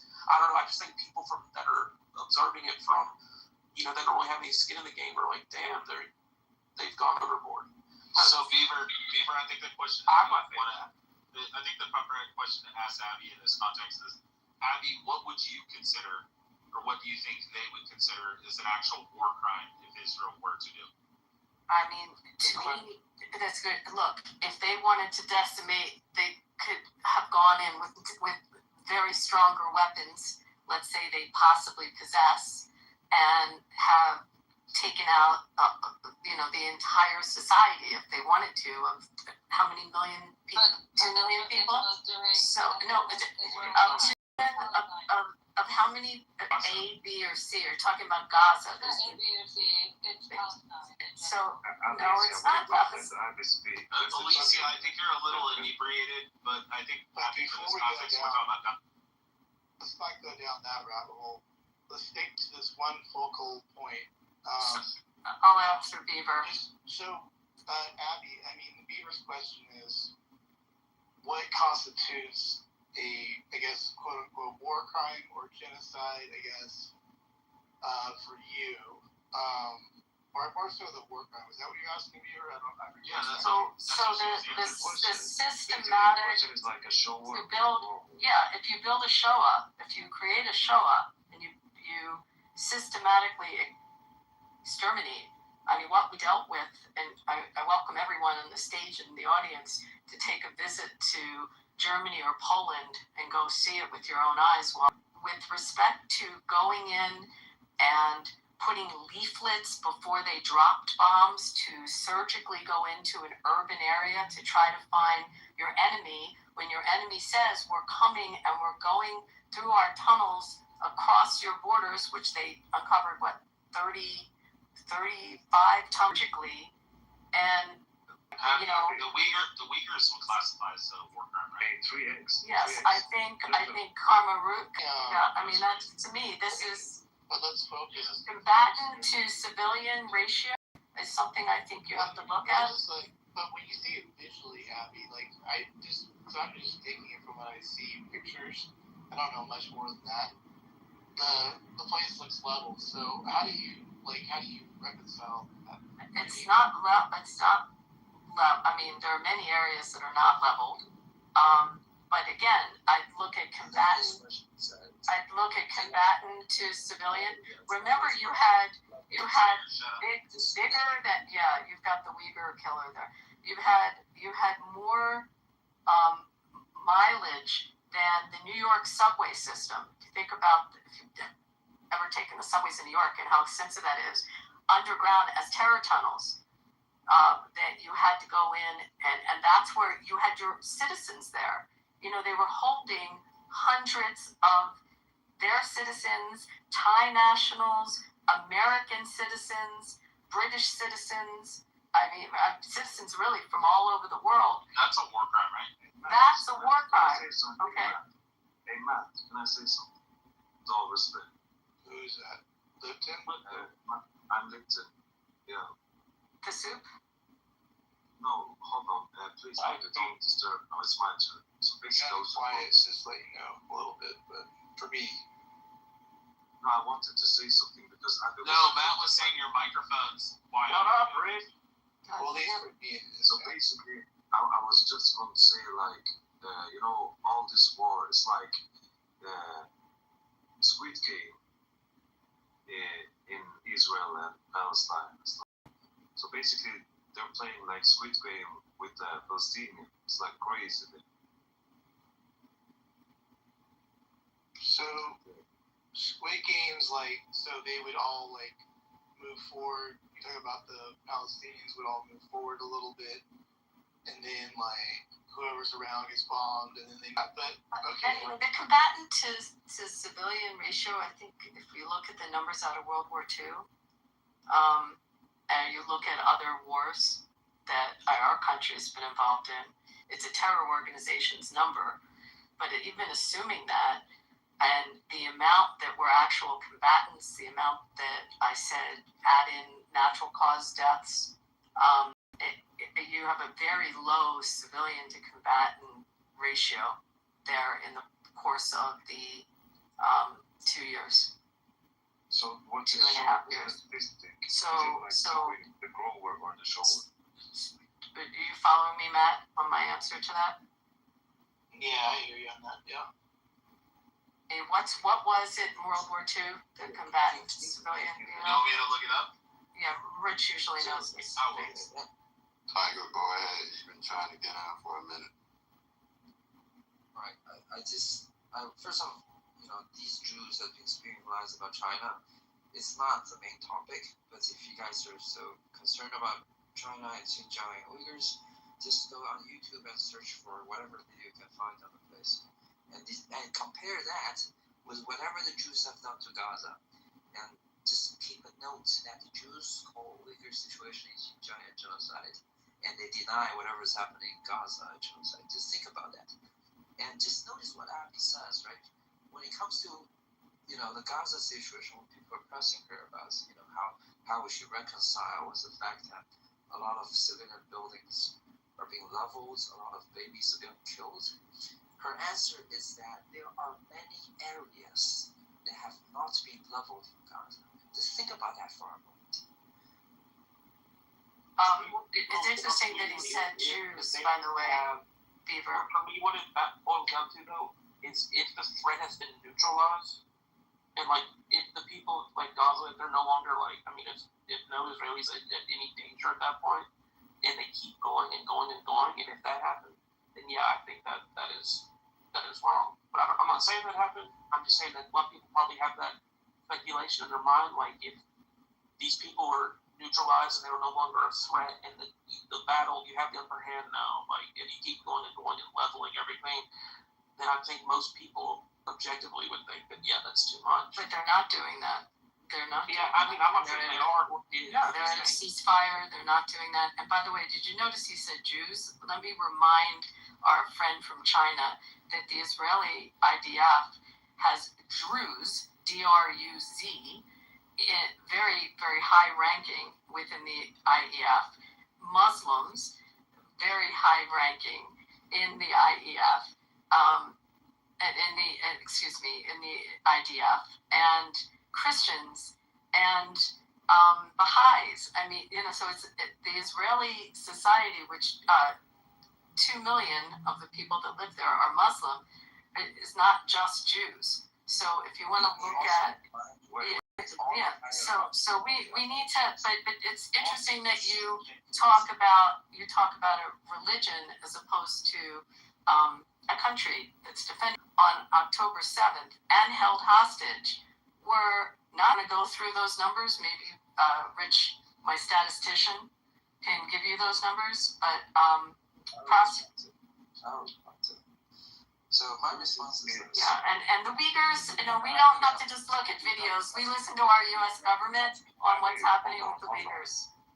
My response would be, if you actually look at the IDF command structure, you're going to see that the people are giving those commands are all Jews. Because in the IDF, they have rules to limit how much participation the minorities who are not Jews can rise up in the ranks. And how do you know that? Wait, my Chinese friends, Tiger, wait.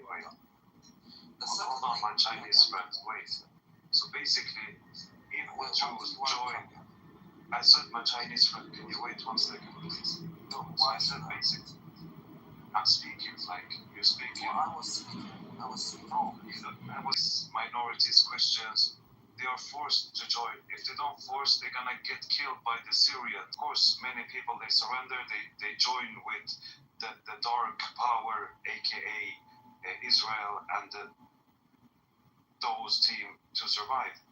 So Abby, I don't know if you can like try to progress that too.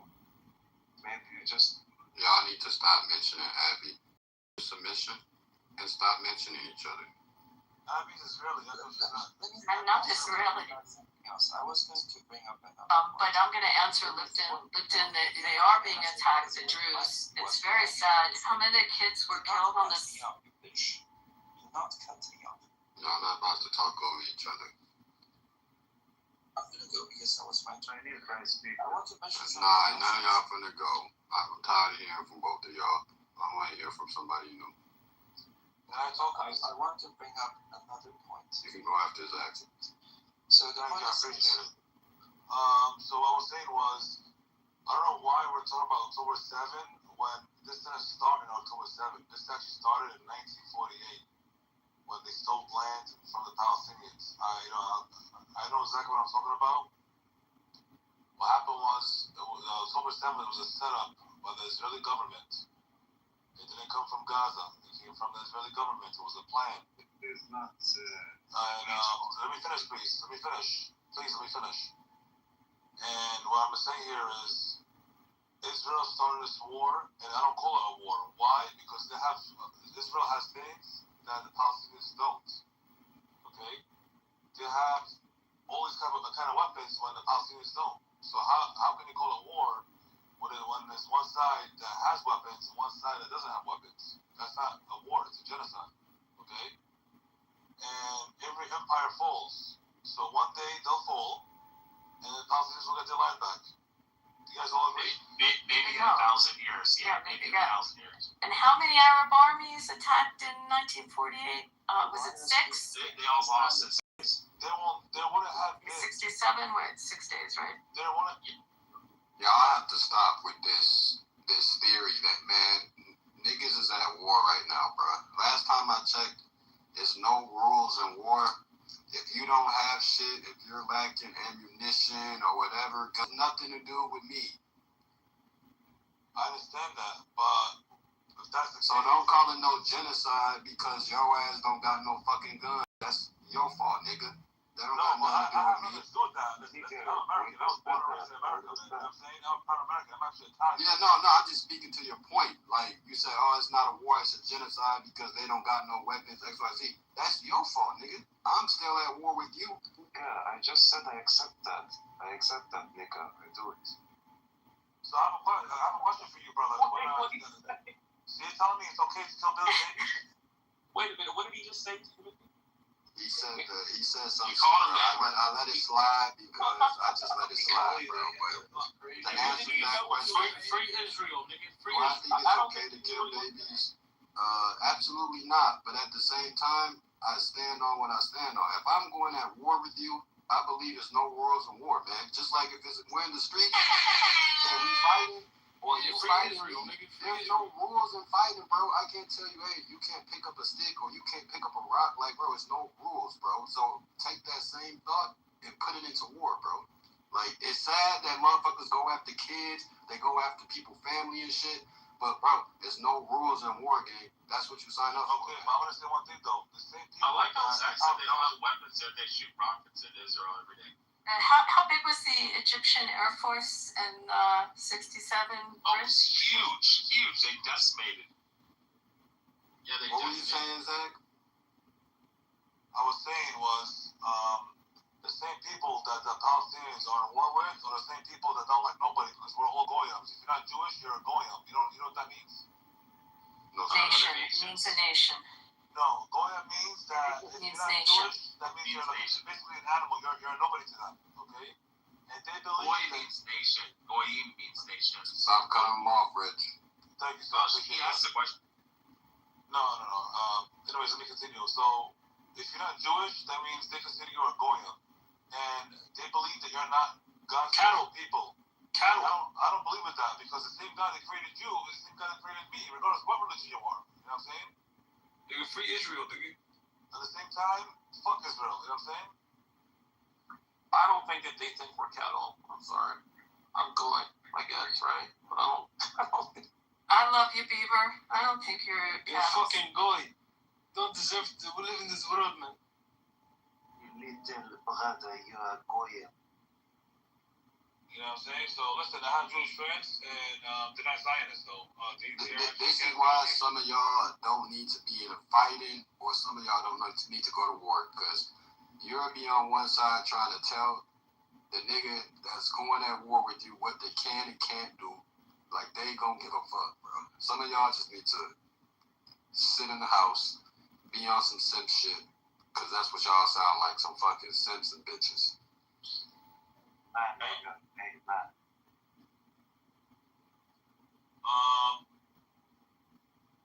Are you a pro-Israeli or pro-Palestinian? I'm just curious.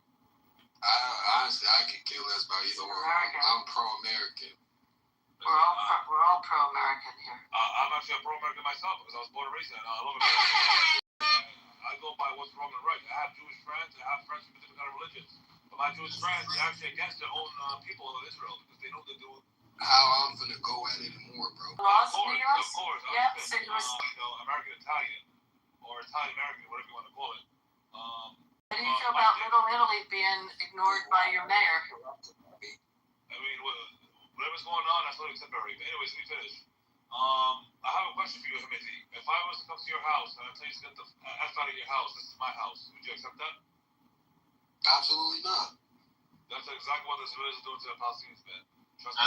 I mean, and like Rich said, you're supposed to fight back, nigga. Shit. I understand that. Yeah, you feel me? If you don't got no guns, you gotta use your hands. Like, bro, I look at it like the street, bro. Like, that's just as simple as that, bro. Either you gonna lay down, either you gonna get up there and fight, or you gonna lay down, bro. You got two options. Honestly, man, a lot of you guys are very close-minded. Right, stop talking over me. But like I said, you got two options. You gonna either fight or you gonna lay down. There ain't no in between. They can choose what you want to do. What do you want to say, Muhammad? Go ahead. Muhammad. Yeah, greetings everyone. I hope you are all doing well. What's going on this community, man? Are you a boxer? No, that guy is like a new guy. No. I'm new here. I'm not boxer, man. Well, look at the president's house, man. Make sure you turn in your ticket, bro. At the top, follow the house. You know what I mean? Did you guys play his speech, Timothy? Did you guys play his speech tonight? Anyone talk about it? No, the Correspondence Center. Oh, no. Mohammed, did you want to say anything to the title, or did you just want to just kind of listen?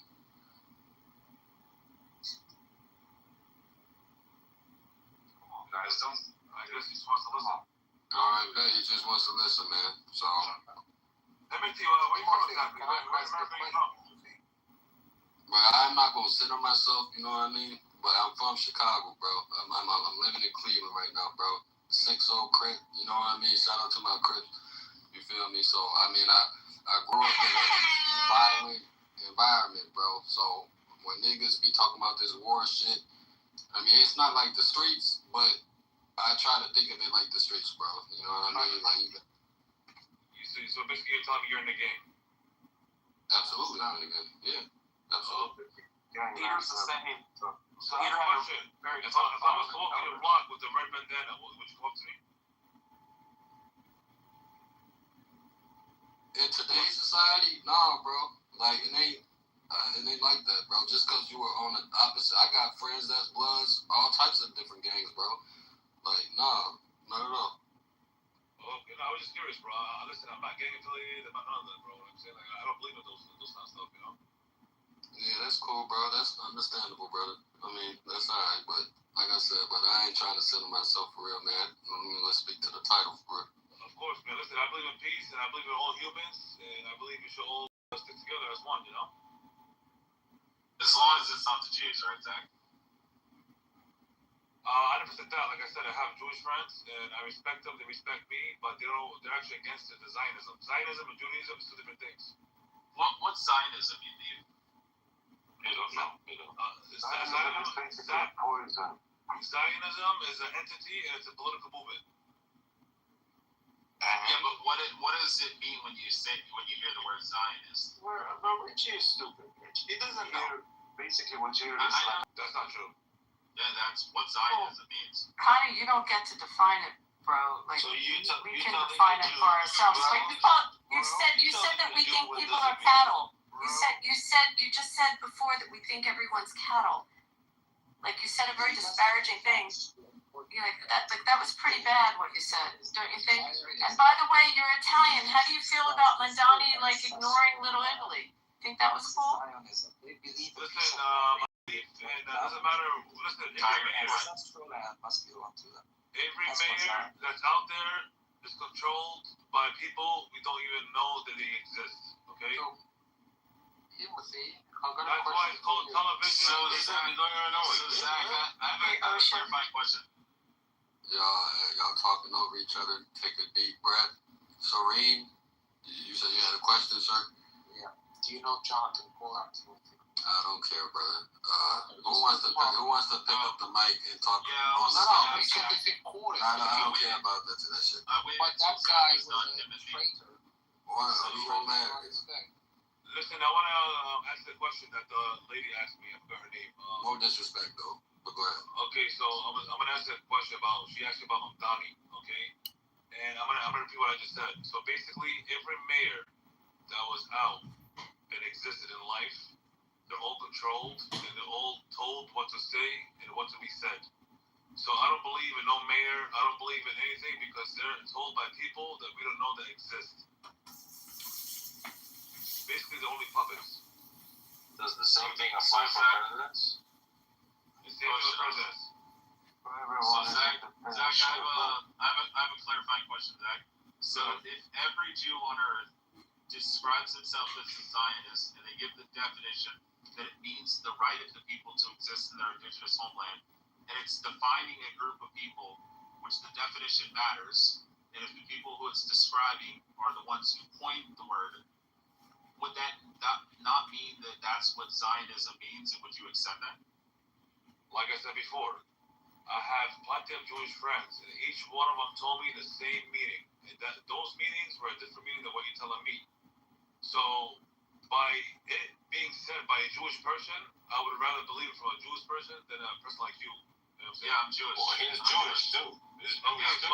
But the difference is that I'm Jewish, Abby's Jewish. I understand that, but you're a Zionism. You're a Zionist. Dr. Jordan's Jewish. I understand that, but you're a Zionist. You don't get to define. You don't get to define to us what we are. You don't. We can define it for ourselves. And you know what? Guess what? We've done a pretty good job of it. We can handle that ourselves. No, let me guess, Abby. He's talking about. How you doing, Abby? He's talking about. Shut up, boys. No, he probably has a lefty Jewish friend in wherever he live. Where do you live at? In New York? No, I don't live in New York.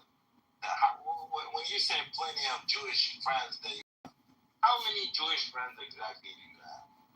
I have about, I would say 17 of them. 17 of them, okay. So we're talking about 15 million Jews. And you're telling us 17 friends that you have define the fucking word Zionism to you, and you're taking their words, but you're not taking every other Jew on the planet Earth. 15 million, but there's only 15 million on this app right now. You know what I'm saying? I'm just saying. Does the majority of Jewish people support their nation? Yes or no? A lot of them don't. A lot of them. Oh my God, bro!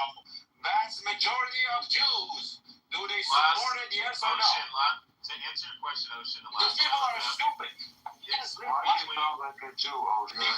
Your soliloquy. It's a yes or no. Like, it's just that simple. Did y'all go to school? I know some of y'all went. No, they didn't. That's what I'm saying, bro. He not asking for he not asking for a thesis. He not asking for an essay.